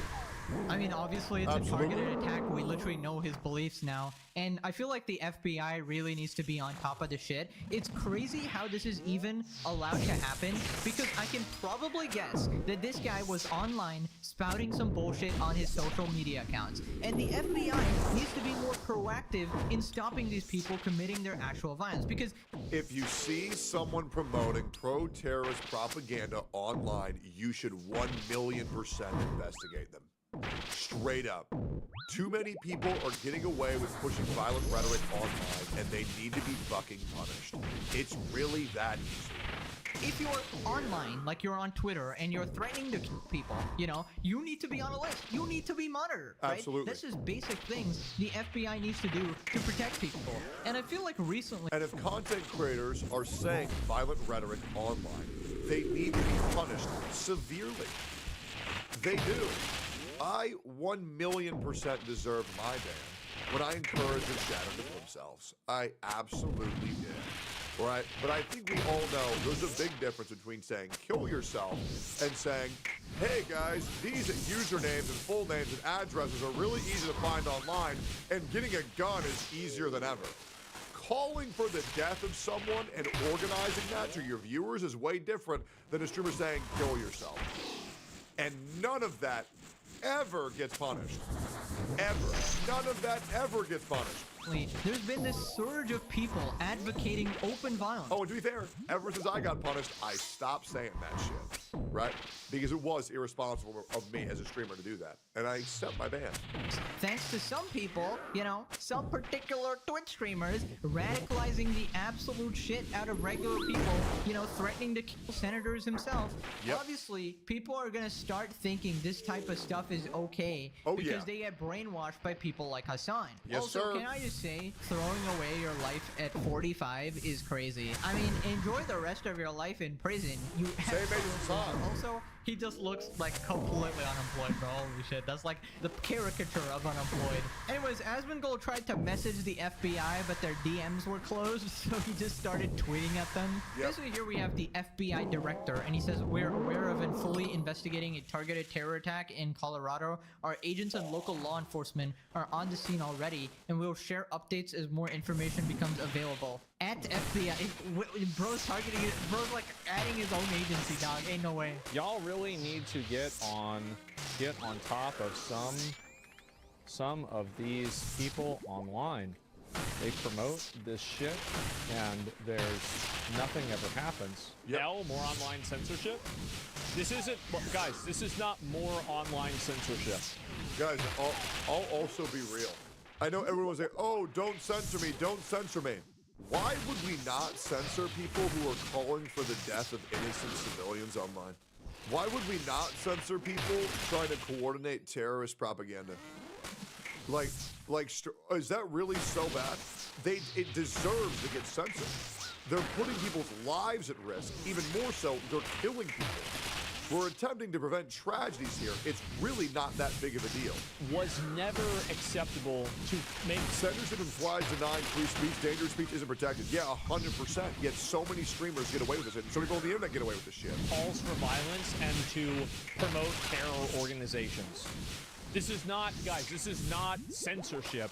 This is the law. I don't want any new rules. All I want is the existing rules to be applied fairly to the people that are obviously breaking them. Bro, I told him to say that. Based. This isn't censorship. Was that like a Hassan chatter just coming into Asmongold's chat there? Because what kind of... Of course it is. Of course it is. They say, oh, you want to ban Hassan, you're pro-censorship. They will find any way to twist your arguments whatsoever. It's like, no, we just want people to be safe in America. Is that really that bad of a thing? The idiot actually thinks that following the law and applying the rules fairly is censorship. You're literally not allowed to make calls for violence. That is actually not allowed. That is the exception to the free speech rule. Because, you know, if you're threatening violence or threatening that you're actually going to do something, it can result in actual violence, and that needs to be stopped, right? Also, you're not allowed to push terrorist propaganda. That is literally against the law, because that is dangerous for the citizens. I don't know why Hassan hasn't been prosecuted yet. Probably busy with some other shit. Because he's so handsome. I don't know. I mean, he did get questioned, apparently. I feel like if you're... Yeah, where are the tapes, by the way? I can't wait to see his 8-minute talk with the security guard on how it was actually 2 hours. He felt scared for his life.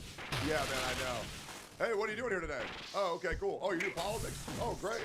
You like Trump? You're making me fear for my life? Am I detained? Can I leave? Can I leave? Hello, sir. Welcome to McDonald's. May I take your order? Excuse me? May I leave? I did not consent to this conversation. Holy fuck. Supporting terrorist organizations that are designated as an enemy but by America. That means you are an enemy of the country, no? That is literally what it means. Yep. And I'm just saying, there's plenty of other countries outside America where if you try to do the shit, you... All right. Want to hear a story of how I apparently traumatized my teacher back in 7th grade? I talked to her earlier today. That's what reminded me. That's pretty cool that you still keep up with your teachers. I kept up with mine for a few years into my adulthood, maybe till I was like 23. Oh, but then their numbers changed, and I never bothered to actually keep up with them for real after that. But yeah, sure. Share your story, brother. I'm interested. You would be deported. You would be jailed. Yes, You're sir. not allowed to say this type of shit. Now, Asvin talks about the role platforms play in moderating this type of extremist language. I think Reddit and Twitter are probably the two worst places for this type of radicalism. The 4chan's worse, come on. FBI needs to be, and TikTok. Yeah, TikTok's another one too, you're right. Twitch, I mean, Twitch is really just pretty much, I mean, it's centered entirely around Hassan, right? Yeah. I mean, like, that's welcome let's be back, honest, right? brother. I do think that the FBI needs to look into a lot of these people that are advocating for violence and Absolutely. pushing for violence. Absolutely, 100%. Because I think that it's all over these platforms. I think if a streamer gets upset at what he just said, it is a massive fucking self-report. It's not like it's something that's like just stated offhandedly or whatever. It's everywhere. And I'm not talking about somebody who's like saying, I hate Israel, f Israel. I'm saying somebody who's saying we should burn Israelis, you know, Israelis deserve to suffer for this. You know, like if you punch somebody like this or you hurt them, it's okay. Like there are so many overt calls for violence that are happening on social media right now that I don't even think that we need to get into the gray areas because there are so many black and white examples right now. True. And nothing is happening to these people and there's no consequences for it. The websites aren't moderating it. It's because everybody's horrified of doing anything because these people are going to bitch about free speech. Yeah, these authority figures and these moderators of these platforms are not banning these people for pushing these agendas. You want to know why? Because they fucking agree with them. And that's the bottom line. It, and they're just letting these people run wild. I mean, really, like whenever you see Hassan reading the Israeli Shooters Manifesto, and the chat, his sub-only chat in emote-only mode is spamming his emote for being subscribed to him, and it's a heart emote. And as far as I know, these people probably never got banned. There's nothing ever. I don't know, like, do they still have their account? If you are keeping your chat as a safe space for people to show love to terrorists and you don't ban them, it's because you agree with them, Hassan. No, actually, they have their account and they get invited to the next Diddy party with Hassan. In fact, if you're a girl and you want to get in bed with Hassan, just tell him that you love terrorists. Just tell him that you're really anti-Semitic. That's like Viagra for him. Anyways, I completely agree. These people are psychos. If you're tweeting you want to literally murder people, then yeah, I don't think it's too crazy that the FBI show up at your house or at least ask you a few questions. Somebody needs to be tailing you and watching you so you don't go and pull some shit like this shirtless guy did or whatever. And you might think I'm extreme for this, but I think Hassan deserves a visit too, okay? I feel like he's way too comfortable skirting the line with the shit, okay? He is not following the law, alright? Let's just say that. Then Asvin talks about if people like Hassan deserve consequences too. Do you think there should be consequences for leftist influencers fueling this extremism? I think that if you are promoting and providing a platform for this type of extremism, then yeah, I do think so. I don't think that being anti-Israel is obviously right. Like, I mean, I'm not a big fan of Israel. I'm just an even smaller fan of burning people alive that support Israel. Yeah, I'm not actually a fan of burning people alive either, believe it or not. Also, this emote is hilarious. This is how to free Palestine. Peaceful Molotovs. Dude, that is actually exactly what Hassan would say, unironically. I just would probably say those were empty. He would say the burning of the children, the elderly, was clipped out of context. We don't know the full story. And then pivot to somehow make it all about Ethan's life. Pathetic Molotovs. Also, there is no way they can still claim they're the good guys. We're burning people alive with Molotovs. Look at us, guys. We're so cool. These people are like, we're anti-Israel. We're so awesome. Like, yeah, you can be anti-Israel without literally killing people. At that point, you're way worse than anyone you're trying to criticize. True. Like, nobody's stopping you from having all sorts of different... It's like all these people put Free Palestine in their fucking Twitter bio, and then they type Hell Hitler. And they're like, well, he is pro-Palestine, though, so maybe he's not all bad. It's like, brother, that does not absolve you of your wrongdoing. Just because you think you have a noble cause does not mean that you can get away with hurting civilians. Opinions. Obviously, everyone is very Stupid as fuck. emotional over this whole conflict, and you're free to support any side you think you see as fit and all that. Maybe you have certain religious beliefs, maybe you have family members on one side. Obviously, you can be swayed any way or the other. But the second it gets violent and you're actually inflicting harm upon civilians, then you're classified as a terrorist, and nobody has any sympathy for you anymore. And yeah, people like Hassan who radicalize people need to be stopped because he is like the starting, the starting seed which leads into all this bullshit. The problem is that he romanticizes the fuck out of the idea to where if you have a terrorist on your stream and you compare them to Monkey D. Luffy and you're a fan of Hassan, you're like, wow, I really hope Hassan will interview me one day. This guy interviewed a terrorist and he called him Monkey D. Luffy. That's so cool. My favorite political streamer. How do I get him to notice me? Oh, I know. I'll go set fire to an orphanage. It's like, okay, well, maybe we don't give people these ideas. Yeah, you know who I'm going to bring on stream as a special guest? A guy who's killed people for fun. Yeah, I don't know about that one, man. Anyways, let's move on to Wade Plemons, the boxing commentator. You might remember him from the KSI saga when KSI was just melting down over the slightest criticism from him. And yeah, he's like a pretty nice guy. And he's talking about iDubbbz here. Former Creator Class commentator Wade says he worked for free thinking it was a charity event. Well, it's a charity event. Stop telling people because it's not what it is. That was the whole issue with the lack of communication behind number 1 and 2. That it's a charity event, charity event, charity event. It's not a charity event. It's a boxing event that you are perpendicularly associating with a separate charity that has nothing to do with people buying the boxing. I was a part of the event and didn't know any of it. I didn't know where money was going. Outside of... We was knitting. I got mad at the knitting and saying both my hands down on the table. Perfectly. What am I? Oh! Oh! Jesus. That's fucking rough. What an injury to go through at that age. Holy shit. It's, does your hand still have scars from that injury?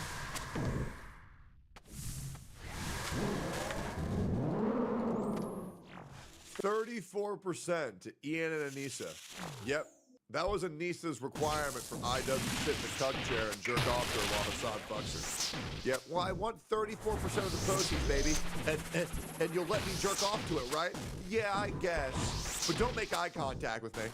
It's just so pathetic. The fact that I was offered and said no, I'm all good on that. I want to be there to support, and because they gave me an opportunity. A friend made a video of accusing H3, the guy we watched yesterday, of abusing his kid. What the f are we talking about? And then CPS came to his house. Also collaborated with very far left content creators in his video about Ethan, which made many of the fighters on the... I wouldn't say some far left content creators. I would say the furthest left possible. Like, that shit, like, the furthest left. Whatever that's at. You know what it's like? It's like Saitama's power scaling. That's what Hassan's political views are. Is whenever anybody gets close to being as left as him, he infinitely scales above it. ×3. You'll never be more far left. I mean, I'll be real. Like, at this point, Hassan is getting to the point of far left where he's probably working on a genetic device to resurrect Osama bin Laden so he can suck his dick and share his seed with the rest of the world. That's where we're at in Big 2025. The card feel like participating in the event was an endorsement of those extreme beliefs, supporting Hamas, saying America deserves 9/11. What the? Dude, Yep. I like how when regular people learn about the situation, they're just like, what the heck is this? You know? Yep. That was pretty much all of our reactions as well to Hassan and friends and the whole content cop. But anyways, Jesus, can we just put a fucking jump scare warning? Why the fuck is he Jabba the Hutt still here, bro? How does she find her way in every video I react to? Good lord. Thank God I finished eating.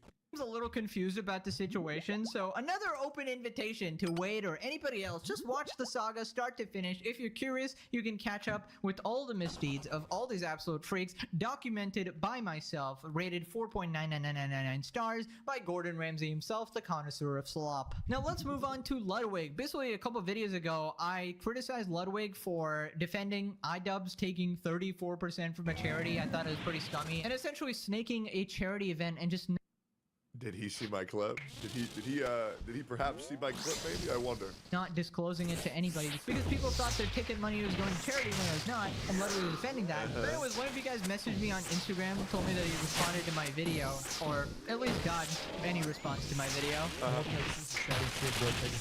That's the Mr. Beast guy, yeah? The Mr. Beast. Oh, here we go. Oh, he talked about Mr. Beast for too long, which means his opinion is invalid. Oh, I didn't realize there was like a lifespan on how long you can talk about somebody fucking up. Yeah, I didn't realize there was an expiration date. My bad, Ludwig. I'll check the expiration date next time. Guy, okay, that's it. Goddamn jellyfish, goofy goober. Fucking streaming from Weenie Hut General. Not even super Weenie Hut General. Now we have beef. Now I'm making 16 videos on Ludwig. It's over. It's done. Finally over. Finally finished. He's cooked. I will not tolerate the slander, even if it's completely true. The fact is that you can't shit talk me even though it's 100% accurate. Yeah, stand on business, brother. Get his ass. Yesterday's news, now I'm referred to as the Hassan guy. So please refer to me by that name, but he's never mentioning Hassan, let's be honest. That's the Mr. Beast guy, yeah? Dude, I'm so good. I'm zero offended at all that he made a video. I hope the video is great and he makes hella bread off of it. Oh, yeah. But there's a reason I don't do mogul mail. I'm good off that crowd because they don't actually care at all about anything. Well, while I agree there are some commentary channels. There's like a microscopic dot since after it got out, which required all of my mother's hands. It did just close up since no flesh was removed. Fuck me, man. Sounds kind of crazy.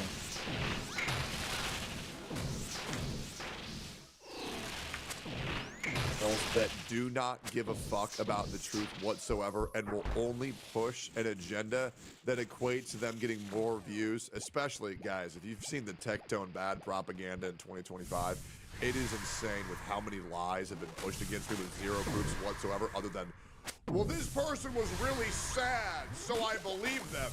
And I don't like this guy because he's ugly, so I don't believe him. Which means he's lying. Don't get me wrong. I understand this perspective 1,000,000%.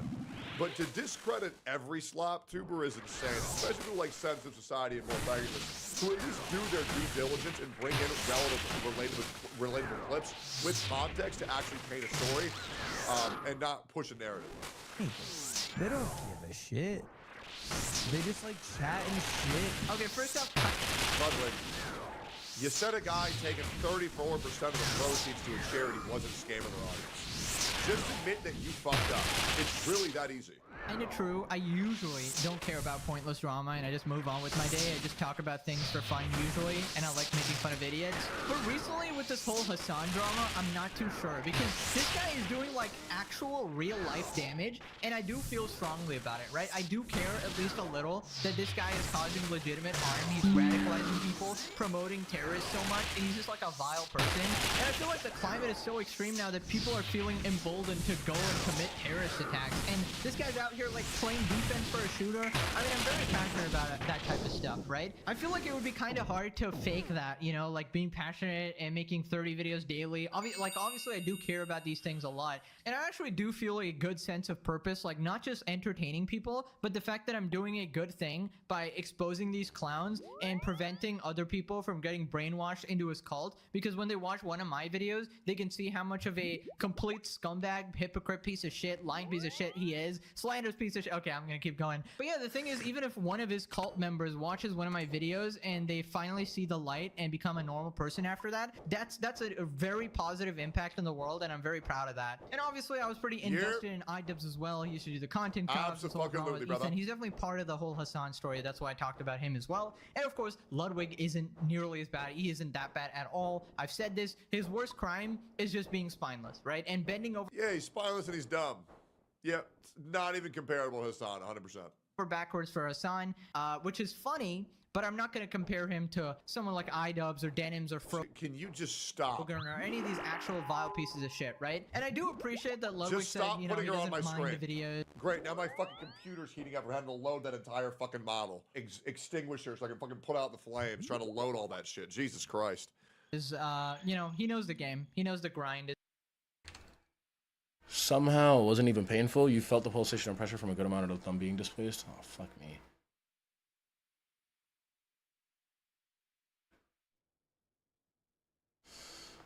Ah, fuck, dude. Oh. God. Thinking about what that felt like just makes my skin scrunch up like a fucking scared anus. It's just part of YouTube, and yeah, I guess I did need a topic for that day, but I was passionate about it, all right? The creator just like has to make he makes a video what? Every day or some shit? So it's like, what is the headline? What can I make a video about for 20 minutes to make 5K? 3K, whatever it is. No way Ludwig is talking about money. Bro, you're worth like $20 million. Calm down. Also, bro just leaked his ownership. Bro wants to make money. This is so fucked up. Okay, I'm not earning 5K a day. What are you, smoking crack? What match did he actually do there? 200K views equals $5,000?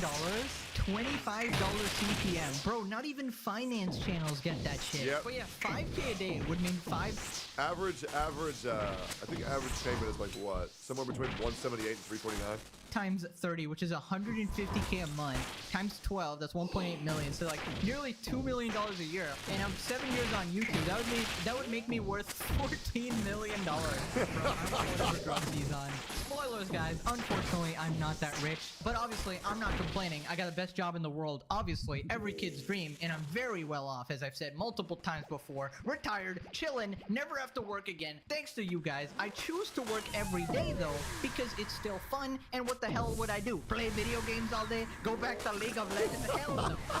The only reason I like being well off is that I can buy the extra expensive $6 strawberries at the store without feeling guilty about it. Oh my God. Guys, if you have a local HEB near you, go and get the green seedless grapes from HEB. They will change your fucking life. And if you're trying to lose some weight, bro, go on Amazon and order you some non-caffeinated frog fuel. That shit is insane, I'm telling you. Or, if you're a bit of a sweet tooth, get some cotton candy grapes. God damn, that shit is fire, bro. But I'll be real, I eat like I'm broke these days. It actually is quite nice. I go grocery shopping. Ugh, I know. I used to be living the good life. Door dashing every single day. Dropping $80, $90 a day on Chipotle and Chick-fil-A. But now I go to the grocery store, drop $80, and I make food for the week. I know. Ugh, God. Jesus. Real life responsibilities. A fate worse than death. Truly is a fucking shame. And here's the worst part. I fired my maids. So I clean myself. Hence why I have this collection of cups. But I'm telling you, one day I will go pick them up. Today is just not that day. Okay, I'm a busy guy. I'm doing all 4 platforms. By the way, follow me on Twitch, subscribe to me on YouTube, follow me on Kick, follow me on Twitter. Thank you all. I appreciate that shit. Dude, they're so sweet and juicy. I can't find the shitty cheap strawberries, bro. I can't do it. But anyways, I'm so tired of these people acting like, oh, does he make like a video every day or something? Don't act like you know what the saga. Everybody is a fan, okay? Like I click on a random video in the middle of nowhere, I'm being randomly mentioned, jump scare. So I have absolutely no doubt everybody is watching the greatest series on planet Earth, and Ludwig is secretly happy that I'm calling out that piece of shit Hassan, okay? Yep. Because he doesn't have the guts to, alright? So don't worry, bro. I'll do it. I will say, it is so nice seeing someone that you like call out your friend that you know needs calling out, so you don't need to do it yourself. The problem is when that friend gets called out by that person because they're a smaller content creator and they turn it against you because they're schizo. That's always a shame. Yeah, that's definitely a big L moment, but it is what it is. I'll do your job. Mr. Journalist degree. Also, I'm memeing, guys. Come on. And then the viewer doesn't really care. Like for the most part, drama frogs are about as passionate for a subject as the amount of time they spend watching it. And then the moment they stop watching, they couldn't care less. Because why the f would you care? You got a whole life to lead. It's just some like 20-minute thing to be a little haughty about and then be like, all right. I'm gonna go watch the Knicks play. I ain't gonna lie, he low-key spitting a little bit, but here's the difference. I'm not a drama consumer. I am now a drama conduit. I will now create that very same drama, and here's the thing, I never move on. Absolutely not. Oh, like, why am I gonna be offended? I hope the video bangs. I'll be flattered if it does. Okay. I'm not gonna lie. This is such a based way to respond, man. I'm not gonna lie. Like, straight up. Like, Ludwig may be spineless, but bro farmed hella aura off this response. I'm not even gonna lie, bro. Like, damn.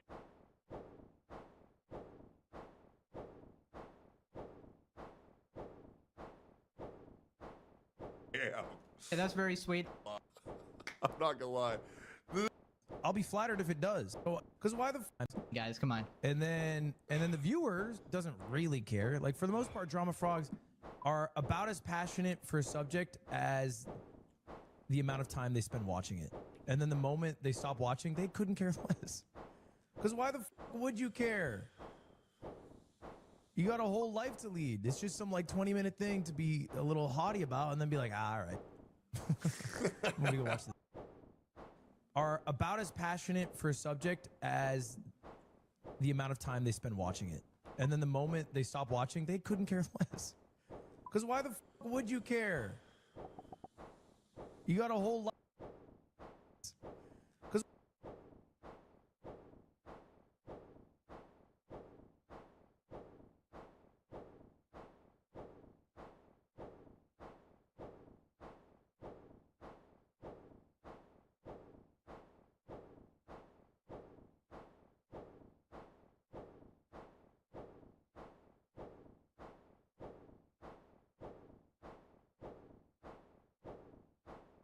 Because why the f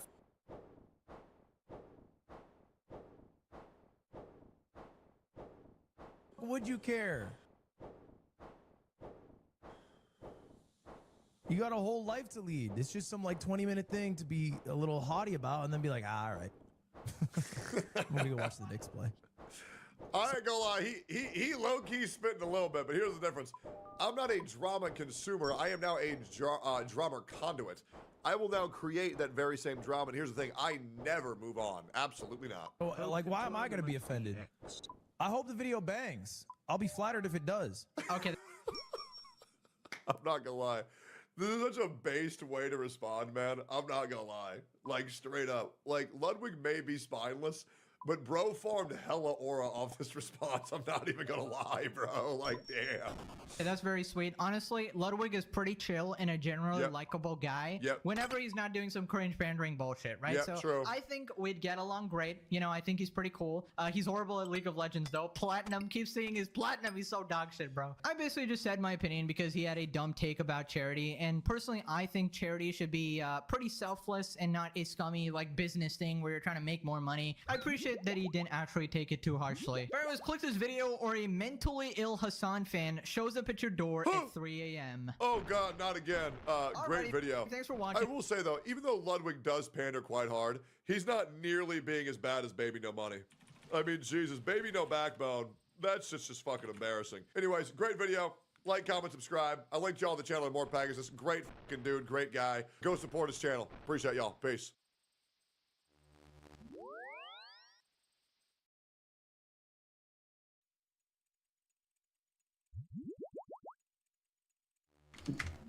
Bro, bro, I couldn't fall for that shit after having a stroke on acid, bro. I was definitely just having fun and fucking around. That's heart racing. I was like, no, not again. That's a crazy one to fall for. Nah, I was memeing, bro. I was typing in the chat, fucking memeing away. I was like, OMG! Wow, wow, wow, wow, wow, wow, wow, You should have wow, sat there so you could see who's gonna get freaking folded. Every time that happens, I like sit there watching that one guy, like, oh yeah, that guy's definitely gonna get folded, and I see him just fold, hit the ground.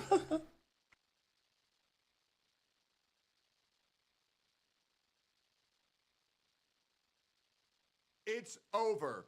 They're done. They fucked up. iDubbbz just hit rock bottom. Again. For the 8th time this week. Let's get it. Cinema's so good, it's playing in theaters now. In today's video, Hassan is panicking and trying to control his insane community. Hassan orbiters continue to get cooked. Local puck, iDubbbz, is finally back and is getting absolutely destroyed by— Oh, thank God more Pegasus is talking about the iDubbbz video. That way I don't have to watch it. Oh my God. Let me just get it off my list. 9,000 dislikes, by the way. Thank God I don't have to watch it. his own fans. Streamer XQC has called out Hassan for being a massive hypocrite. Hassan continues his beef with Asmongold and Tectone, and a bunch of more updates. Subscribe for some free ice cream, vanilla, chocolate, strawberry, whatever you want. Delivered by Jellywig. Let's up those numbers! Now let's begin with Hassan talking to his community in Discord. Here we got a Discord chat. Hassan says, be normal, guys. Just treat people with kindness, of course. Don't assume that everyone's a fascist. You know what's crazy, Hassan? Maybe you should practice your own advice. Assume that they can change for the better. Have charitability for all. Suck it up and educate people. Be cool like me. Be cool. Be cool and likable, guys. Like your old pal, Hasanabi. You gotta be so gay to need to tweet shit out like this. Jesus. I understand tweeting this shit out in 2021 during peak COVID where everybody was insane, but to need to tweet something out like this to your entire fucking community in 2025 is nuts. Likeable, of course. You need to sell the shit to others. Okay, so much to say there. First off, what do you mean by sell the shit to others? Clearly, he wants to sell his ideology, which involves supporting terrorists, of course. He says, be normal, treat people with kindness. Kind of like you treat, you know, anybody that disagrees with you. You know, random dynasts, PDF files, mom murderers. You know, the way you talk about Jews in general. You are left. Anybody who disagrees with Hassan is a racist. Anybody who disagrees with Hassan is a Nazi. Anybody who disagrees with Hassan is a fascist. Anybody who disagrees with Hassan is a Zionist. With a country that is... I'm on the internet and everyone who doesn't like me is a rapist. Great, Hassan. Back to the fucking gills with the most inbred, uneducated, ultra-nationalist, rabid, Haredi population. I don't feel like that classifies as very kind. And I feel like your cover doesn't work anymore because one of your orbiters, Mike from PA, messed up and accidentally exposed what you guys actually believe. Is he still banned? Or did Mike from PA get unbanned? Does anybody know? Is Bro still banned? It is Jewish is not an ethnicity. It is constructed ethnicity. It's demonic ethnicity. By educate people, he basically means not like going. If Mike from PA stays banned for at least a month, I will say that Twitch got a W. If it's anything shorter than a month, I am going the fuck in. College or trying to, you know, educate yourself on the facts on the internet or doing any sort of research at all, he means go straight to his stream and watch Should be a perma? I absolutely agree. I absolutely agree. I mean, I don't know why he randomly sent this message. I feel like, I guess the calling everybody a Nazi tactic wasn't actually working, but it's just funny to see this guy saying be cool and likable. The most unlikable man, arguably, on the internet right now. People responded, I genuinely feel bad for Hassan. I think Ethan does too. He's so boxed in with his fan base and dumb orbiters like Mike that he probably has moments like this because he realizes how many dipshits he has around him. No, Hassan is the dipshit. He's why they're all bad. I mean, I thought like this first, but I feel like Hassan has had a million chances to correct this behavior. He is exactly like them. Like, I don't think he's a slave to his audience anymore. But people think that he's different because he's a little cute, which, Jesus Christ. Christ, bro. Just if that's your full excuse, Jesus Christ, dude, man, lock Like, in. he genuinely believes the shit. Is this a journal entry to himself? Probably. Is it normal to support Hamas? No, actually, that's not normal. Be normal, and we have that fan that came up to him and said, please stop drinking Diet Coke. It's on the BDS list. If you stop drinking Coke, obviously Palestine will automatically be saved. In fact, I think it's on the one to further step in. Amazon, bro. Anyways, moving on to okay, so last time, we were talking about how she was running the server and a bunch of shit like that, and she had 5 days to respond before she was gonna get absolutely cooked and lose by default judgment. Well, turns out It sucks because Frogan is the only one who's actually handling with a little bit of like a little bit of elegance and class, shutting her mouth and doing everything like she do. She's gonna just completely fuck herself. She just needs to comply with her demands, otherwise her life's gonna be ruined. Which, to be honest, would be hilarious. But still, like, this is such a misplay. What is she doing? As I predicted, she has actually responded. Frogan has actually gotten a lawyer, guys. Finally, right here we are on Twitter. Ethan responds after the news of the Frogan lawsuit extension. Says her attorney reached out right before the deadline. Yep. We got this post on HCSU Productions. Ethan has shown unfathomable grace to Frogan by moving to extend her deadline. What a good Stipulation dude. for extension of time to file answers from What a good dude. complaint. So basically, it has been extended by about 60 days now. Her attorney finally reached out right before the deadline. We don't want to win on default judgment because it's open to challenge. Now we will win on the facts of the case. So Frogan has gotten a lawyer and has actually responded to Ethan. And people actually have a different theory about this as well. The reason Ethan is actually taking this grace and extending it by 60 days to respond here is because he wants to go through the entire legal process of getting all her messages as well. Absolutely. So, if you just have a default judgment, you might not be able to get to that level, maybe. Ethan's advice. I know what type of man Ethan is, and he is a very vengeful man, and it's admirable. Because he has gotten so much shit for no reason. So seeing his pursuit of wanting to fuck all these people so hard for all the damage they've done to him for his entire life, or at least the most recent part of his life, I think this is great. Abra hummus with her first chapter. Fuck him as hard as you can. It would be better if he won with Frogan by default and bankrupt her ASAP so we have some entertainment watching Frogan goes broke before I don't think so. I think we need more entertainment. Drag the shit out as long as possible. But I'm just a slop super. Obviously, I'm biased. I would love for it to go on. Because, some people going broke, some people do. I still have no idea how More Pegasus makes a 33-minute slot video about this shit every fucking day. With the opposite here. Frogan and Ethan's lawyers have agreed to It a is nuts. 60-day extension after Frogan responded to the lawsuit. Deadline to respond to the complaint is now October 3rd. Which actually makes the differences between the case very long. So Denims and Casey will be processed much before Frogan here. She's actually bought herself What some is time. that, bro? Therefore, it is hereby I'm sorry, stipulated bro. fine between the parties to the respective What agreements the of fuck record. is The that? court grant the stipulation that Frogan's deadline to respond to the complaint be continued from August 4th, that's when the deadline we were talking about was, to October 3. Now Frogan can respond to the complaint with any responsive pleading pursuant with this rule, exception of contesting service. The court entered the order lodged currently herewith. Right, so if I understood that correctly, one of the stipulations here is that it is only extended if Frogan actually accepts that the service was done properly. I think that was like a fact of contention, whether she was properly or not. And I think they were contesting. Her lawyer was actually contesting it, but now she'll have to say that, hey, Ethan's server actually did a good job with it. Somebody asked why do people do this? Why do that? Why agree to it? 60 more days of lawyer fees. I actually didn't think of that. That would, I feel like the longer this lawsuit goes. To be fair, though, the way that a lot of lawyers work is either a one-time fee or consultation time. Like, for example, every single time that you talk, then you're burning money. There's not really that many lawyers. To my knowledge, I've never worked with a lawyer where it's like, oh, I'm going to be ready to protect you for fucking 2 months, so I'm going to charge you this much every day.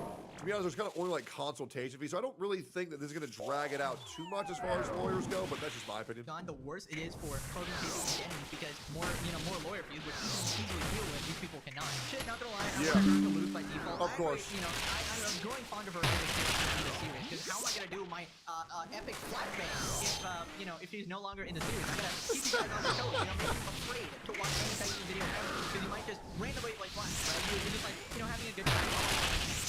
This is a great guy. I watch him every day, and then boom, a flashbang. Your days, bro. We gotta do it here. I gotta balance your dopamine levels, right? 50 more days of content for Ethan. And me, don't forget me. You probably would have preferred October 7th, but it seems like a good compromise. Oh my god. I mean, probably, yeah. He basically just burned through it.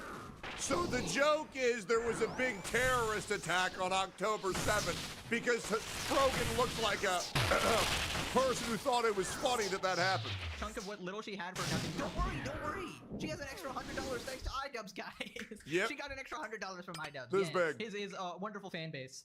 All the YouTube lores right now. Spectacular content, yo. Frogan the Hut gonna need to dip into the reserve funds to keep it 30 Big Macs a day. I thought we. I do think it is crazy how we actually might find out that the money that Frogan used to hire a lawyer is actually being used to buy her McDonald's.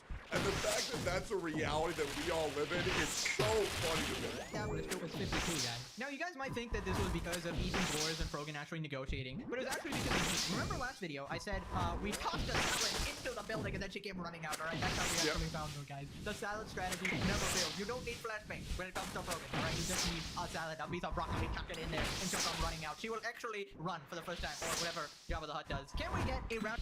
It's a roll. She rolls. She goes on her side. She says, Frogan, roll out. She's like a fucking Autobot. Round of applause for Frogan. She has officially not lost by default judgment. Now you are back to square one. You gotta fight the case, which you will still lose. But hey, you bought like 60 days here. Congratulations. Also, it seems that The thing with Frogan is she never loses. Her mama told her that I didn't raise no loser. And that's why she's never lost any weight. Because she refuses to lose. And to be honest, that's admirable. Frogan is using an independent lawyer, which is different from alpha male because they're going through like this big law firm or whatever. So I don't know why they're not using the same lawyer. If like Casey and Denims are sharing one, surely Frogan can do one too. But maybe they have some beef. Maybe I mean Casey is happy to throw both of them under the bus. But yeah, I don't know. Anyways, moving on to yet another Psycho Hassan orbiter, Bad Empanada. Ethan posted this on his Instagram. Bad Empanada is on the run. He knows we are closing in. We suspected he had fled back to Australia, but upon further research and verification, he has actually fled to Uruguay. This information is probably shocking for him to hear, as he went to great lengths to obscure his escape from Argentina to Uruguay. George, if you ever decide to return to Australia, we will be immediately notified, and a torrent of lawsuits will follow. You are easy to get in Australia, which is why you're doing everything to avoid returning. I also know you enjoy participating in sugar daddy websites. What? Every single time, guys, there's some form of degenerate. And while you may barely qualify What? for in South America, you are just a repulsive broke loser in Australia. I know it scares you even more than the lawsuits. Bro, Ethan has some professional private investigators, bro. He got the guy from Mr. Beast's video, dude. Bro actually has John Wick on the case or something, dog. What the hell is going on? And the funniest part about all of this is that this is the guy who was trying to intimidate Ethan. He was trying to appear like this absolute psychopath, which he kind of is, but he was trying to intimidate Ethan, and then Ethan is responding like, hey buddy, I'm hunting you down. You better keep running from country to country. Then he continues, why am I telling you all of this? So he looks over his shoulder every day. We are coming and we will win. You can run from us, but we will catch you and we will ruin you. Have a nice day. It is hilarious when you don't immediately enact your revenge plan. And you just let people know that it's coming. Because the ones that know that it's coming don't get the rest. They don't. Every day, the only thing they think is, when is it gonna be? It's great, man. It is. Posted a picture of him. It's dope. Dude, how sad must your life be that you legitimately have to go country to avoid loss? Pathetic. The absolute pathetic state of every Hassan orbiter. Moving on to iDubbbz. So iDubbbz is finally back and posted a new video called Are You Scared of Immigrants? And what did I say, guys? Views are rapidly declining if we just look at the numbers here. 7 million to 2 million to 500 to 100. That is so bad. Bro destroyed his entire career for Hassan. Like, that's crazy. To be this level of a cuck is nuts. He gets cucked by his wife, he gets cucked by his best friend, and the one guy who cared about him, he threw him under the bus. Like, Jesus. You know what the I in iDubbbz stands for? Retarded.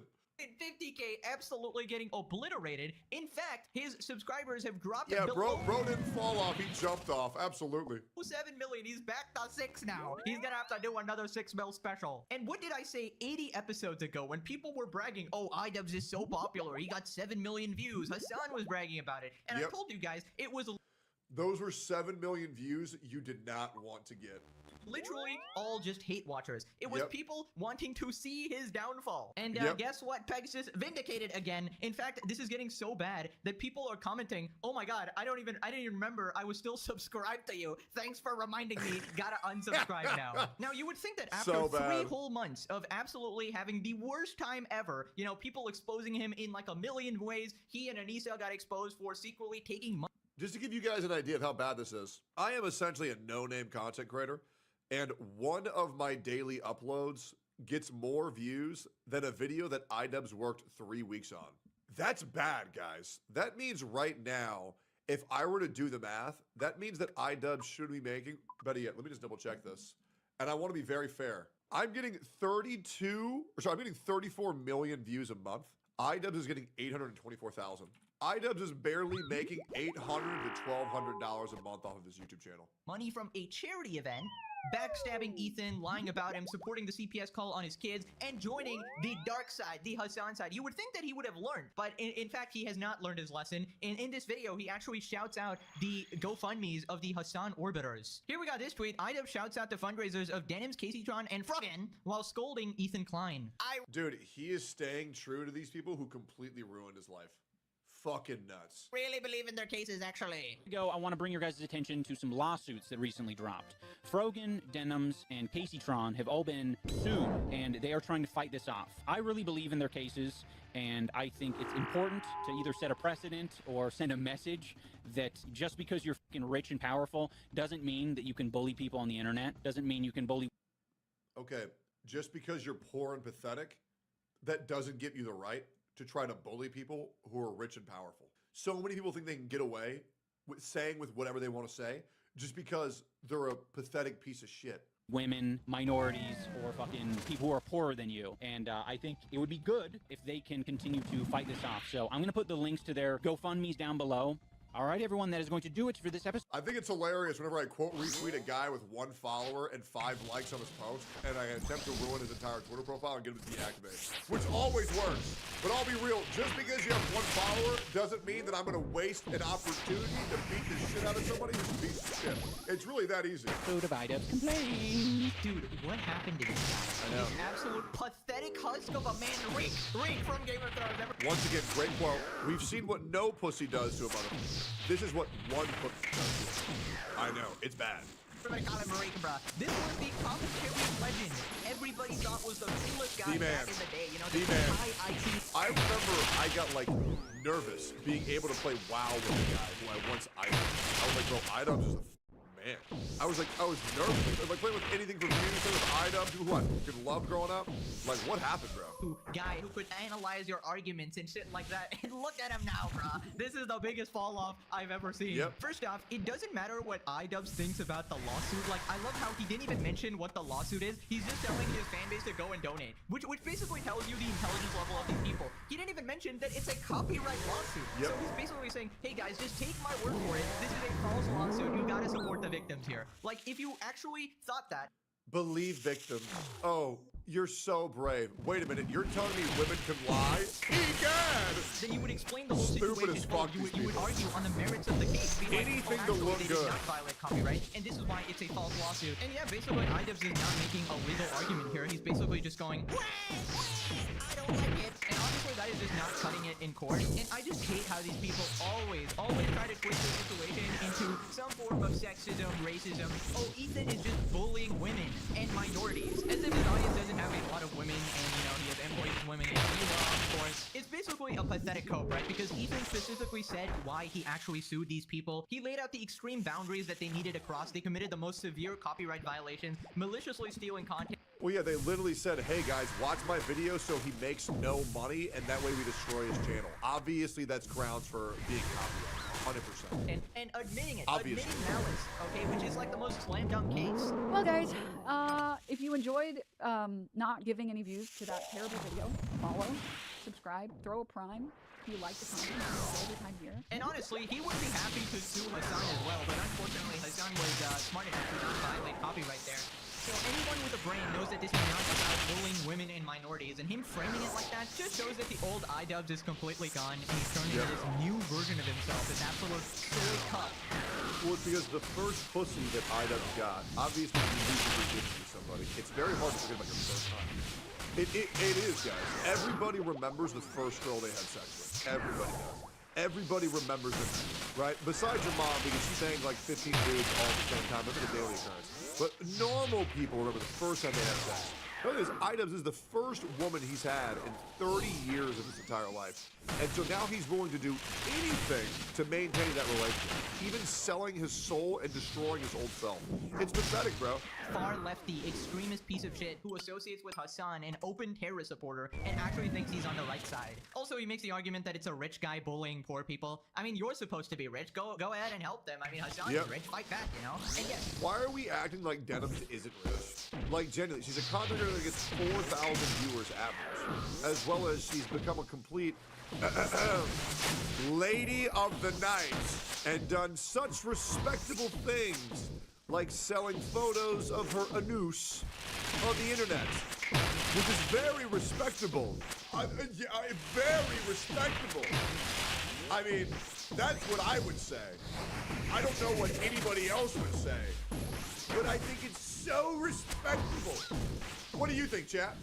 I'm aware. Courts can be exploited with money. Obviously, I usually don't support that. Obviously, I talk about the CoffeeZilla versus Logan case. Logan is a billionaire trying to win the case, despite actually, in my opinion, being a scammer. He's exploiting the legal system to make it go on as long as possible, and that sucks. But again, I have no sympathy for vile people like Casey Gans and Krogan who tried to, ruin Ethan's life and, family, essentially. And I can't help but think that Anissa is just behind the camera, controlling every move of this guy. It's just so pathetic. Ethan Klein is a minority, though. He's a Jew with Tourette syndrome. He wants to be a bread tuber as well. At least they have good editing. Filming a video in your basement apartment is one thing when you're 23. It's another when you're a middle-aged man. This is just depressing to look at. Yeah, he's definitely ingratiated himself in this new community of bread tubers, right? This is like the Noah Samsons, the Mike from PAs, all these like sort of Hassan orbiters, right? And we all know where that path actually leads. So it leads to you pathetic. getting sued, banned, arrested, And sitting in the Hassan cuck chair. just all the negative downfalls possible. Wait, did they go so broke from Creator Class 3 that they had to sell all their furniture? Why the frick is they recording this out of a closet?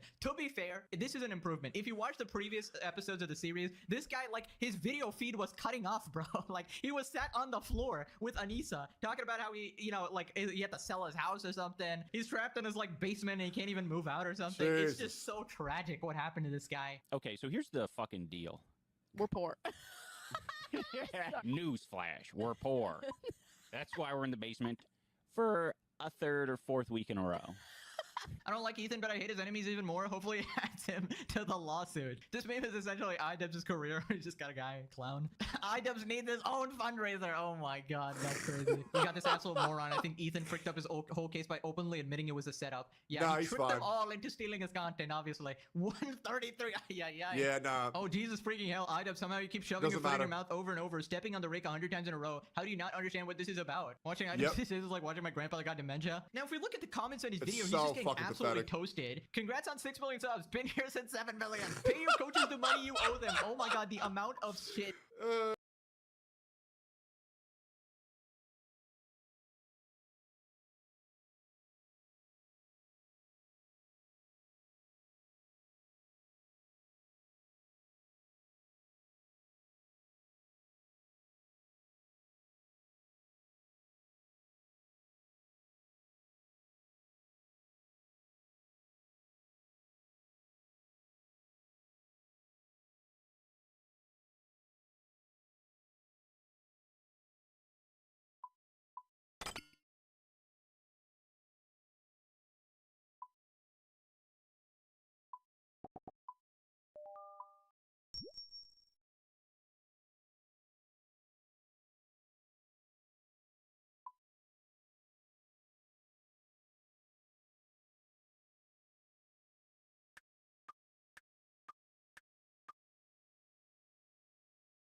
It was like a comment on MTash's channel the other day. MTash was at like 800K or some shit like that. Or like, no, he was at like 934K. And he's been losing subs every day for like 6 months now. We're like, oh, Road to 899,000. Been here for years. It's like, damn, bro, that shit is so cold. That iDubbbz and Anissa have done, like, they have so much to atone for. You're the reason there's a singular chair in the hotel rooms. He loves watching from the fuck chair. What kind of humiliation ritual is this? This is like his own fans, bro. Oh my god. I It's really so wish bad. YouTube showed the dislike ratio on times like these. Oh yeah, it's like over negative or something at this point, Yep. so like 40% or something. I'm still searching for the positive comments. Oh look, Anissa's wife is trying to tell another country how they should behave. What a surprise. Please, Ian, share your thoughts on child marriage next time. You yourself were a child bride? Yes. So I'm a child bride survivor, and at the age of 12, I was put into a child marriage. They ignored us when we were like trying to fight child marriage, but then when they found out Are they pro-child marriage? What?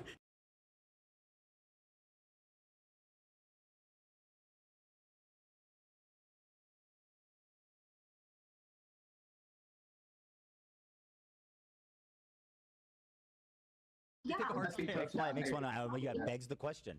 Bro is quite literally lobotomized. Dude, I don't know, like something happened What to his the head, bro. fuck? The divorce arc is gonna be wild. It will be legendary. I just wonder where it all went wrong. Maybe this is all a dream, guys. Maybe you'll wake up tomorrow and iDubbbz is back to being semi-decent. Anyways, if we look at the description here, iDubbbz has linked all of their GoFundMe links. And if we actually go to the GoFundMe, iDubbbz has raised almost nothing. It was already 35,000. It is still 35,000. Bro just used an entire video to promote this and literally converted 0 people. That sucks, man. Ethan could have used a couple more dollars, man. That's so unfortunate. Like maybe somebody So donated unfortunate. $6, bro. $6. Oh my god, this is Fucked so up day for the tragic, bro. unemployed. Denim's is also the exact same from when I checked the other day. Casey's is also the same. I think he maybe, you know, if we're being really generous, he might have moved like an extra $100 or something, which is That's big. actually tragic for a supposedly 7 million subscriber YouTuber, bro. Anyways, Ethan responded with this meme, and we just Jesus. got iDubbbz and we got Gollum.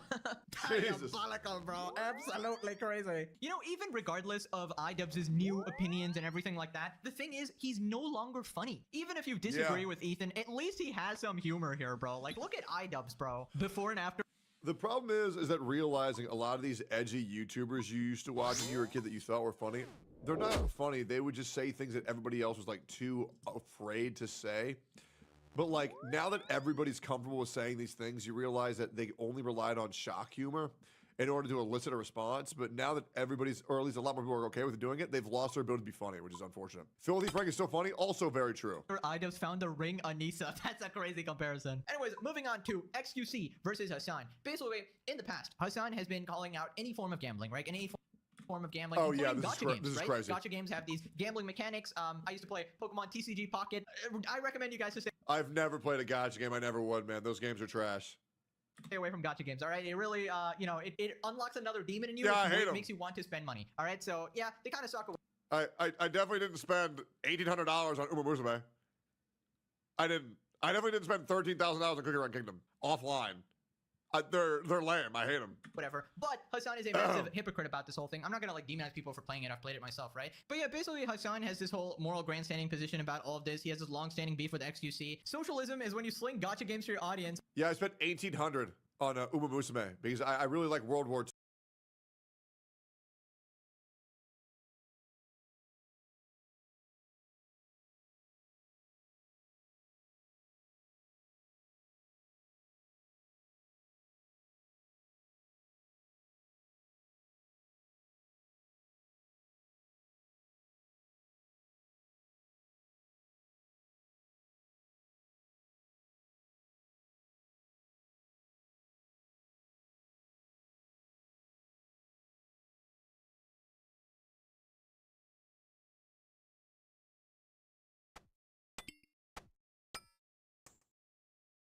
Too, so I wanted to donate how much, I wanted to donate the exact year that World War II was in. Months after calling it streamlined gambling. Find the casual anti-gacha discrimination problematic? Okay, well, good luck. I'm not going to ever fucking defend you because I think gacha in and of itself is also horrible. Oh, I here don't we go. understand it, but, you know, to each their own, but I do feel like that's just also streamlined gambling. What is this? Open 1 time, open 10 time? Epic or higher rarity skin guarantee? Everything Hassan says, everything that he does, everything that he preaches, all the morals he has go out the window at his earliest convenience. He says, oh, these are how I believe, but, oh, I can make $1,000. Oh, okay, great. Well, then fuck him. Don't need him anymore. He doesn't care. The only thing that Hassan cares is about making more money and getting more viewers. He doesn't have any real opinions. He is a soulless demon, willing to suck the cock of any corporation in order to further his journey of success. Don't worry, one day he will come crashing down, and I look forward to that. It's going to be great, and it might be sooner than you think. With 10 opens. I don't even know what I'm doing. Wait, what am I doing? A decoder pack? No. Buy treasure box. I don't even know what I'm doing right now. Hold on. Exchange platinum coins. Please exchange purified data to platinum coin to purchase. Not enough purified data. Purchase more. Okay, I need to get. Okay, I'm purchasing. I'm adding funds. I'm adding funds. Oh my. I mean, another classic Hassan moment. The memes just create themselves. I'm adding funds, guys. I'm actually adding funds. I can't believe you're playing a gacha game, guys. Almost like you're a massive hypocrite. Who the freak in that gaming company thought it was a good idea? I wouldn't buy anything Hamas Piker advertises. True. That's crazy. Anyone sponsoring Hassan at this point is crazy. Socialism is also when you give your critics easy layups like this, but that would be asking him to have principles or even a sense of morality. Dude can't go one day without contradicting himself. Bro is down bad. No ads really hitting the socialists real hard. There's not even one of the good or popular gacha games, lol. It's because it's the only one that would actually sponsor him that was apparently unaware of the terrorist support. When his own community doesn't notice, that's how you know they're brainwashed. I mean, that's actual cult behavior. As if defending him to the death wasn't already an indicator. Anyways, XQC had a field day with this. He basically calls out people being delusional and not seeing the facts right in front of their face. Purified data. Purchase more. Okay, I need to get. See, I love this channel.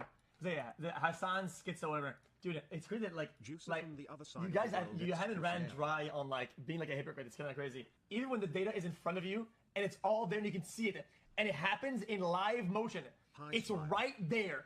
It's such a good clip. The exact hypocrisy. And you go, he's schizo, he's crazy, he's seeing things as the movie, and it is playing in front of you. Guys, I'm not. It's. XQC had a field day with this. He basically calls out people being delusional and not seeing the facts right in front of their face. Purified data. Purchase more. Okay, I need to get. See, I love this channel. So yeah, the Hassan's schizo whatever. Dude, it's crazy that you haven't ran dry on being like a hypocrite. It's kind of crazy. Even when the data is in front of you and it's all there and you can see it, and it happens in live motion, it's right there. It's such a good clip. The exact hypocrisy. And you go, he's schizo, he's crazy, he's seeing things as the movie, and it is playing in front of you. Guys, I'm not. It's right there. Look, if I click play. Okay, I'm purchasing. It's right there. You can see it. Yeah. I mean, WXQC coming in with the actual good takes there. Hassan fans cannot see the facts right in front of their face. They can see their idol there being completely wrong, but instantly will ignore anything because he's their infallible deity or whatever, right? Continue engaging in that blatant hypocrisy right there. Right, so this next part, Ethan calls out Hassan. Basically, Hassan was comparing himself to an NYC politician, and then Hila calls him out for, saying that they're, hallucinating anti-Semitism and, branding her as some sort of terrorist. Only left representatives are Destiny and Hassan. Well, that's not true either, but... And they both suck. They're uncharismatic, and they suck. They're horrible. They're horrible representatives of the left. You said we want more Zoran. We want more Zoran Mamdanis, and then you said I suck. Yeah. Son, he thinks he is. He thinks he is him. Now, he doesn't even realize he's Hassan Piker, the fucking the one that sucks. Terrorist supporting dude with an anger issue that's constantly yelling and screaming at his chat and starting fights with people. You're not him. He doesn't know that he doesn't realize that he's not Mamdani. And all of the negative associations and all of the drama that follows everywhere I go. That is completely outside of my power because I just tried to. We could start by not calling my wife a terrorist. How dare you call me a terrorist every week when anti-Semitism is at an all-time high? You're hallucinating. Like, you're just trying to get me killed. You're hallucinating, sweetheart.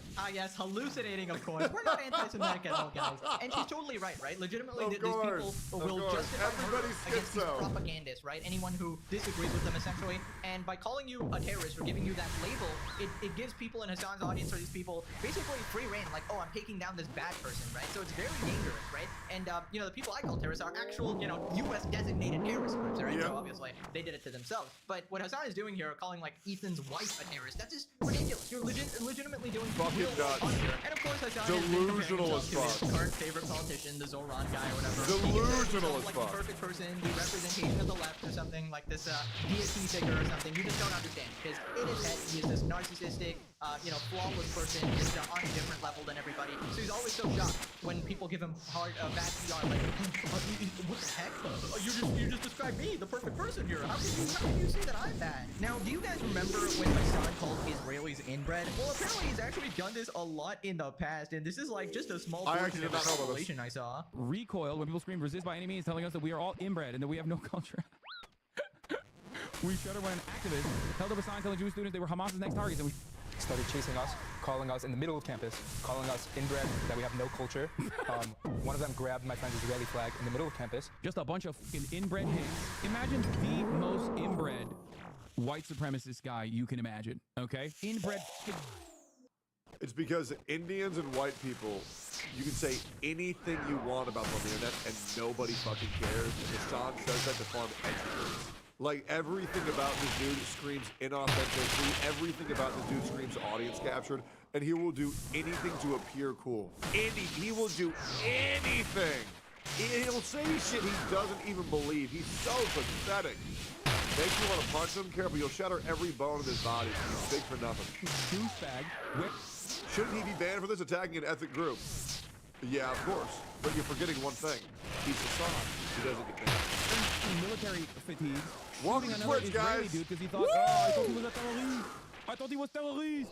Oh, these inbred fucking douchebags in the background, dude. Dude, how many times has he said the word inbred? And especially in that context as well, I feel like there's no excuse. I thought that was like the only time he said it the last time we looked at that clip, but there's like an entire library of time. I think this guy might be anti-Semitic, guys. I just don't know. And always gotta resort to the most like petty insults ever. Never gonna fight on any arguments or anything like that. I'll just call them inbred. You know, just call them some name to discredit them. PDF files, school shooter, mom murdering cockroach, rapist, something like that. Just discredit anything they say, right? Just completely brand them as something that's so disgusting that you don't want to listen to anything they say. Moving on to Hassan versus Tectone. Hassan, once again. No. Hassan.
Hassan doesn't verse me.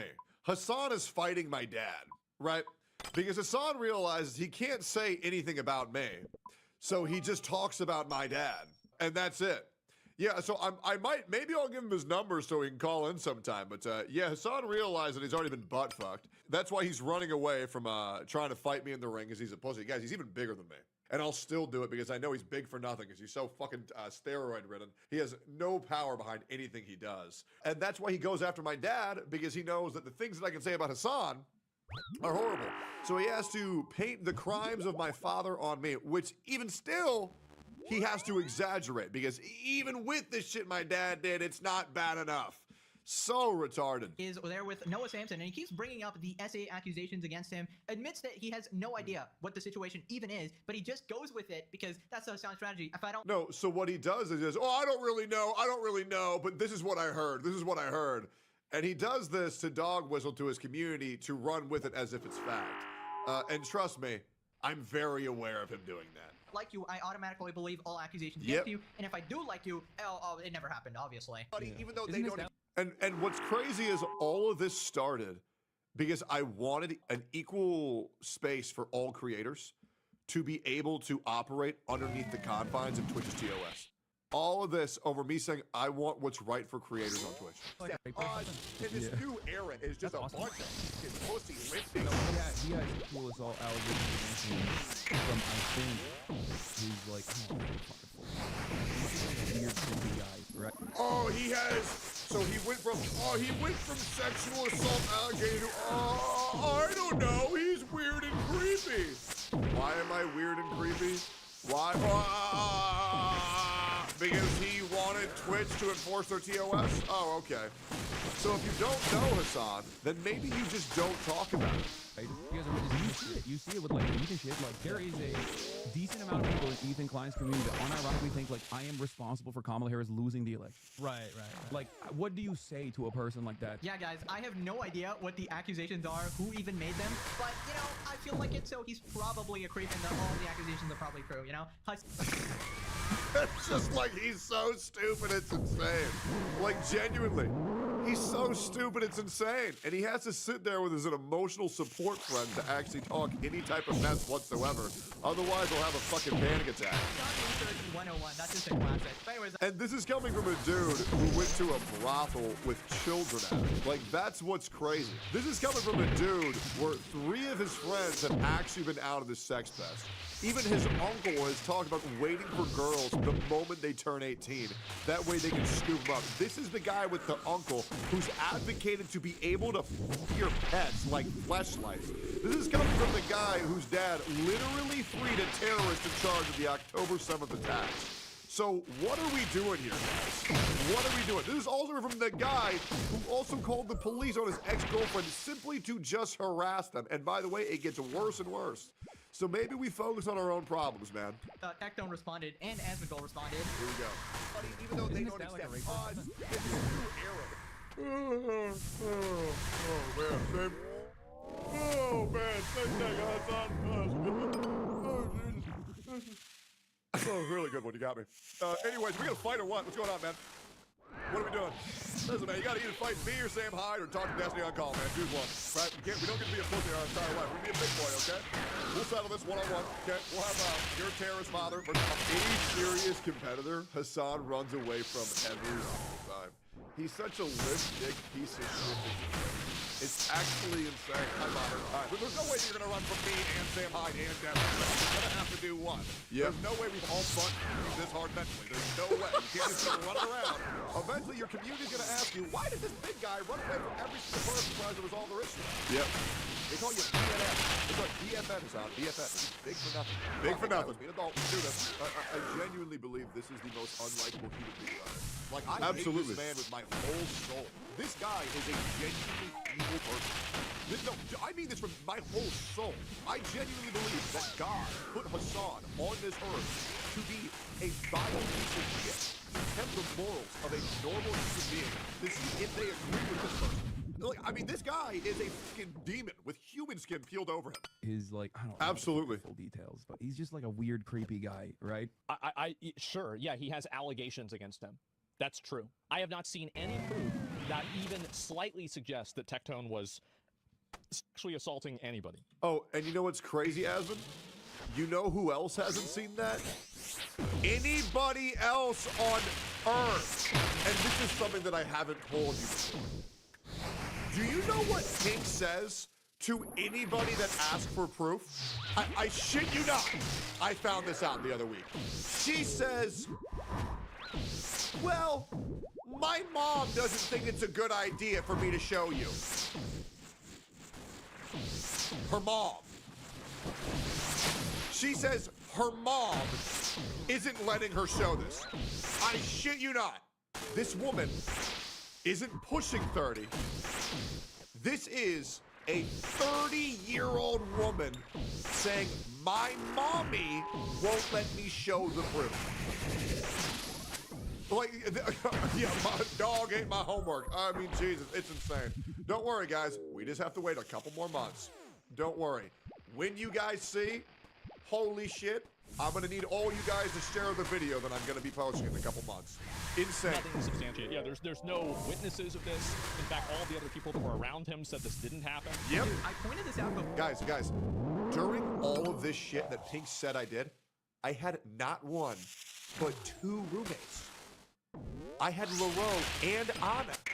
And Anna was a mutual friend who's also a girl.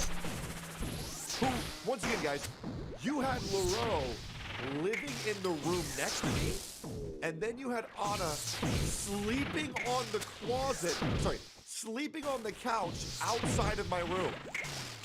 Not one, but 2 roommates who never saw me do nothing crazy because I don't do that. Fucking nuts. Or Hassan really just goes, he wakes up and goes, you know, who do I slander today? And this guy was actually had the audacity to talk about how... Yeah, and according to Minx, she was also there. Because Minx's schizophrenic demons also said, I was Techno's roommate.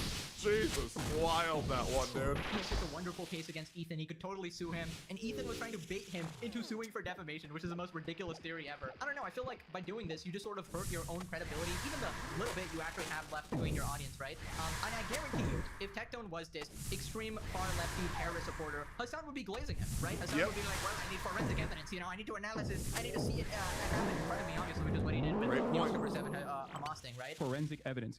That's why I said Pixar didn't happen, bro. Not enough to prosecute.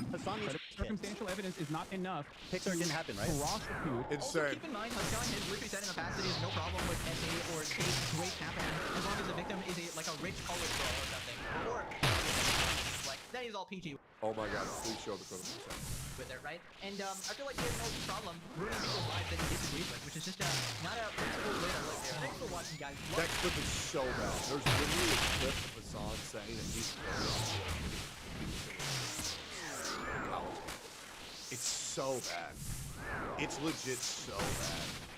He truly is a deep on this earth that you guys have unfortunately the displeasure of having to be in the same reality as them. Listen to this clip. Henry College is like doing one good thing, which is that like if you have these millionaire, billionaire WASP fail settings, at least taking them out of other colleges so they can only do date rape to other billionaire, millionaire failed daughters is like in some respects, you know, from a utilitarian perspective, of course, a little bit better. You know what I mean? Like taking these guys and putting them in a pen with one another is ultimately getting them away from the broader society. Not state. So Hassan thinks it's fine for rich white women to be rich. And by the way, he never got there. He is modern day Satan. Thanks for watching. I'll see y'all motherfuckers in the next one. Like, comment, subscribe.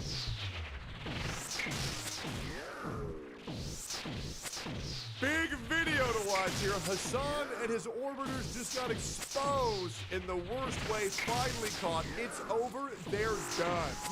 Let's get it. The most wonderful. He's not gonna take. Wait, hold on. Before I say anything, he's not gonna show me. Am I safe? Back was so peak. Even Luffy subscribed. Okay, thank God. I was gonna say the most wonderful series on the internet. I was afraid he was gonna shit talk me. Thank God. We're fine. Love this guy. You guys go check out more packages. Great videos. Let's get into it. In today's video, Hassan is now encouraging his audience to embrace their revolutionary potential and basically advocating for political violence. Ethan has responded. That must mean that he'll be on the front page of Twitch within the hour. Responded. He's also talking in hypotheticals about donating directly to Hamas. You cannot make this shit up. Redditors are in full panic mode. And it's crazy because Hassan, the shit he says is so bad, you don't have to make things up. Whereas Hassan's strat is nobody's saying anything bad, so he has to make things up. And if his stupid fucking community would just ask Brock if any of these people have actually done any of the things that he's actually accused them of, they would get a resounding no. But instead, they're too fucking stupid to ask Brock. The moment that Dan Clancy implements Brock in his Twitch chat, Hassan's career is over. Straight up. Hassan's career is over the moment Brock has functionality in Twitch chat, and that's the God's honest truth. shutting down We their all know it. operations. This comes shortly after Ethan subpoenaed the H3 Snark mods and potentially threatened a lawsuit. Butt fucked him. Unemployed Hassan fans are beefing Butt with fucked him Ethan hard. while begging for a job? Subscribe so I can continue to cook the absolute delicious 100-course meal that is this series. Let's up those numbers! Now let's begin with Hassan once again getting more radical and more extreme.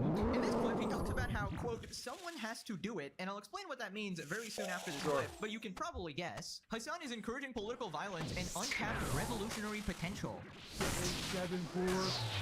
Bellevue Drive, and I'm gonna shoot my AR-15. Like that's the type of message they're reading in these dudes of his dude's office, and he's resigning. Like he's literally, this is his last term. So I think that people are a lot more radical now. This is an unprecedented time to really get others on board, to explain to them that it's not your neighbors, it's not like a Guatemalan migrant that is responsible for all the shit that you're going through on a daily basis. Personally,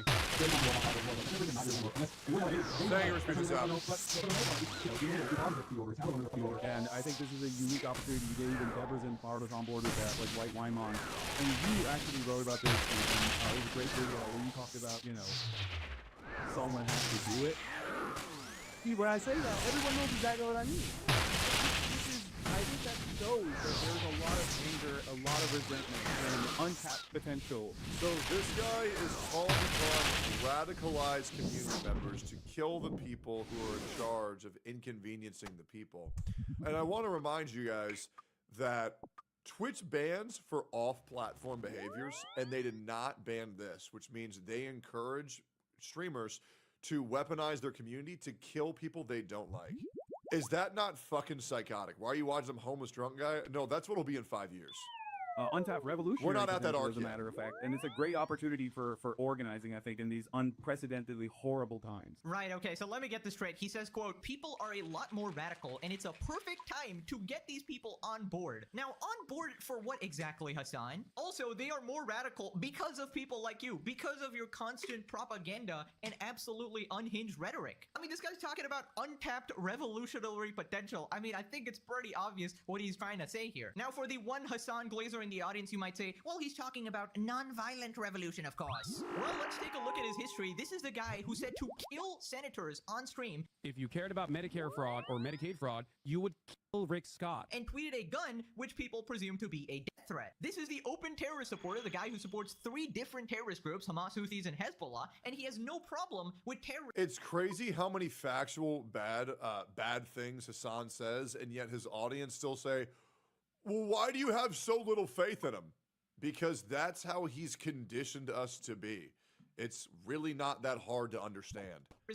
Because we have common sense and we've been conditioned to not have any faith in one of the worst people on the internet. Which is basically violence to achieve your political goals. Keep in mind, guys, I have been banned for now 6 or 7 weeks, and Hassan has yet to be banned once over any of the wrongdoings he's done. And whenever violence actually does take place, like the shooting of 2 Israeli diplomats... Well, no, wait, no. He got banned once for 24 hours on a Sunday, which is his normally scheduled day off. So, he's at least been banned on his day off, which is great. He tried to imply it was a false flag before he set up. I'm not Mr. False Flag at all, but like every single thing that he did in the aftermath of the shooting is so fucking crazy that it's like you could not have designed a better false flag incident like that. Now, what does someone has to do it mean? Basically, it's a reference to a trend on social media and a Taylor Lorenz video. It's basically this video right here. Somebody needs to do it, and we got somebody has to do it, bro. This is ridiculous. And we got Donald Trump, and obviously the finger pointing to his head, which basically means unaliving the Orange Man. I don't know how someone can call it a deputy president. I don't get that. Clip from her video explaining it. All across the internet, thousands and thousands of people are making the same mistake. Yo, can somebody just do it? Can somebody, anybody, just do it? Somebody's got to do it. There has to be somebody out there that is willing to do it. Who's going to take the initiative to do it? We all know it needs to be done, and somebody needs to do it. If someone does it before the summertime, it's going to be like that one summer when everyone was playing Pokemon Go and everyone was a friend. Dude, I really feel like the government needs to attach bombs to these people's phones or into the death of our president and his self-destruct. This is just fucking disgusting. This is unfucking believable. People are begging, pleading for someone out there to just do it. In these pleas, the subject is never stated, the action is never spelled out, but somehow we all know exactly what's being said. But in case you are somehow still in the dark, these memes are about unaliving Trump. And sorry to say it in very dumb algo speak terms, but I don't want this video to get taken down with you. Yeah, I'm so girly pop guy, you know.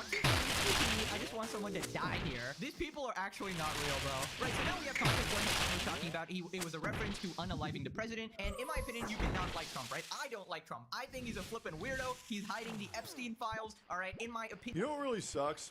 I think, well, not everybody, but I think more or less Trump's campaign was being peddled as like this disaster scenario where it's going to be the death of America and its people. In reality, it's been pretty good. There's a lot of short-term inconveniences that we're having to endure for long-term benefits, but people were saying the egg prices were going to go up fucking crazy, and they fucking didn't.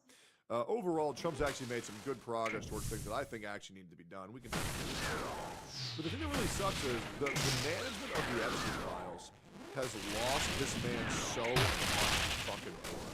And it's a bummer how he's trying to move past this shit. We know it exists, so just put it down there. And the thing that really sucks is, the thing that worries me is because he's so protective of the Epstein files, it makes me think that he's on it.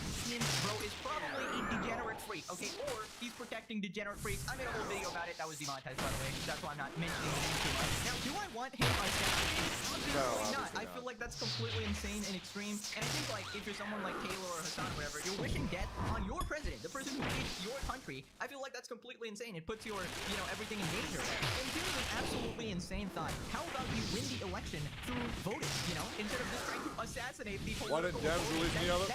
Great question. That is where society completely Not like they're new. and that is like a form of fascism, obviously. And the fact that Hassan was just so bold there, like in front of a crowd, people were clapping for him, as we saw last video as well. And he's just trying to act tough there, and basically supporting and encouraging his audience to commit political violence. It's just absolutely crazy. And I just want to say, is anybody surprised? The terrorist supporter supports terrorism, guys. That's shocking. This is the most shocking information I have ever gotten in my 20 years of existence, guys. I could never have predicted this in 1,000 years. Right, so here's what people are saying. Watching this, the first thing that came to mind was the JPEG Mafia tweet. Hassan Piker is not getting shot with you. Remember, all this dangerous rhetoric coming from the millionaire socialist who doesn't leave his house unless he can swim for clout. No, guys, he's obviously... You know what's crazy? Hassan puts out a video where he challenges anybody to... You're not allowed to question political views unless you bench 225 6 times. I do it 10 times easily. And then I challenge Hassan to a fucking fight. That also got well over 1.2 million views on a subreddit, or sorry, a sub-tweet thread that he always checks. And bro doesn't respond. So, I mean, the reality is, guys, is Hassan is fucking terrified of me. I think that's crazy how Hassan is afraid of a man who was 330 pounds years ago, only has a year and a half of living experience, and would run away afraid of him. That's what yeah, I mean, this guy's an absolute bona fide pussy. And you know what's crazy?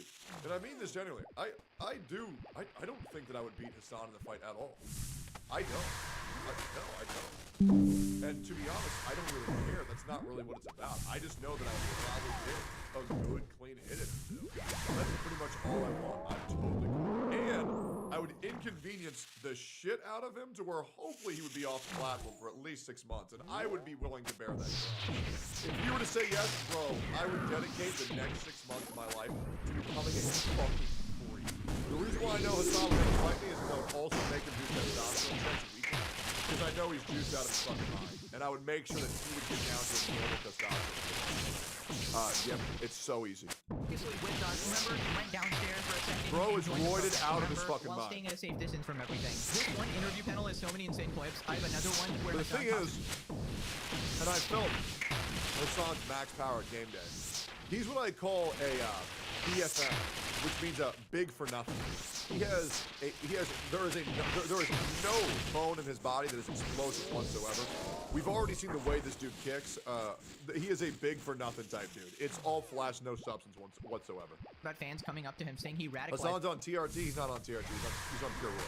Them. They went to protest and showed off how they had bruises from rubber bullets. He said that he likes it, but doesn't know if he should feel comfortable. You can't be serious. Someone has to do it, but not Hassan, not Noah, not Taylor. Their lives are important. Their shitter fan base with boring nothing lives are the people who are implied to give up their freedom to do it and get Twitter clout for 3 days. Exactly. This is what I'm saying. Hassan is literally manipulating his radical cult audience. So basically, you know, he keeps saying, like all these people keep saying someone should do it, right? But they themselves are not going to pull the trigger because what happens if you try to assassinate a president or kill someone? You literally go to jail, right? Your freedom is gone, your life is over, which is why Hassan will never do this shit himself, and Taylor will never do this shit for himself. Instead, they will tell you, you absolute moron Hassan fan. You'll be inspired. You'll think you're a martyr. You'll think you're doing something great. You'll think you'll get a bunch of praise on Twitter and Reddit, and maybe Hassan will say your name for 2 days, after which he will completely forget about you. It's just insane, which is why I just find this whole thing ridiculous. And this is after people have already tried to assassinate Trump. This is after a bunch of shootings have happened, you know, that Molotov cocktail.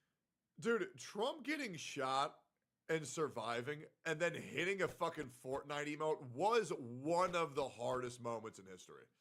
Like, we got to admit, guys, he farmed hella aura that day, bro. Incident. He's aware this violence is happening, and he's just encouraging it. It's just crazy, man. This is such insanely dangerous rhetoric. What the frick? Give an example. People say it's fake. Yeah. It was staged. Yep, sure, man. For someone who gave a legitimate threat of violence towards a politician and what needs to be done right now. Never mind that it's true. And you want to know why they said it was fake? Because they felt like it was. Oh. The person got a follow-up from the FBI and is facing repercussions for that. Hassan needs a follow-up from the FBI, bro. Also, Taylor is equally unhinged for the Luigi response of what should be done to people the left deem bad. And that's the thing. Didn't someone die? Yeah, people in the crowd behind him died. But people still want to claim it's fake because they're so salty about Trump derangement syndrome. Similar to Asmongold derangement syndrome, similar to Tectone derangement syndrome. Yeah, these people will say anything because they need to feel better about themselves for a person that they don't like winning the election. They have to say it was all fake, it was all rigged, absolutely. If you ever get on the bad side of these people, they have no problem using violence against you. Like, these are not normal, regular people. They're done with even, like, thinking about, okay, win it through fair means, win it through voting or elections. They're just like, just knock the head clean off, bro. Shouldn't it be a hot take that violence only begets more violence? Exactly. And as much as I don't like a lot of the people who run this country, I don't want to normalize assassinations. Yeah. Obviously. I don't want a bloody revolution. All we have to do is look at how many countries have attempted violent revolutions and how many of them ended up in authoritarian dictatorships. No thank you. I mean, this is not just straight up common sense at this point. Like, violence is bad, guys. Jesus freaking Christ, this dude is walking a real thin line right now with the... I disagree with this guy, which gives me grounds to kill him. Oh, okay, man. Yeah, that'll definitely not present a slippery slope in our country. Current administration being as eager to jail people as they are, is he trying to get himself arrested? I swear Hassan is some fucking billionaire immunity. I don't know if his dad is paying off people or something, but it's just crazy. Like any other admin, I would say he's skirting it enough to be safe, but this clip doesn't leave a lot of wiggle room for other interpretations if they decided to go after him for it. Like, dude, I don't know. I feel like if they looked at this and played this in front of like a court or something, and like all of his other clips, totally, you could come to the conclusion that this guy is advocating cause. You could come to the conclusion that this guy's not somebody you want roaming around. Is that Taylor Lorenzo next to him? Yeah, she took a break from Roblox to make this event, and to take a chance on getting with Hassan, I'm telling you, she is eyeing it up like a go-kart. Right, anyways, Ethan responded, Hassan encourages death threats against officials. He's resigning. He's thrilled that it worked. He then goes on to, someone needs to do it, which is a reference to assassinating the president. Hassan is directly responsible for political violence that has and will occur here in the USA. And, you know, I was alluding to that in the past, like Hassan is, you know, radicalizing his audience, and I never want to make the one-to-one connection that, you know, this person led to this tragedy or whatever, because, you know, you need to have more evidence for that. But I'm just... Well, at what point do we say this guy needs to take accountability for all of the radicalization rhetoric that he's using on stream? Like, at what point, if someone goes live and tells their chat, you kill this person, kill this person, kill this person, and then one of them kills that person, well, I mean, are we really going to hold him accountable? He didn't even do it. Like, bro, what do you think he's teaching the audience to do? You know what I mean? Like, what do you think he's teaching his audience to do? Sam, this guy is evil, bro. If you wake up every day and you're watching Hassan streams for 10 hours a day, you are becoming more jaded, you are becoming more radicalized, more violent, and you think you're like this revolutionary. You think you're actually like changing the world, but actually you're a complete fucking loser that's being manipulated and exploited by this absolute freak here. By the way, he says all this shit, still not banned, by the way. Still not banned on Twitch, and Twitch polices you for off-platform behavior as well, in case this wasn't streamed or whatever. Dan Clancy watches this, and he literally chokes his meat to this, bro. I can't. People responded, one day he will be behind bars, and it will be glorious. It will be the most legendary day in existence. So after this, Destiny responded. I said this on Theo Vaughn's podcast as well. It's like, a trans person is not your landlord, unless, I mean, we're in LA, maybe you guys got a trans landlord, I don't know. Someone has to do it. See, when I say that, everyone knows exactly what I mean. I think that's so... Like, this is so crazy. Like, after 2 Jewish people were assassinated from some guy screaming free Palestine, 2 Democratic lawmakers were assassinated from some crazy MAGA dudes, and then now it's like, okay, well, the people who really need to get killed are the landlords and capital owners. Okay, bro. You know, the funniest part about this whole thing is I'm pretty sure Hassan, or at least some of his friends, are landlords, so they're basically complete hypocrites here. And I find it hilarious Destiny thinks that Hassan would actually care. Yeah, but you're not supposed to know that. Yeah, but no. Hassan works a minimum wage job. He's very relatable. Hassan is a socialist with a Gucci bag. I mean, God, this is fucking so pathetic. There's so many influencers just lying to you about their living status, just lying to you about how they live their life. And these people slurp that shit the fuck up because they're too stupid to form it into themselves. They have to go to Hassan to get it for them. It's so pathetic. That people are getting killed. I mean, yeah, Hassan hates rich people. Meanwhile, he lives in his $3.4 million mansion in LA that he owns.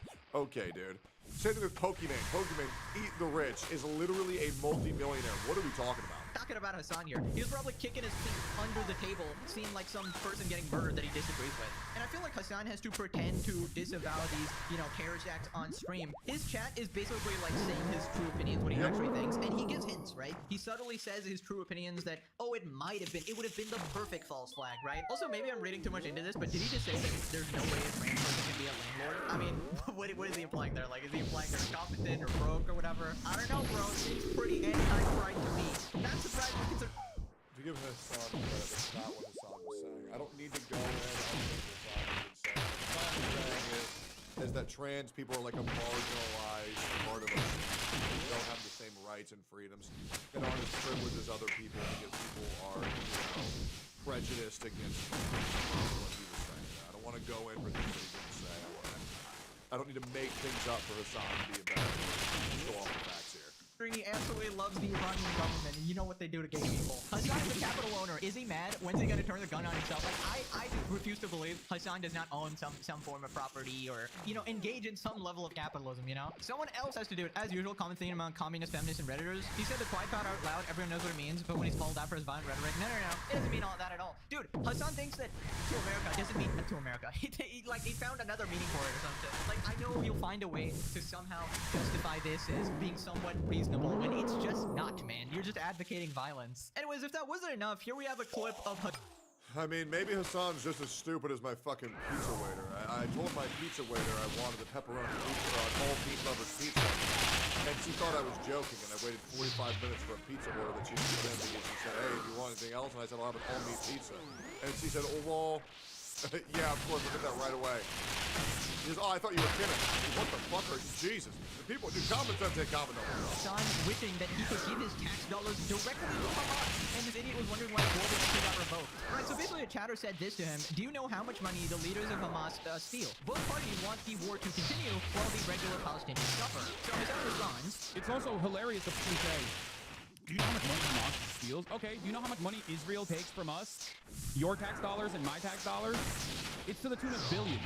I would rather give that money directly to Hamas so they can at least fund some semblance of a civil government program in the Gaza Strip than Israel so they can use it to melt Palestinian children every day. Shut the fuck up. Dude, you can't be serious. How do people watch this shit, man? Genuinely. How do people watch this shit? And it's like literal fucking just, it's so aged to hear about this shit every day.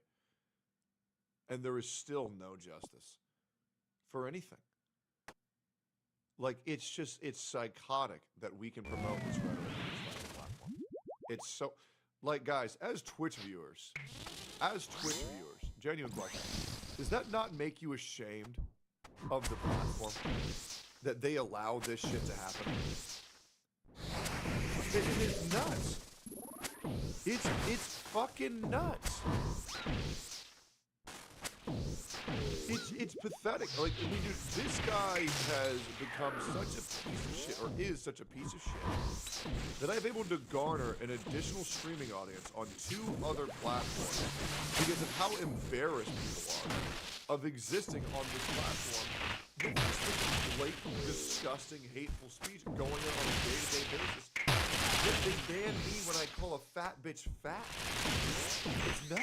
So again, I get criticizing Israel, lots of bad shit happening. That is perfectly fair. You cannot like Israel or the government or how they handle the war. A million things to criticize Netanyahu for. But why would you say I would give my tax dollars directly to Hamas, the fucking terrorist organization, dude? Apparently, Hamas has never killed women and children, guys. That just never happened, actually. Don't you know, guys? There's forensic videos of them Hassan bombing has airports. not personally examined the bodies. Therefore, it's just not real, and none of it happened. I mean, how does he not realize that by saying you want to donate to a terrorist org, it makes you look like a flippin' insane person, bro? You are not beating the terrorist Glazer allegations, alright? He's got that terrorist lung deep down his throat, all 18 inches. And can you believe it? This guy is the biggest leftist streamer. This is where, like, a lot of Americans go to get their, like, political opinions. They're like, this guy gets, like, 100K viewers whenever there's, like, a political event because they want to see his take on the situation, or, I don't know, see him cover this drama to get the informed opinion. Bro, I can't, man. Like, you legitimately have to have no brain cells or have never seen a single clip from him ever to actually take any of his political opinions seriously at all. Hassan will be arrested as he attempts to flee. It's gotten to the point where, like, I've lost so much respect for people who even associate with this guy. It's like genuine. It's like, how do people, like, what? There is no other aspect of Hassan. There is no other aspect. He is just a terrorist, anti-American retard. That is his whole life. His entire success was given to him by his father. He is a Nepo baby. And then he gets invited to an event. How did he get into Facebook? Straight up. How did he get into Facebook? Why is he being invited to this event? Why is he being invited to that event? Like, why in the fuck was he on Trash Wars? All Hassan is a threat to the safety of our nation. He is radicalizing viewers every single time he goes live. And the only people who disagree with him are people who aren't seeing the things he says on a day-to-day basis. And once again, and great comment. I usually don't guilt people by association. 100%. I don't like people. But what other reason is there to talk with Hassan other than if you agree with him? Because that's all he is. Like, you're either a terror-supporting dick sucker for talking to this guy, or you're a clout chaser, and you won't change my mind. You will not change my mind. There is no other redeeming quality to that human being. There is none. There is absolutely none. Maybe a year ago, sure. 2025, there is no way you're anything other a bitch if you talk to this guy. And that's just the truth, man. It is. And if not, give me a reason why anybody else would talk to this guy then. Go ahead. I would love to be challenged on that. The USA by the end of the year.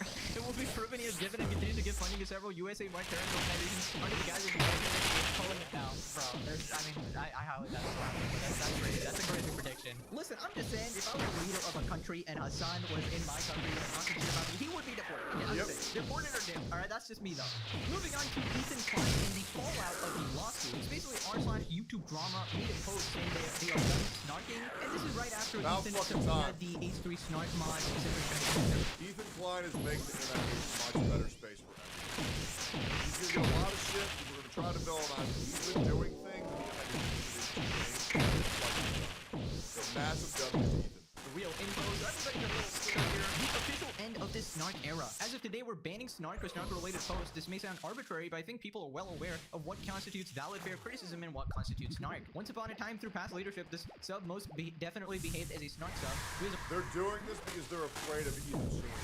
Mod team do They're not actually doing despise it because Snark they and want work to it. have this be a place of discussing drama with proper criticism and outcomes. We're taking firmer stances to pull away from our past image and be a place where people can have This needs to be applied across all of Reddit. Only ever brought conflict to the sub. People insult each other over nothing. People have gotten death threats, get reported for ideation just because they disagree. There's been ableism, racism, prejudice of all kinds. You're Although afraid of behavior Hassan's never crazy allows fan for base proper has gone discussion. attack. We've had Being advantages a because people came to the sub Yeah, and Hassan's cannot fine. be Yeah, able to discussing them. At its core, Snark is I not get different that. from game farms at the stage with the harm it's done to content creators. Right, so this is actually pretty amazing. Ethan's lawsuit has had a positive effect on the whole broader Reddit community. This is an entirely different Reddit related to YouTube drama or whatever. So yeah, Ethan's actually doing God's work here. We've seen the harm Snark has done as well. Sigma Fox being a prime example. There's a very tragic world where he was bullied so bad that he next herself. I'm responsible for right now to kill Snark. This may prove unpopular, yes, among terminally online Reddit users who want to harass Ethan and people like him all the time. Yeah, If this you want to shit YouTube was Snark sub, go make one. Now it depends It was how they horrible. actually enforce this. Fucking Apparently horrible. some YouTubers have weighed in. This has nothing to do with the usual suspects. A This is purely to beautiful stop soul toxic we behavior and lost to the negativity. Snark. Okay, bro. Okay, Terrible. nothing to do right after the subpoena and stuff. Okay. Edit 2 and no Goblin Man, no fans of yours are around. This is Asmongold, by the way. People agree the toxic community is toxic, yours being one of them. Okay. So keep in mind, they really don't like Asmongold. Let's see what they think about Hassan, right? Because he has one of the most toxic communities ever. It's because people pretend that Asmongold and Hassan are the same level of bad. And I don't think the internet's ready for this discussion. But Hassan, or Asmongold, everything he represents is bad. You wanna know why? Because Asmongold has the ability to admit when he's fucking wrong. Really easy. And he's even policed his community. At least he's making an effort to try to make his chat be respected. Sure, every now and then they'll type PDI if they see a black role main character of a video game, but I think that's, you know, a little bit different than the president. Yeah, maybe, but we'll see. Well, they're both bad. The middle ground fallacy is the biggest load of bullshit that's led to, like, the retardification of its people. YouTube drama subreddit mod claims Hassan fans have been respectful of the rules for a very long time in their post about the official end of the Snark era. Well, now Hassan fans Yeah, aren't and the other thing is, PDI shit is a fucking shit. gonna let this minus 18 upload. I mean, yeah, they've been pretty chill and respectful of the rules here for a very long time. Wow, interesting. I wonder whose side they're actually on, guys. It hates Asmongold, immediately changes rule after Ethan, you know, subpoenas the rat mod, and glazing Hassan. Wow, Yep. shocking. They've been respectful to everyone and everything except the people they're talking about, pretty much, all right? Yep. It's crazy to me how delusional these people are. They seem to think that they can make a reality change by just saying things. What are you, a Hassan fan? Can you find any more delusional people? Prove me wrong. Yes, Hassan. Hassan and respectful don't belong in the same sentence. This guy's literally openly advocating violence, as we just proved in this video. Yet apparently his community is very non-toxic, guys. That Reddit is ran by Hassan fans. Exactly, it seems like it. So Ethan responded, the mods of r/YouTube drama are compromised. Now, I have actually been on the subreddit in the past, and it was usually just people calling me a slop tuber and stuff like that. Now, there were a lot of people like defending me and stuff, but yeah, there's just a bunch of people mad that I, you know, milked a bunch of videos. Now, that was when I made like 6, 7 Mr. Beast videos now, and I can't imagine the level of disgust they have for me now. Now we're like 80 episodes deep, all right? They're probably gonna have a lot of posts to make about me, but if they're Hassan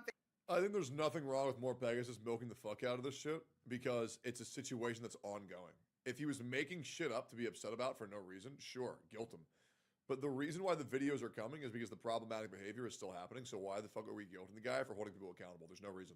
it does make sense. It does all add up. Snark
Sorry, guys. Had to do a quick BRB, but we're re-gearing now.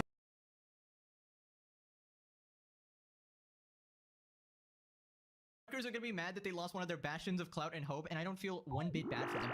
Go responded, the only reason this is happening is because Ethan is suing or doxing the HD Snark mods, and the people who made this post are afraid of the same thing happening to them. Exactly my thoughts. Spot on. Subreddits and communities like this love to talk about accountability until Be upset about for no reason? Sure, guilt them. But the reason why the videos are coming is because the problematic behavior is still happening, so why the fuck are we guilting the guy for holding people accountable? There's no reason. And it does make sense. It does all add up. Snarkers are gonna be mad that they lost one of their bastions of clout and hope, and I don't feel one bit bad for them. Go responded, the only reason this is happening is because Ethan is suing or doxing the HD Snark mods, and the people who made this post are afraid of the same thing happening to them. Exactly my thoughts. Spot on. Subreddits and communities like this love to talk about accountability until it happens to them. Exactly. And given that they're Hassan fans here, obviously they are afraid. Legal Minds have responded, they're hearing about the discovery related to the client cases and trembling in fear. Now let's see if they actually change anything. A snarker to stop snarking, that's gotta be the top 10 hardest thing. That's like harder than getting like a drug addict to stop their drugs, right? It's a Redditor, guys. Anyways, moving on to the unhinged Hassan fan that is absolutely obsessed with Ethan, making a billion posts about them. This is another one of the people on Twitter, and these are one of the few people that are not actually being sued yet at the moment. And Ethan was making a bunch of Insta stories about them, so they're like panicking. Apparently, they've only worked 4 hours in the past like week or something, so they're like begging for a job now as well. We got this post, Ethan, I've barely been posting about you. And we got Show Fathers here, and you can see they've made a billion posts about them. This is the guy we covered last time. He said Ethan Klein is the most pathetic man on the internet because Ethan exposed the Jake from Chinatown person who was threatening Ethan's kids, right? And this guy threatens me every fucking day. This Jake Chinatown guy's a fucking retard, man. Good news is he gets like no views whatsoever. Like nobody takes this guy seriously besides Hassan viewers. And it's like it's not like anybody was trying to sway Hassan's viewers to like change their opinion because we all know they're retarded to begin with and we know they're not capable of rational thought. So wow, the retards don't like me? Damn, that's a shame.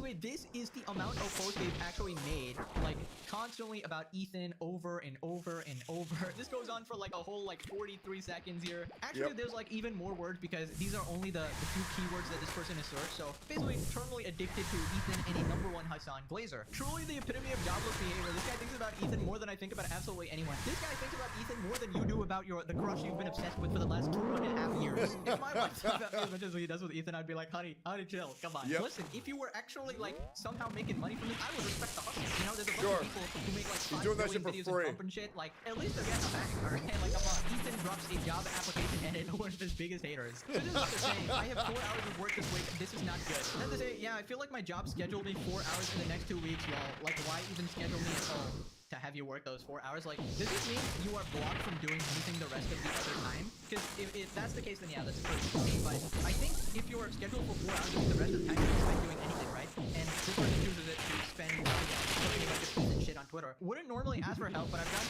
4 hours at work over the last 3 weeks. If anyone feels like helping me out so I can get some sort of reason to pay them, I wouldn't be laughing unless this person wasn't one of the most vile haters of me as well. So hopefully unemployment kicks in tonight in California. You can get it even if you're just underemployed. But in the meantime, if anyone feels like kicking me back a few bucks for clipping Ethan and all that, it actually takes a ton of time.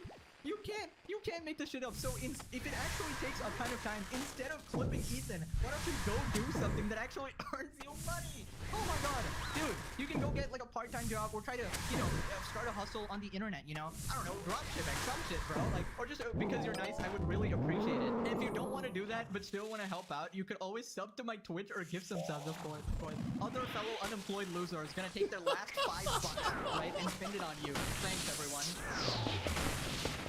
Reminds me of Toho begging on his Patreon, and then getting upset when people call him a beggar. Uh-oh. Uh-oh. Somebody help him. Somebody help him. Job application. My work's gonna be here as well. I just lopped it, obviously. So I just find this and besides, I can't give that guy any money. I already give it to Pokemon to buy her cookies. Every single time. I don't want to be the broke boy. Middle-aged, complete, utter loser freaks, alright? Yep. And before you call me unemployed, alright? Technically, I am employed, alright? Also, I make $500 bajillion. Don't fact check that, alright? So he does. It's true. Like, no, he does make $1 billion. You can't really call me that same shit, okay? Just say. Although some people would consider me not. So consider that hey, it's my career, right? What do you want me to do? Right, so people responded, yeah, I feel like my job scheduled me 4 hours. Why schedule me at all? Yeah, that's perhaps a sign that they're, in my experience and opinion, trying to get you to quit because you're either a poor employee or you made the stupid decision of showing yourself publicly. Yeah. Anyways, TLDR, fuck Hassan, and people who are shitting on Ethan and Travels as well. I can't stand to watch another minute of this shit. Go watch more Pay. Let's do it with 7 minutes. You're welcome for the fucking plug.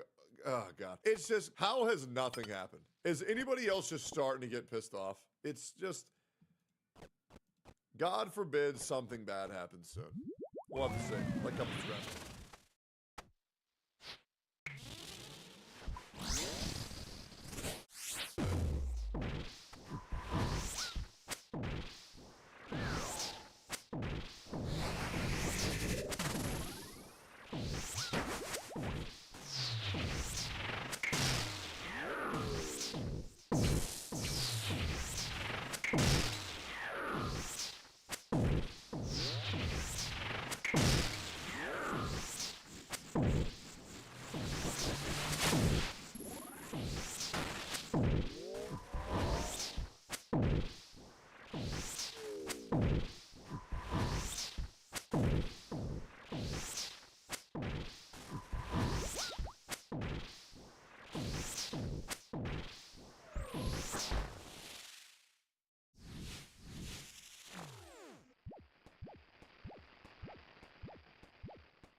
Did you know that the Epidemic Prevention and Water Supply Department of the Japanese Imperial Government during World War II conducted human experimentation on a scale that matched or even exceeded Nazi medical crimes? This is the story of Unit 731, a covert biological warfare division where prisoners were dissected alive, infected with the plague, and used as nothing more than disposable test subjects. And yet, unlike their German counterparts, the people behind Unit 731 never faced justice. And obviously, some of the German counterparts were turned into paperclips. So that's, I wouldn't call that facing justice, but anyways. So why is that? Why would the world turn a blind eye to these crimes against humanity, and just how far did the human experimentation go during World War II? Not only among the Axis powers, but among the Allies as well. From its inception, much of Unit 731 would be shrouded in secrecy and attempts to mislead people from knowing that it was created to develop and test biological weapons. This Japanese biological warfare unit, operating under the innocuous name Epidemic Prevention and Water Supply Department, conducted human experimentation on a scale that matched or exceeded the Nazi medical crime. 731 even recruited children as young as 14 years old into the unit, which had over 10,000 members of staff, all under the guise that they'd be assisting research aimed at preventing people from getting sick. But this was another deception. The unit was responsible for immeasurable human suffering, and not just preventing people from getting sick. Unit 731 emerged from Lieutenant General Shiro Ishii's conviction that biological weapons that were banned by the 1925 Geneva Protocol must be devastatingly effective. After reading the prohibition, Ishii reasoned that international law would not ban weapons unless they posed extraordinary military value. Why ban something if it wasn't the best at its intended purpose? That is what Dr. Ishishiro wanted to explore, and his background and connections would allow him to do. Ishii was a military man with a medical background. He was a Japanese microbiologist who'd graduated from Kyoto Imperial University's medical department before joining the Japanese military, where he'd become a surgeon first lieutenant. While at university, he'd impressed the president of the school, Araki Torasaburo, and even married his daughter, solidifying his position as a man of medical science. One might think that as a man of medical science, he'd appreciate what the Geneva Conventions were trying to achieve. That is, humane treatment of POWs and the banning of chemical and biological weapons during World War I as a result of what was learned in World War I, but Ishii felt the opposite because he was a psychopath. For more context, there were several major international agreements that are relevant when discussing the atrocities of Unit 731 and why they were just outlawed. You're not supposed to do this stuff, especially not during the more advanced times of World War II. These agreements include the 1907 Hague Convention, the 1922 treaty relating to the use of submarines and noxious gases in warfare, the 1925 Geneva Protocol, which prohibited asphyxiation, poisoning, and chemical and biological warfare, and the 1929 Geneva Convention on the treatment of POWs.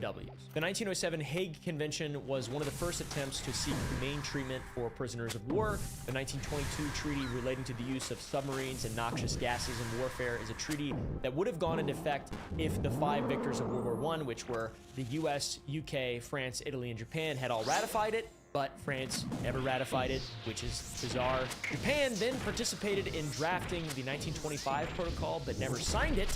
And while it did sign the 1929 Geneva Convention on the treatment of POWs, it failed to ratify that. So, in effect, Japan positioned itself outside the very international norms it helped to shape for the rest of the world, which left them little legal barrier to the horrors that would later unfold under Unit 731 during World War II. Part of Ishii's justification for his actions may have been the fact that the only other major world power that would refuse to ratify the 1925 Geneva Protocol was the United States, which wouldn't do so until April 10th, 1975. Therefore, we, the US, must have had biological weapons and were prepared to use them. That is the idea, I suppose. These agreements were drafted in the wake of World War I, then called the Great War, because of the atrocities that were committed during the war, such as the German army's use of chemical weapons on civilian populations, causing civilian deaths when winds carried gases to nearby villages and towns close to the front lines. Though Ishii was not horrified with this, he was quite impressed.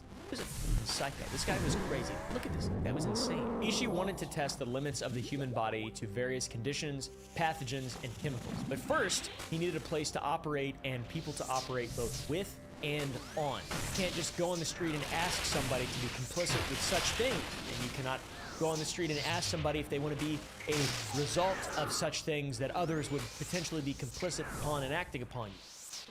Or whatever. Ishii established a base of operations at an army medical facility in Tokyo, Japan. But this arrangement would be short-lived because in the heart of Japanese society, there were few subjects on whom to conduct his experiments. There wasn't a lot of people who were willing to do this. Over time, they would maintain a presence in Tokyo, but needed facilities and more access to test subjects. This brings us to the Second Sino-Japanese War, and this would be the answer to Ishii's problem. The Second Sino-Japanese War went from 1937 to 1945, and during this period, Japan, seen by the West as Asia's most advanced nation, had occupied roughly 25% of China's territory and over a third of the population. For clarity, Japan's imperialism began in the 1800s, and they really did not like China at all. And Japan had occupied regions of China before the Second Sino-Japanese War, such as Manchuria, which was operated as a Japanese puppet state and called Manchukuo. That was since 1932. And in Manchukuo is where things would begin in earnest. The Togo unit was the pilot piece of what would become Unit 731. They began with a feasibility study to see if experiments on human subjects, in this case, they were Chinese prisoners, would yield results and in turn lead this type of experimentation be seen as a worthwhile investment for the Japanese military. The Togo unit was a small undertaking compared to what Unit 731 would eventually become, with roughly 10 military doctors and aiding staff operating in secret under fake names in the purview of the Kwantung Army. A while later, in 1936, is when Unit 731 became officially recognized in a memo titled Opinion Regarding the Reinforcement of Military Forces in Manchuria, and Emperor Hirohito personally approved the establishment of Unit 31. Unit 731, still called the Epidemic Prevention and Water Supply Unit, could scale up its operation and become headquartered in a new laboratory at a hospital in Harbin. At the same time, an even larger facility was being constructed in Pingfan. Hideki Tojo, the Japanese Minister of War from 1940 to 1941 and Prime Minister until 1944, served as the head of the Kempeitai, which was a military police arm of the Imperial Japanese Army during this time. While Hideki Tojo was later held responsible for the murder of millions of Chinese civilians, it's alleged that his Kempeitai in Manchuria were tasked with sourcing research materials from the streets for Unit 731. These were political prisoners, criminals, the poor, and the homeless. Those were often the most targeted. The facility at Pingfang completed in 1939 and sprawled across 6 square kilometers with an estimated 150 buildings and thousands of staff at its peak, rivaling Auschwitz-Birkenau in physical scale. The structures included laboratories, operating rooms, military barracks, cremation facilities, and jails with capacity for holding 600 prisoners at a time on whom they would experiment. As facility space expanded, so did the on-site staff, and as the program evolved, so did the background of those responsible for conducting these experiments. While the Togo unit had been comprised of military doctors, the research staff would soon be sourced from private institutions. In the spring of 1938, a group of researchers consisting of 2 bacteriologists, 3 pathologists, 2 physiologists, and a researcher that specialized in animal testing arrived from Kyoto Imperial University, which is the same school from which Ishishiro had graduated and that he'd married into the people who ran it. The researchers who refused to participate would be labeled as hikokumen, which is a traitor, effectively ending their medical careers, and still most saw their work as service to the emperor, and the taking of non-Japanese lives to them at the time meant nothing. Unit 731 had a budget that was seemingly unlimited for the time. Annual budget of 10 million yen, which is approximately 9 billion yen today, or 86 million American dollars. Wow. Exceeded that of many legitimate medical research institutions of this era, and their equipment was state-of-the-art. This also allowed the program to expand with the war as more Chinese cities fell to Japanese occupation and more sister units were installed within. In 1938, Unit 1855 was established in Beijing, and in 1939, Unit 1644 was established in Nanjing, and Unit 8604 in Guangzhou. Then in 1942, Unit 9420 was established in Singapore. Some estimates believe that there could have been as many as 26 experimental detachments and units across Japanese-occupied land in Asia. And staff among those sites are rumored to have ranged from 10,000 to 20,000. All of which were under the control of Ishishiro. This was an industrial-scale biological weapons program, but most people have just never heard of it.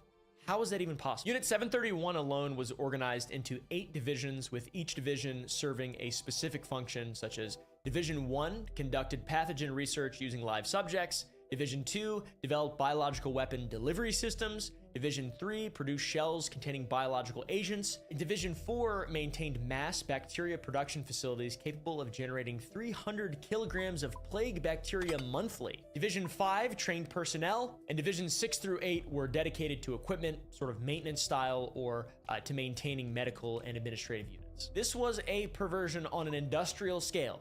Once again, victims were entirely dehumanized. And once again, as a reminder, while officially called the Epidemic Prevention and Water Supply Unit for the Kuomintang Army, what they said they were to locals of Pingfang was another lie entirely. If the people of Pingfang knew what was happening, it wouldn't have gone over well, obviously, so instead, they told locals that the facility was a lumber mill. And to maintain this dehumanizing mischaracterization of the nature of Unit 731, researchers and staff began referring to their victims as maruda, which is the Japanese word for log. So they weren't killing people, they were simply cutting down trees. It even became a joke among researchers. Reading about this and researching it, it makes me wonder if this dehumanization was a sort of defense mechanism amongst some of the researchers, because they couldn't do what they were going to do and still be human. It was pure evil. One quote from a Unit 731 researcher reveals the mental gymnastics and indoctrination performed to justify what they were doing to themselves and their colleagues. This is the full quote. Our God-given mission as doctors is to challenge all varieties of disease-causing microorganisms, to block all roads of intrusion into the human body, and to annihilate all foreign matter resident to our bodies, and to devise the most expeditious treatment possible. However, the research upon which we are now about to embark is the complete opposite of many of these principles and may cause us some anguish as doctors. Nevertheless, I beseech you to pursue this research based on the double medical thrill. 1, a scientist to exert effort into probing the truth in natural science and research into and discovery of the unknown world, and 2, as a military person to successfully build a powerful military weapon against the enemy. I mean, imagine not playing old school, dude. Oh my god, dude. What that we see now is systematic torture and the most unimaginable human suffering possible to conjure up. The biological weapons testing program infected thousands with plague, cholera, hemorrhagic fever, typhoid, anthrax, tuberculosis, and dysentery, among many others. Researchers referred to victims as medically usable specimens, and these deliberate infections were to be studied at all levels of progression, and they did so through vivisection, which, if you don't know what that is, it is the practice of performing surgery on a live animal for research or experimental purposes. And some of these vivisection procedures were conducted without anesthesia to avoid data contamination. They subjected men, women, and pregnant women to live dissection. Organs were removed for examination to study the effects of a progressing disease before death to avoid any form of decomposition spoiling the research. Shiro Ishii would even perform vivisections himself. Subjects were strapped to operating tables with towels stuffed in their mouths to muffle their screams while researchers cut into them. Pregnant women would be vivisected to show how the fetus was developing and if the infections affected the mother and the fetus differently. And they didn't just kidnap pregnant women. Women were involuntarily impregnated, sometimes by doctors, before being subjected to experimentation. And as Unit 731 also experimented with and the spread of sexually transmitted diseases such as syphilis, male prisoners with syphilis were ordered to other prisoners, both male and female alike, so that the disease could be studied. Reportedly, one time a pregnant woman who was being vivisected told the doctor, "It's all right to kill me, but please spare my child's life." Then there were frostbite experiments led by physiologist Yoshimura Hisato. These involved submerging prisoners' limbs in ice water until they were frozen solid. They wanted to test the human response to freezing temperatures as well as the body's ability to bounce back from an extreme freezing point. They observed how long it took to develop frostbite, and when a coat of ice formed over the skin, it was being frozen enough, and when struck with a cane, the limbs would even make a sound similar to a plank of wood. Researchers also tested various thawing methods, determining that water between 100 and 122 Fahrenheit proved optimal. Still, they also tried other methods such as no treatment at all to see how long it would take for the victim's natural blood flow to thaw the limb, or they tried blasting it with open flame. Babies as young as 3 months were subjected to frostbite experiments with temperature-sensing needles so they could record internal temperatures as they froze. The findings of Unit 731 regarding the ideal water temperature to thaw limbs were later used by U.S. military medical personnel, and with military medicine guidelines recommending 104 Fahrenheit water immersion. This was not the only appropriation of the 731 finding. We will get further into that later in the video. Victims were also used to test the operational range of various types of conventional weapons. They were tied to stakes before being blasted by flamethrowers, grenades, and other explosive devices. Then they studied shrapnel injuries that were a result of the grenade, shell, and bomb tests. They studied bullet wounds too. Pressure chamber experiments subjected victims to increasing atmospheric pressure until their eyes protruded from their sockets. Centrifuges were used to spin victims at high speeds, simulating what pilots were subjected to until the prisoners died. Prisoners were also hanged upside down to test how long it took to choke to death. Air was injected into arteries to study embolisms, and limbs would be amputated and reattached to the opposite side of the body just to see what would happen. As you could probably surmise, it became a culture of experimentation, horrific experimentation within Japan's military medical system. One doctor who participated in some of the experiments at Unit 731's base in Harbin, Ken Yuasa, would later state, "It wasn't just my experience, it was done everywhere." Prisoners weren't the only ones subjected to the cruelty of testing biological weapons and chemical weapons. Earlier, we mentioned the other sister units that spawned from the Unit 731 program, with Nanjing's Unit 1644 being among them. Ultimately, what good is the testing of weapons like this if you aren't actually going to use them? At least that was the mentality of the Japanese military during World War II. So, the weapons developed by the Ishii Network would eventually be tested in the field, with Unit 1644 serving as the forward base for attacks on Chinese cities supplied by pathogens which were manufactured by Unit 731. Japan's biological warfare program killed between 200 and 580,000 Chinese civilians through experimentation as well as systematic pathogen attacks on Chinese cities. The U.S. Naval History and Heritage Command speculates that the number of Chinese civilians killed by Japanese biological weapons was over 500,000. There were 12 large-scale field trials conducted in at least 11 Chinese cities, with Fleas infected with the bubonic plague that had been bred by Unit 731's labs and delivered to Unit 1644 were spread by low-flying airplanes over Ningbo and Changde, as well as parts of the Zhejiang province, killing tens of thousands of people. Also, an unintended consequence was the infection and subsequent deaths of over 1,700 Japanese soldiers exposed to pathogens like cholera. An attack was launched against Jinhua a month after the attack on Ningbo, when countermeasures had been taken in response to previous biological attacks. And when Japanese planes dropped small granules the size of small shrimp eggs, they were gathered and examined, which revealed the plague-bearing bacteria without a resulting break. It was one of several failures and attacks against Chinese cities that resulted in delivery systems being reworked. This is when pathogen-loaded bombs and shells were developed, which would allow the Japanese military to deliver pathogens and destruction to target areas that their attacking troops hadn't moved into yet, keeping their people safe from infection. Biological weapons weren't just used against the Chinese, they were also used against Soviet troops. And as the Soviet Union had approached the border of Mongolia and Japan-occupied Manchuria, the Japanese fought them and lost. In an attempt to hinder the Soviet advance after the loss, large quantities of typhoid bacteria were deposited in a river running through a desert where water was scarce. It's just pure evil. Unit 731 was attached to the Kwantung Army, hence the name Epidemic Prevention and Water Supply Department of the Kwantung Army. So, in the wake of their defeat, it makes sense that they would try to intervene and just infect a bunch of people, I don't know, Japanese style. That all being said, whether out of incompetence or out of a desire to just cause fear rather than death, they deployed the typhoid pathogen in that river, which typhoid becomes almost entirely ineffective in water, so it really didn't do anything. But, you know, it was potentially psychological warfare. I'm not exactly sure. I wasn't alive. Several planned attacks never came to fruition due to several factors. According to the Warfare History Network, they had planned to launch 150 million insects during the siege of Bataan, but the battle had ended by the time the plague-carrying fleas were ready. During the Battle of Iwo Jima, 2 pathogen-carrying gliders were going to be launched against the invading Americans, but the gliders never reached their destination. Plague-carrying fleas were planned to be used against Americans during the Battle of Saipan, but the Japanese submarine carrying them was sunk before arriving.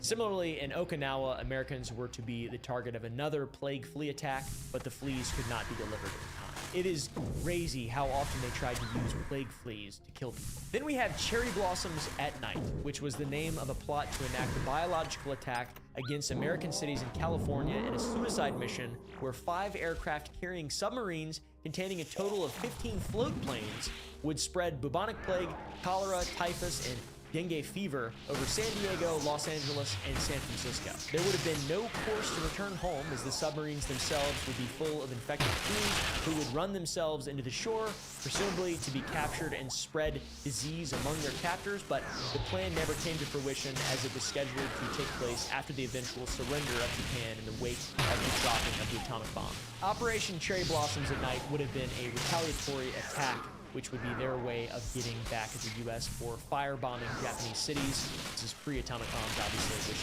those firebombs killed hundreds of thousands of Japanese civilians.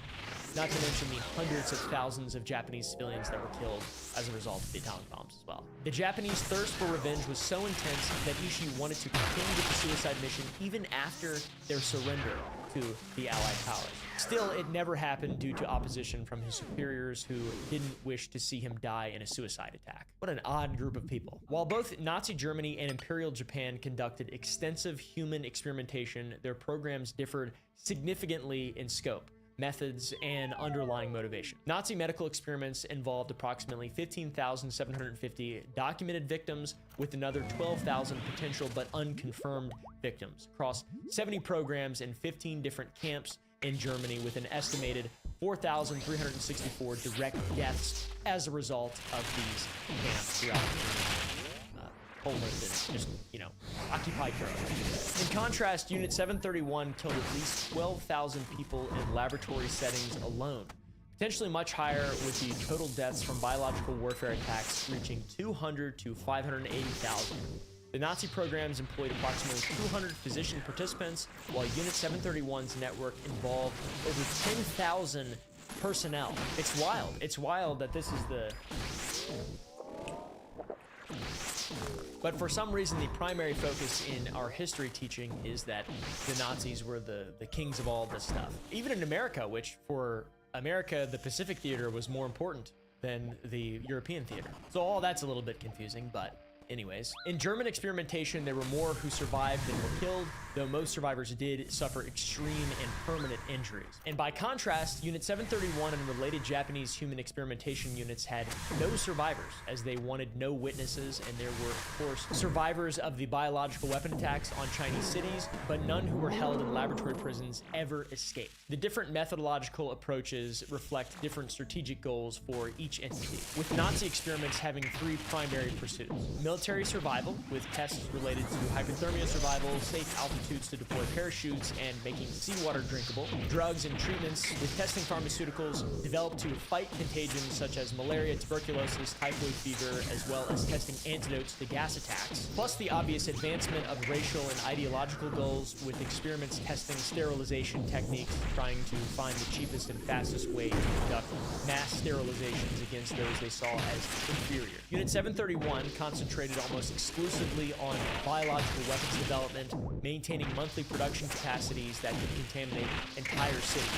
While both programs conducted vivisection and hypothermia experiments, Unit 731's systematic deployment of biological weapons against civilian populations through 26 facilities across Asia represented a scale of field testing completely unmatched by the Nazi program. Josef Mengelé's experiments at Auschwitz on hundreds, if not over 1,000 sets of twins focused on racial pseudoscience and genetic research, often preserving specimens for the Kaiser Wilhelm Institute. Sigmund Rascher's hypothermia experiments at Dachau, involving 280 to 300 victims with 90 deaths, tested survival limits for downed Luftwaffe pilots. Karl Klauberg and Horst Schumann's sterilization experiments on men and women at Auschwitz sought efficient methods for racial genocide. But even these demonstrably horrific programs pale beside Unit 731's industrial-scale biological weapons production and testing on entire civilian population. That's not to say that the Japanese were the worst offenders of human rights violations during this time, as this was an era of warfare where non-combatants and civilian populations weren't viewed as off-limits for attacks, not just by Axis forces, but also by Allied forces, with the firebombing of Japanese cities by, the American Air Force. Germany turned London to ruins during the London Blitz as it dropped 12,000 metric tons of bombs on the civilian centers over 8 months, killing 30,000 civilians. Germany also pursued ethnic cleansing in all of the territory they occupied, not to mention the starvation of Christians and the Ukrainians from the Soviet Union and the gulags. I mean, everybody was bad, seems like, guys. Anyways, this video is about Unit 731, though, and Japan attacked Chinese cities with biological weapons and planned attacks on United States cities. Japan also committed mass killings during their invasion of China and conducted air raids killing thousands of civilians in Chongqing.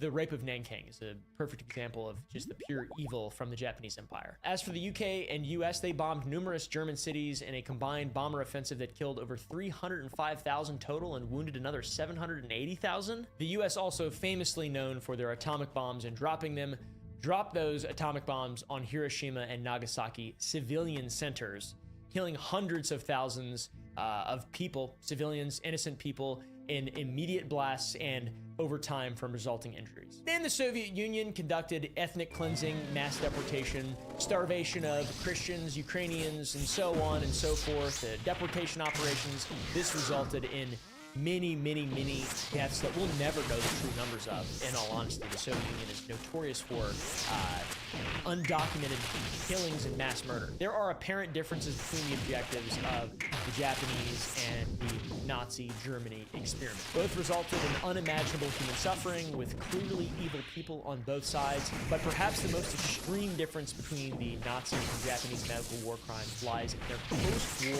treatment. This is what gets me very fired up. You may have heard of the Nuremberg trials. Nuremberg doctors' trial from December 1946 to August 1947 prosecuted 23 defendants for medical war crimes, resulting in 7 death sentences, which were executed on June 2nd, 1948, 5 life imprisonments, and the establishing of the Nuremberg Code as the modern foundation of modern medical ethics. And the defendant Belts, in his official capacity, repeatedly insisted on supervision over and full responsibility and credit for the experiment.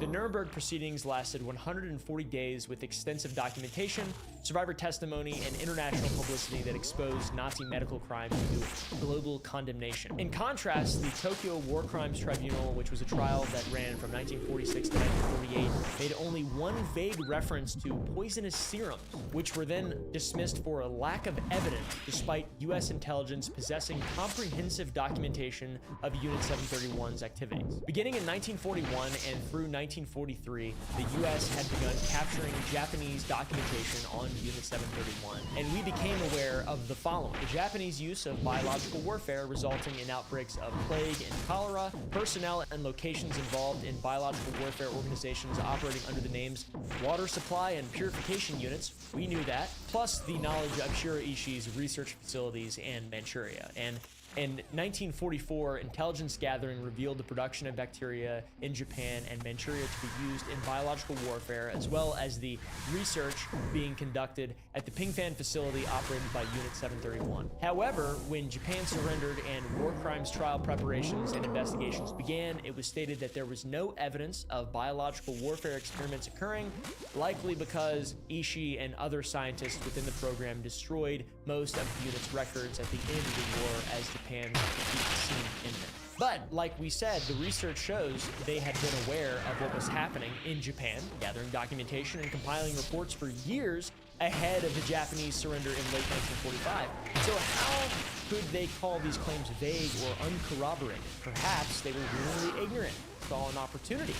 They just looked the other way. America did not concern itself with what had happened to Chinese civilians and POWs, only the fates of personnel within the Allied powers. They stated as much in a draft warning to all Japanese, which is this here. It's quoted as saying, "The Japanese government on many occasions has publicly and solemnly declared to the nations and people of the world that it accords prisoners of war and civilian internees good and humane treatment. If at the end of hostilities it is found that Japanese authorities have not safeguarded from harm or have willfully exposed to danger the Allied personnel in their keeping, and the solemn declarations of the Japanese government are thereby proved to have been without foundation, the Allied governments declare that any individual, regardless of position or status, guilty of having permitted starvation and death, or having permitted the maltreatment of any Allied prisoners of war, internees, or citizens, whether in battle zone or lines of communication, in a camp, hospital, prison, or elsewhere, will be ruthlessly pursued and brought to punishment." This is the firm and fixed intentions of the Allied governments. So,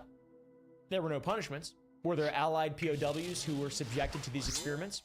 There were still no punishment. On May 5th, 1945, the United States Army Air Force and the 20th Air Force flew missions 144, 145, and 147 to 149. And these missions had the crews of 55 B-29s bombing Japanese airfields at Oita, Tachiari, Kanoya, and Chiran. There's a 0% chance that I got those right. But anyway, 3 B-29s were lost on that mission, and one of which is a B-29A 42-65305, which was shot down, and the 12 airmen had to bail out. Reportedly, all but 4 crew members survived, and they all landed in various locations. One died in the fall after the cords of his parachute were sliced by another Japanese plane, and 3 died at the crash site after being surrounded by angry mobs. One allegedly opened fire on villagers before committing suicide. 8 of these crewmen were transported to Kyushu Imperial University's medical department, and if you remember, Unit 731 had connections to medical schools where they sourced doctors and researchers for their programs, and the B-29 crew was led to believe they were going to receive treatment for their injuries, but they were subjected to some of the same experiments that were conducted on Chinese prisoners in Manchuria. Dr. Toshio Tono, who was president for these experiments as a medical assistant, was an outspoken critic of what happened as he tried to ensure that what had happened to these U.S. airmen is not forgotten. The first crewman to be operated on was Teddy J. Ponska, the B-29's flight engineer, and according to Dr. Tono, Teddy had believed that he was going to be treated. Still, the operating doctor, wanting to test something in regard to effects on a respiratory system, removed the lung before stitching him shut. Following the lung removal, Teddy was reportedly injected intravenously with seawater to determine if it was a viable substitute for sterile saline solution, with Dr. Tono being the one who held the bottle of seawater, witnessing Tony bleed to death. Other airmen had parts of their organs removed, and a drill was used to cut into the skull of a live prisoner and part of the brain was removed to see if that could treat epilepsy. Part of one airman's liver was removed to see if survival was possible, but all of the Americans who were experimented on died, just like everyone else in Unit 731 who was experimented on. There were no survivors. The bodies of the American airmen were even preserved in formaldehyde so that future anatomy students could study them. Still, at the end of the war, doctors had records destroyed and bodies were quickly cremated in an attempt to hide all the evidence of their war crimes. When asked where these airmen went after the war, they told Americans that they had been sent to prison camps in Hiroshima where they died in the atomic blasts, which is a really weird thing to lie about. And circling back to the War Crimes Tribunal we had begun to cover earlier, one might think that it would just make sense to try everyone who had participated in these crimes against humanity at the same time and just put them to the sword for what they did and just get it over with, just like had been done with the German war criminals put to death for their human experiments, but that is not what happened at all. You see, like we briefly mentioned earlier, there was an opportunity. Massive opportunity. Japan's testing had resulted in the accumulation of valuable medical data, and the US government and scientific community wanted to get their fucking grubby ass hands on it, so they struck a deal. Not a single member of Unit 731 would face prosecution, and at the same time, perpetrators of the experiments on American POWs would be tried separately at another tribunal in Yokohama to separate the two incidents, allowing for an immunity deal to be arranged with those who hadn't experimented on Americans. Lieutenant Colonel Sanders, a microbiologist with America's Military Center for Biological Weapons, was sent to Japan to investigate, and he learned of Unit 731 after threatening to involve the Soviets in the legal process, which was something that Shiro Ishii and the other Japanese doctors wished to avoid entirely. The thing was, Colonel Sanders was also being manipulated during his interrogations of Unit 731 members. They had told him that the Japanese military engaged solely in defensive research as biological warfare was clearly against humanity, but his translator, Lieutenant Colonel Ryoichi Nato, had been a part of Unit 731 and was steering the conversation. One such lie that Nato told was that they had kept the scale of research small because the Emperor didn't like the Japanese Army or Navy preparing chemical warfare, which we know is completely false, given his explicit approval of Unit 731. And expanding upon this lie, he stated that they insisted on not pursuing offensive preparation and work was purely defensive, which once again, complete bullshit, not true at all. We know that they didn't do the research with defensive motivations, even though that potentially could have been a valid argument if they'd meant it, considering the fact that America was the only other power that didn't sign the 1925 Geneva Protocol. So the insinuation was that the Japanese were studying biological warfare to defensively fight back against us potentially using biological warfare, which we did have some plans to use biological warfare against Japanese-controlled islands. For example, at one point it was suggested that ahead of the invasion of Japanese-controlled islands, Batulani could be dropped over them to debilitate or kill defenders so that resistance would be minimal. It could also be used against warships and logistics targets, and the Americans elaborated on how to manufacture Batulani, acknowledging the criticism that the use of it would be inhumane. And check this out. The author argues that if anything, it's more humane than traditional weapons as it causes no pain or tissue injury. Chances are that most of the victims would get a sublethal dose. They would be made ill, but most of them would recover without treatment. What an awesome way to look at biological warfare. By the way, that's a thought out plan from Americans to use biological weapons against our enemies. So, you know, in terms of them wanting to use it only defensively, it's kind of a strange broad stroke. Everybody's bad though, it seems like. Colonel Sanders brought the information to the attention of General Douglas MacArthur, who was the man responsible for rebuilding post-war Japan under Allied occupation, with the recommendation that they grant members immunity in exchange for their research. And this was a feeling echoed by many who considered what kind of information the Japanese doctors and researchers may hold, revealing that while American scientists observed ethical boundaries and wouldn't cross them themselves, the work was still valuable. The Hill-Victor report from 1947 was written by Dr. Edwin V. Hill and Dr. Joseph Victor, and in the report they state, "Such information could not be obtained in our own laboratories because of scruples attached to human experimentation. It is hoped that the individuals who voluntarily contributed this information will be spared embarrassment because of it and that every effort will be taken to prevent this information from falling into other hands. At least from the German side, there was a little bit of justice served, but there was absolutely none, in spite of the scruples. They acknowledged that because America's scientific and medical community views human experimentation as unethical, we can't obtain these results, but Japanese researchers didn't view it the same way. They believed that they should be spared the embarrassment of being exposed by using the opportunity to gain the information for ourselves before another nation does. It also seemed that considering the budget alone, they would be fools not to take advantage of the opportunity to learn from Japan's big money research. They'd spent tens of millions of yen conducting their experiments, and meanwhile, the US had only spent 250,000 yen over the course of its investigation. MacArthur followed these recommendations and granted them immunity from prosecution, including Shiro Ishii, if they provided America and only America with their data from human experimentation. There were 8,000 slides of tissue from human and animal dissections, along with 600 plus pages of articles covering the field of their work, and another 100 plus pages related to the biological and chemical warfare that they were testing. And we continued to turn a blind eye when faced with anything that might make us uncomfortable or raise concerns. Despite apparent discrepancies between the Unit 731 researchers' claims and the results they presented, they continued to take them at their word. You see, Unit 731 claimed the human subjects that were used for experiments were criminals who had been condemned to death, and since the US saw no evidence to indicate the statement was untrue, everything was cool. The thing was, they only sent 2 lawyers to investigate claims of biological attacks in China. While they interviewed physicians who had reported on the plague outbreaks, they didn't interview any victims and had no mandate to conduct an intensive field study. So when they reported to MacArthur that the evidence is not sufficient to justify the charge of bacterial warfare, they just went along with it. And Unit 731 members claimed that no American or Russian POWs had been used aside from the blood of some American POWs to check antibody content, and the US saw no evidence to indicate the statement was untrue, or what's more likely, they just refused to see the evidence because it would look bad. And they really wanted all this research. The State War Navy Coordinating Committee's August 1st, 1947 report justified this arrangement by concluding that the value of Japanese BW information outweighed war crimes prosecution.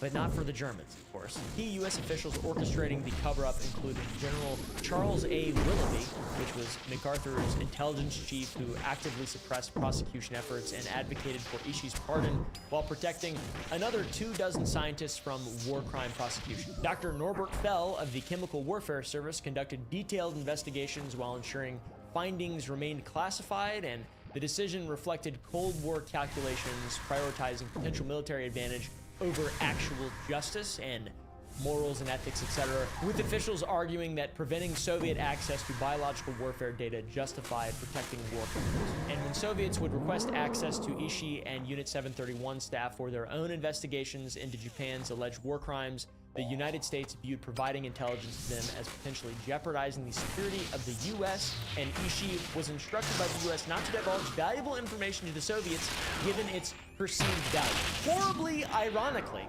later evaluations determined that the data, which had been seen at the time as immeasurably valuable, did not meet American expectations, and what was produced was at best of minor significance, making this moral compromise ultimately worthless, even from a utilitarian perspective, even from the perspective of Paul Blart. I mean, a psycho, not Paul Blart. But hey, at least they tried those responsible for the human experimentation on American airmen at Kyushu Imperial University separately so they could face justice right because of their own words. Stanford has collected documents related to many of the cases brought forward in the Yokohama Tribunal, which sought to prosecute Japanese leaders and all systems of society for the atrocities committed against Allied prisoners of war. And it wasn't just restricted to those who were tortured at Kyushu University. It was for all POWs who died in captivity during the war, of which 90% of American POWs who died did so while in Japanese captivity in their prison camps or prison ships. And regarding just what happened to those involved in the murder of the crew of that B-29, which were 30 Kyushu University doctors and military staff, they stood trial, and 23 of those 30 were convicted of vivisection and the removal of body parts. And of those 23, 5 received death sentences and 4 received life in prison. The wheels of justice are slow moving, but a lot can happen in a few short years, so that's fortunate. Nowadays, death row inmates can spend decades between their sentencing and execution. You guys didn't know that. But wait! In 1952, Harry S. Truman, the 33rd President of the United States, would sign Executive Order 10393, which would undo the prosecution of those doctors who had experimented on American POWs. Why? Japan had requested clemency, sentence reduction, or parole for war criminals convicted by the US during the various World War II war crime tribunals and with the looming Cold War. The Korean War was a significant escalation in the ideological differences between the Soviet Union and China supporting the North versus Western powers like the United States supporting the South. And an ally was obviously needed, and Japan could be that ally. Japan was granted sovereignty again when the Treaty of San Francisco ended the Allied occupation of the island nation as they entered into a security alliance allowing US troops to remain stationed in Japan. And in 1958, all Japanese prisoners serving war crimes related sentences were paroled. So, you know, if your grandfather was vivisected by a Japanese scientist, he was at least paroled in 1958. So, parole's pretty rough. And by the way, many Unit 731 veterans achieved remarkable success in post-war Japan. Masaji Kitano co-founded a Green Cross pharmaceutical company in 1950, becoming its director and chief executive until 1986.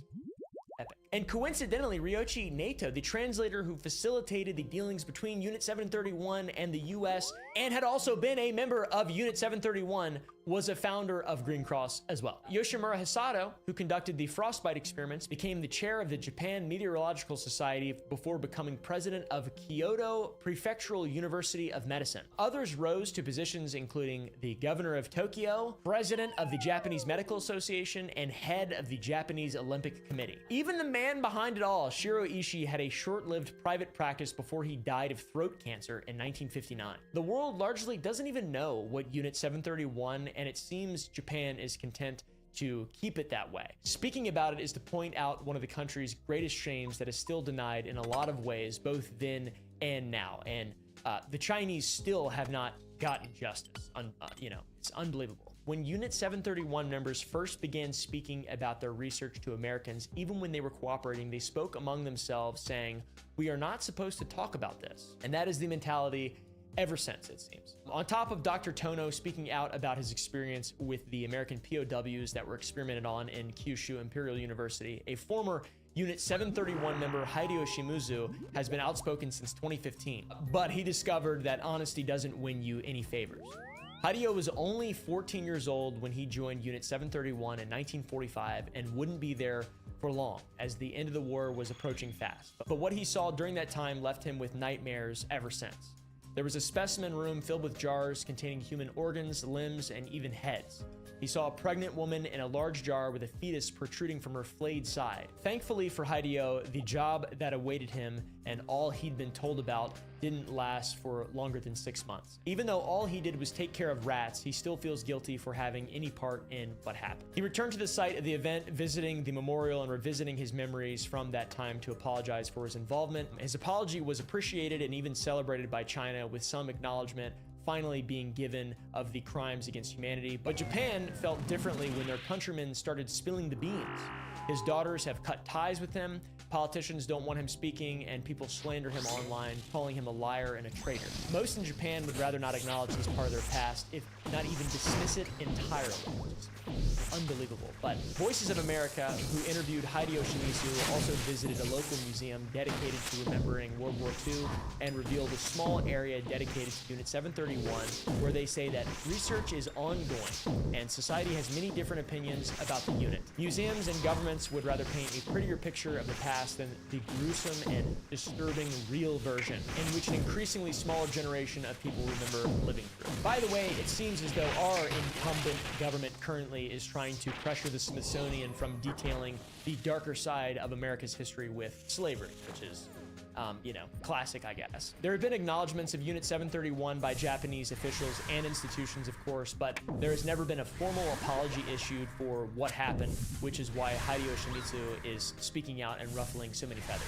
Unit 731 and its post-war exoneration from guilt and consequence further prove that it doesn't matter how evil something is, there will always be someone who can try to justify it and someone who will listen to that and maybe take that research, use it elsewhere. As a wise man once said, do you think God stays in heaven because he too lives in fear of what he created? Anyways, thank you for watching. Hopefully you guys learned something about Unit 731. And if you did, press the like button, hit the subscribe button. I'll see you all in the next one. Go to the Gum Club to see uncensored videos. There's not going to be really anything in regard. I'm not a good salesman. I'm sorry. Sour.gg, support the channel. If you want to see stuff, I don't really care. Doesn't matter. This video's crazy. Learn history, but like the good kind of history. Don't learn what you're told. Actually do research. Like try to find things and put the pieces together and use your rational brain and try to notice things that are interesting to you and go down the rabbit hole yourself and yada yada yada.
So the same guy who took iDubbbz' content cop and made it on him and got 1 million views in 3 weeks just dropped his update video called Content Deputy 6 minutes ago.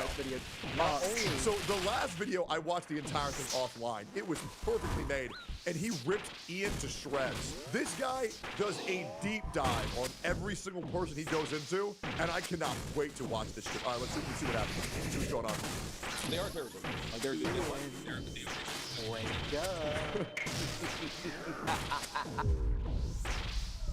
Oh no.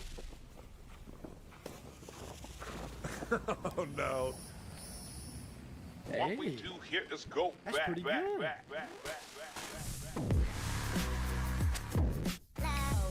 Stop making me remember the times where iDubbbz was actually cool.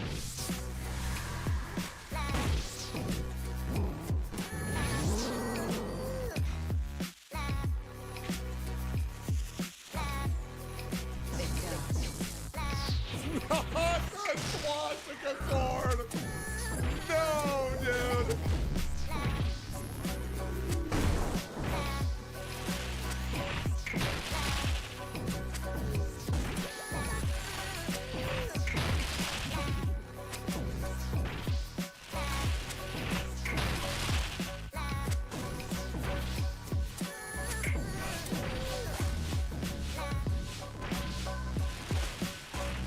Running with that thing is so dangerous. Please be careful.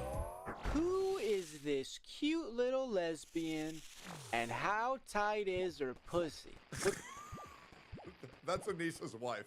What's going on, guys? Didn't think we'd be doing this, but welcome to Content Deputy. Today we'll look at what Ian's been up to since my content cop released and his brilliant systematic dismantling of all criticism sent his way. Also his reaction to my video. I think a great way to start this video off is to give you guys a couple of updates. Now, let's get a little serious here. First of all, thank you all from the bottom of my heart. I'm extremely humbled by all of the support my last video You're received. welcome, dude. By the time this video's out, we will have reached 40,000 subscribers. All the support has just meant a lot. I'm gonna keep doing this. I appreciate y'all. On that note, the fundraiser attached to my last video not only surpassed $6,000 raised for cancer research, which is a whole lot more than Creator Class 2 ever did, but it also surpassed... And even if it did, after Ian and Anissa's a 34% cut, it probably wasn't less as well. The fundraiser attached to Creator Class 2 bot. I want to remind you that Anissa and Ian put on a charity event that generated $0 for charity. Did you really call it a fundraiser at that point, guys? That, Ian made a safe face for, the lack of money going to charity. That's not only incredible, it's kind of hilarious. Since my content cop, Ian has been doing some sort of humiliation tour, and the first stop was Hassan Parker's house. Hassan was doing a charity stream reacting to his content. Let me correct you. Hamas, Diddy, Osama bin Laden, Adolf Epstein, Betty Piker. Use his full name for anybody who's confused about it. And as I predicted, the funds went to the Creator Clash Kelper Pod. Now, I kid you not, after arriving late, Anissa's husband comes on Hassan's stream and sits in the cup chair as they watch Ethan's video. Now, let's see if Ian responds to the criticism of the sketch that he made with Hassan with that swastika sword. I'm Jewish! This would be the perfect opportunity, so let's see what he's got. I'm the one who thoughtlessly picked up the sword. Oh, here we go. We were grabbing a lot of props in Hassan's room, and there are a lot of props. There's a lot of anti-Semitic props, and he just chose that anti-Semitic one as opposed to the other anti-Semitic ones. I'm going to kick you out if you apologize for that, by the way, because that's ridiculous. Oh, he can't. Hassan won't let him. What a Yeah, Daddy won't let him, guys. Daddy won't let him. fucking pathetic fucking loser, dude. I mean, can you imagine letting another streamer do that to you? Just bitch you live on stream like that, bro? Other than sitting there uncritically while Hassan Insane. screams and tries to deflect Hell all nah. criticism from the content, Hell there nah. really isn't much to criticize Ian here for, mainly because he barely fucking says a word. Or you learn. This is why it's Orientalist. To literally look at these dudes and go, oh no, they're fucking barbaric baboons. And don't laugh at his fucking... During the stream, there were many times where Ian's face reeked of regret and being uncomfortable as he realizes that these new friends of his do not care about him whatsoever. And regret and uncomfortable, the name of Ian and Anissa's sex life. And have some questionable takes. They have a shelf life because they don't have the same fucking stubborn nature that I do. They don't have the same interests as I do. They inevitably become their own worst enemies. They inevitably cook themselves. You might think you're riding high on the slop, for a little bit, you might think you're getting showered with praise. An army of anonymous Redditors telling you you're brilliant. But at the end of the night, when you go home and you sit down and you look yourself in the mirror, you're not going to recognize who you've become. That's it. I'm sorry, bro. How small do your nuts have to be to actually sit like that? The legs crossed and the fucking hands on the knees pulling that shit closer, bro. Holy shit. Also, getting disrespected for the third time in one stream straight to his face and he says nothing. It's turning into a lolcow of a different variety. That's what I think. That's so mean.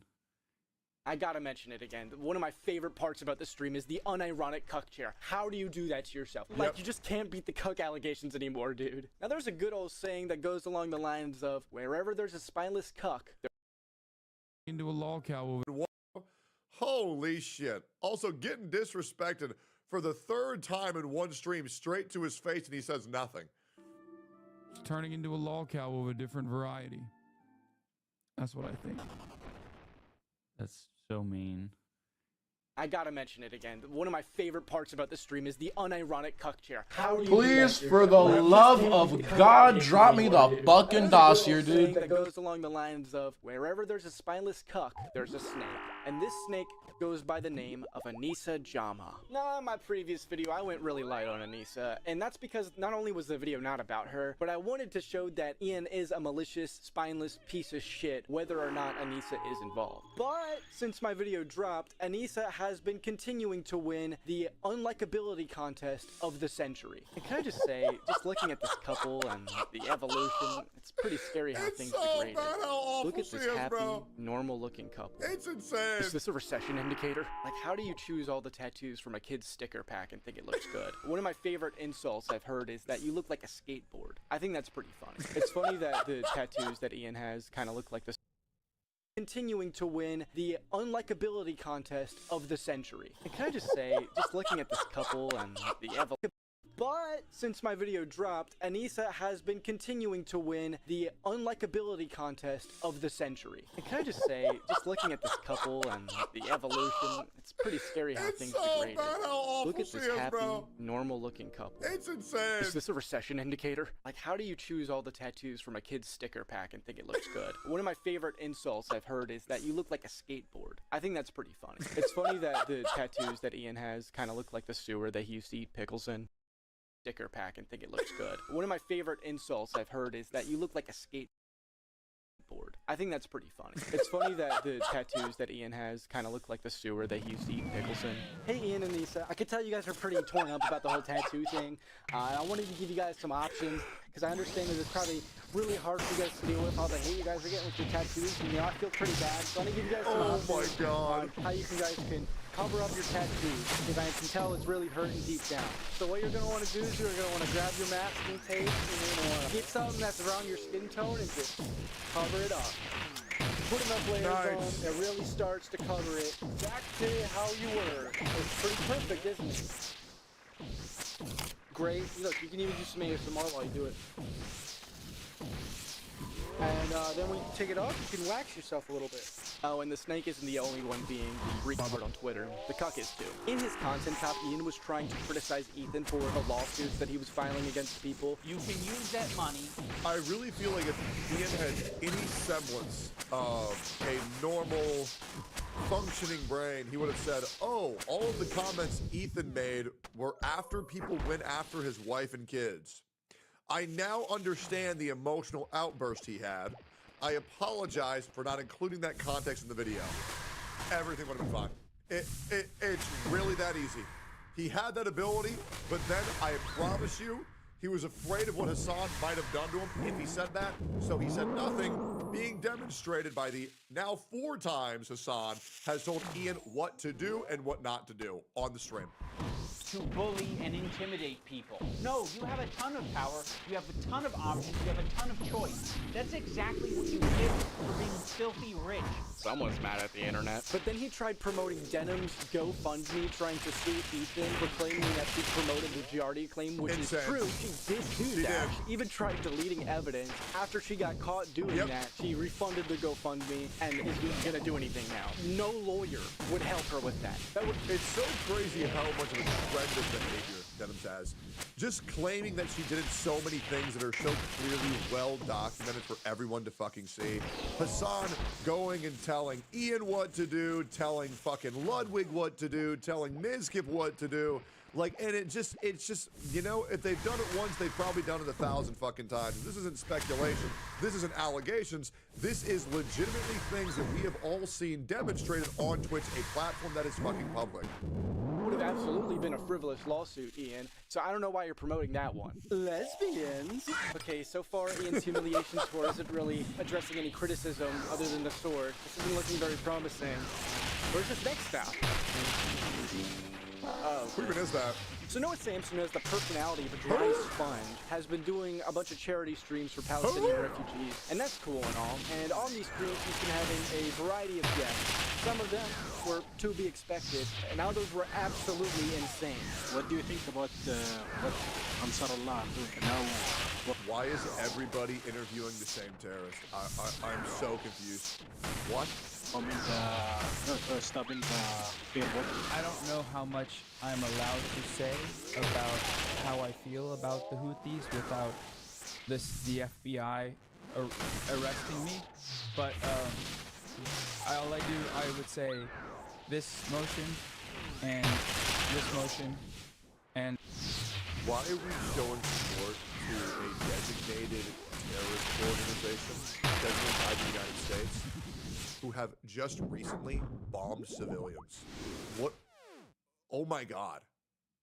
What are we doing? And oh, and he also had iDubbbz on. We're live, yeah? Yeah.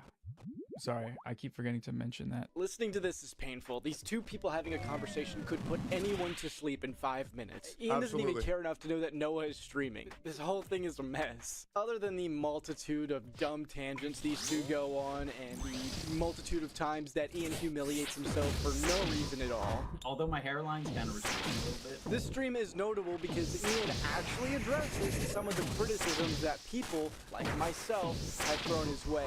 And he even mentions yours truly. Hey, Anissa and husband. Hope you guys are having a great time watching.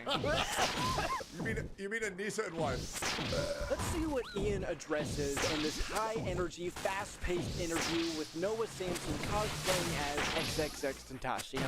I put my dick in my purse. Some people are like, oh, this is way too, like, into politics. They thought the video, there's a lot of people who thought the video was too centered around Israel-Palestine. I was like, that's, in my mind, that's crazy because I felt like it was just the smallest touch of that. The smallest touch? It's literally the premise! You open with it! He is extremely sympathetic to the Israeli cause and what's happening to them. His wife's Israeli, served in the IDF. He obviously likes the state of Israel. You act like you didn't even write your own video. Well, that actually might be the case. I also take ownership for the Tana, the Tana thing was my. That was so long ago. Was my idea. Was my stupid idea. So he's deflecting the criticism of him putting his politics and his new shithead friends over a near decade-long friendship. Got it. And then there were some people who said the exact opposite, and they were like, oh, this is just like, this is something that should have been addressed behind closed doors. Like, this is way personal. This is your personal gripe, or whatever, that you're, you know, making public.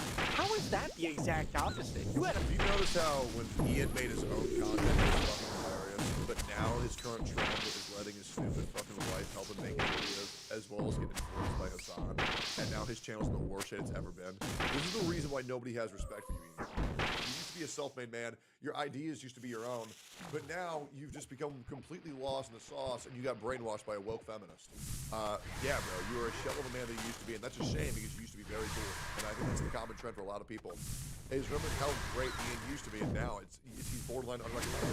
A ton of paths you could have taken. This wasn't a one way or the other type of situation. I could either keep friendship or be a political cunt. And the criticism that you're describing is totally valid. This should have been handled in private. You should have had no problem denouncing people calling your close friends genocidal baby killers who are endangering their children. This should have been an extremely easy take to have. I'm pretty satisfied with that because I feel like that's probably the sweet spot. You know, people can say both of those things. You're all of a sudden going to act like you haven't seen most of the criticism about you. Like, I think you know that there's a little bit more than that. And also, what the fuck makes that the sweet spot? How are you enjoying that position? But I can now rest, and I can learn this now that the entire internet thinks I'm not a good friend in our political brain road. I don't know, there's some of that energy that I think people, like, recall from old iDubbbz videos. And, you know, I want that old, unhinged iDubbbz energy, that kind of shit. And I kind of get what they're saying, and I think a lot of it is just generally having passion. Hold on. This might be positive. Yeah? Did he actually listen to one of my critiques? Yeah, I think it's a process, but I think this was a big step for me.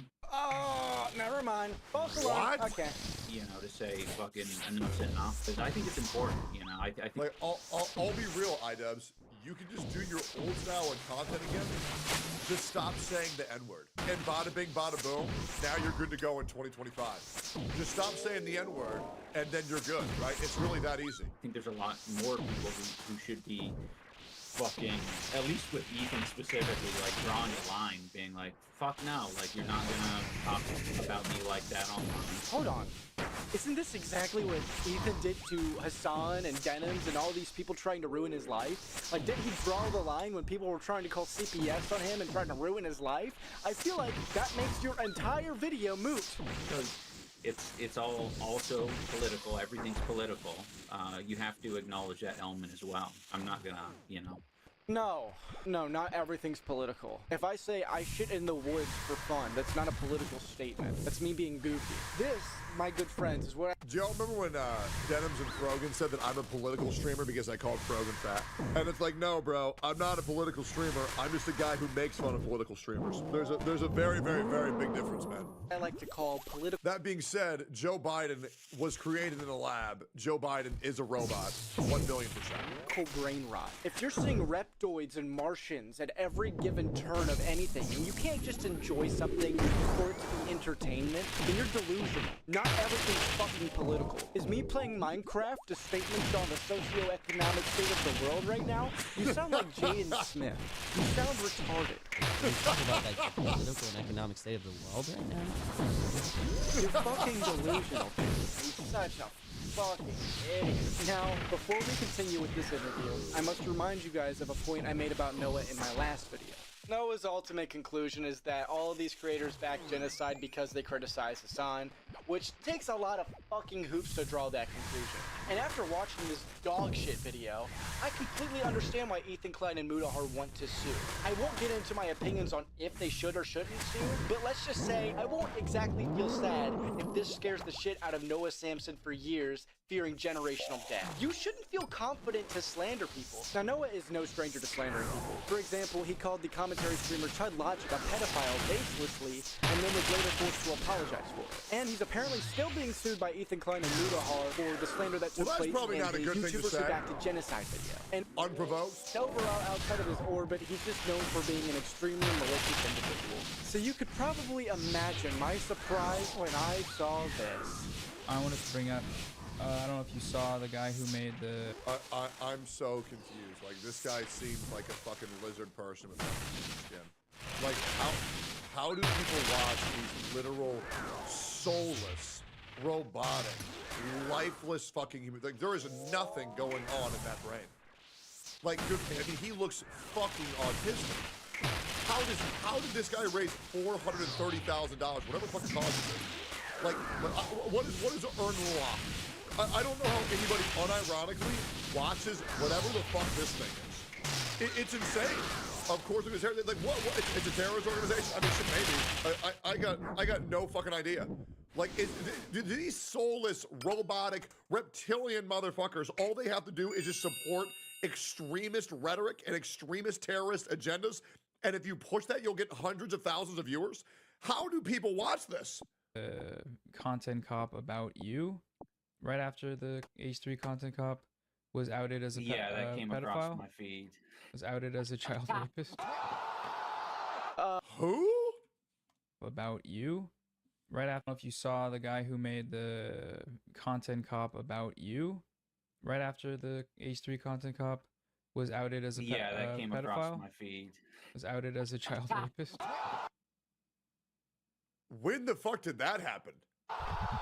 Oh no, you could have researched this first. You're the one who brought it up, dude. There's no plausible deniability here. The funny part about this is that he likely knows that he was mentioned in my video, meaning he probably saw the critiques I made of him slandering people. So in response, he does the exact same thing to me. Now I could go on and on about all these layers. Guys, I'm gonna say it. I think the odds of every single person who doesn't like Hassan being a criminal, I just feel like it's a really, really, really low chance. I do. I think it is a astronomically low chance. Yet they keep saying anybody opposed to these guys are somehow they all have a criminal record. I feel like there's no way that's true, guys. I really don't. Years of irony, like how Noah and Hassan have no. Oh, we're finally fucking done, boys. It's been a long stream and a lot of kills today. I wanted to try and kind of use this at Doom today, but I ain't gonna lie, I'm cool, bruh. You know what I'm saying? I'm good. I will be streaming for y'all tomorrow. We'll go use it at Doom over there. But for now, I'm taking a break. Thanks for tuning in, everybody. Appreciate your company and your time. I don't ever take it for granted. Hope y'all have a motherfucking good one.